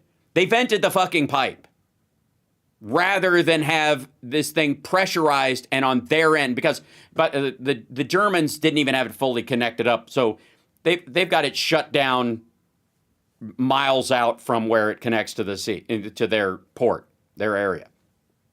The Russians don't. They're the ones feeding it. Shows how stupid they think we are that we would buy such an absurd argument.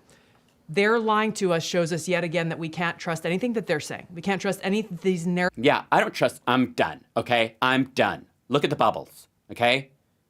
Who farted? I think we've got to decide. That are coming out of the mainstream media. You are on the mainstream media, fucko.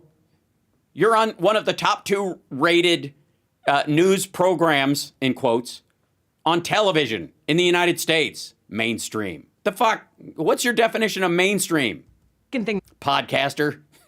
Important to recognize that is very dangerous is that they are setting a precedent through what her statements are and their actions that they can speak normally in answering a series of questions, and crazy people like me and you, Tucker, can grab onto any word and just build a big giant fantasy out of it. It's amazing. This is great. It's kind of like being Alex Jones without the bloat. It feels dirty, actually. Now that it is acceptable to go and essentially use sabotage against infrastructure as an acceptable strategy. So we have to look at our own vulnerabilities in this area, whether it's the undersea cables, our communication systems, our financial systems, our own power grid and energy system vulnerability. Oh, I see. Because Victoria Nuland put on a fucking frog suit and swam down and blew up the pipeline. We have to worry about Russia attacking our infrastructure through cyber attacks and other stuff. Motherfucker, they already do. There's over 36 attacks linked to the Russian government that are substantial enough to warrant, if we decided to, sabotaging the fucking Nord Stream pipeline and making it look like an accident. Like that would be well within our right for just what we, not to mention what they've done to the fucking EU countries, but to us alone. They set an entire hacker farm on shutting down the electricity at American hospitals, the bigger the better, in major cities. They got foiled, but they fucking tried. And again, this goes by my rule. Attempted murder, same fucking sentence. Just because you fucked up and weren't successful doesn't mean you're not a murderer. An attempted murderer is a murderer. The list goes on and on. Yes, it does. It's just a list. You've lost Tucker, though. He's in snoozy bye-bye land. The argument is very clear. Hey, look, if it's okay to go after and bomb and destroy Russia's oil and gas infrastructure, why would it not then be okay for someone else to come and attack our own, exploit our own vulnerabilities here? So this is the position. Well, again, we didn't take credit for it. We're not taking credit for it. You have no proof that we did it. Again, it's absolutely logical that Russia did it to solve their own infrastructure problem because fuck the atmosphere. It's exactly the kind of behavior you get from Russia. And if the Russians knew it was us, because they've got sensors down that whole fucking thing. Again, this is a redux of like, this is the start of World War. This is World War III. We started World War III. Remember all the people who were saying when this happened that this is the start of World War III? You guys remember that? That was going to be the turning point. Everybody, fucking Russell Brand, Dorr, this idiot, that idiot. This was it was almost like a running gag for a while. Like, motherfucker, you think a venting pipeline is going to trigger a nuclear volley? Yeah, are you out of your fucking mind? But it didn't float, and they're like, fuck. So what they're trying to do is, because they got this footage, is just regurgitate this horse shit whenever they get an opportunity. But the warmongers in Washington have... The warmongers in Washington. Certainly aren't any in the Kremlin. That place is pure as the driven snow, I tell you. Pure as the driven snow. Put us into, we the American people, all in the name of saying, hey, we're doing this to protect you. We're trying to protect democracy, but their actions are making us less safe and undermining our democracy because we cannot have a... Look, I'm just as confused as Tucker looks. How the fuck is her talking to Ted Cruz about how they... And trying to, by the way, bridge a gap with a dude who she disagrees with about the premise he's giving. Like, look, we're both happy that thing's gone. And he brought up the pipeline specifically. She's like, we're both glad it's gone, but that wasn't going to change the existence of it one way or another. Wasn't going to change Russia's attack on Ukraine. They didn't go in to guarantee the fucking pipeline would continue, and they certainly didn't stop once it exploded. So it's immaterial to Russia's choice. Clearly, pipeline or no, this was a strategic choice on Vladimir Putin's part. Clear and obvious to everybody watching. He said so. But, you know, warmongers in D.C. It's warmongers. Why? Notice, I can't get over the fact that she will just never say, like, warmongers in the Kremlin. We're dealing with warmongers in the Kremlin. We have to be very careful. That would be a sensible conversation for anybody who thinks that it's escalating to the point where you dial it down. Wouldn't it? Wouldn't that be the take you were taking? Wouldn't that be the way to discuss this? You'd first go, who started it? How serious are they about continuing it? What are their intentions? And then you would dial in your feelings about mitigating the response or the overtness of the response based on that idea, not on it is now the responsibility of the victim. Look, if she fights back, she's only exciting her attacker more. Tulsi Gabbard and Tucker Carlson are both in the Ukraine shouldn't have worn that short skirt group. Democracy, if we can't trust what our leaders are telling us. First of all, luckily, neither of these assholes I would consider leaders of anything, except, you know, the local ball tanning 216, you know, Union House forever. So, how, again, this is like the most untrustworthy source is insisting that we check our trust at the door with someone else based on a ham-handed interpretation of someone's statement in a congressional hearing, in a Senate hearing, specifically around this particular topic, as if she was like, we got that, motherfucker. Well, and they don't care about democracy at all. But no, of course not. That's why she was speaking in an oversight hearing with the Senate. I mean, they showing up and testifying is the new defy a subpoena. Mark my word. No. Anyone who calls them out on their lies, they've already denounced you, for example, as a disloyal American who serves their country in uniform. If this war accelerates, they will go after you and everyone else who's called. Yeah, you're going to be rounded up, Tulsi. You and Tucker. You'll both be put in the same internment camp if you dare speak. Because it's coming. Yes. Nothing scary's happening now, but be scared. Be very afraid. They haven't done it yet, but yeah. They were going to do it. They want to do it. They've been trying to do it. They've been months and months, years and years. They've been trying to, the minute they get the on their lies. That's where it's up to the American. I was just saying that. I wanted to get that in before we go to break. I said it. I was so naughty just then. Did you see how naughty I was? I was like, oh, we're going to get rounded up. People. See you in the FEMA camp. Oh, I felt like Alex Jones for a second. Oh, did you feel it? I felt it. We're the only, where is their hope? The hope lies in our hands. Yummy. Fire, get rid of throw these lying, warmongering politicians out of office and stop listening to the crap the mainstream media and big tech is putting out. Also, talking points. Also, words and phrases. Also, bumper sticker. Also, RT headlines. Also, and take a stand for the truth for our country. Take a stand. Kick these people out. Don't let them be in there, the people who got voted in.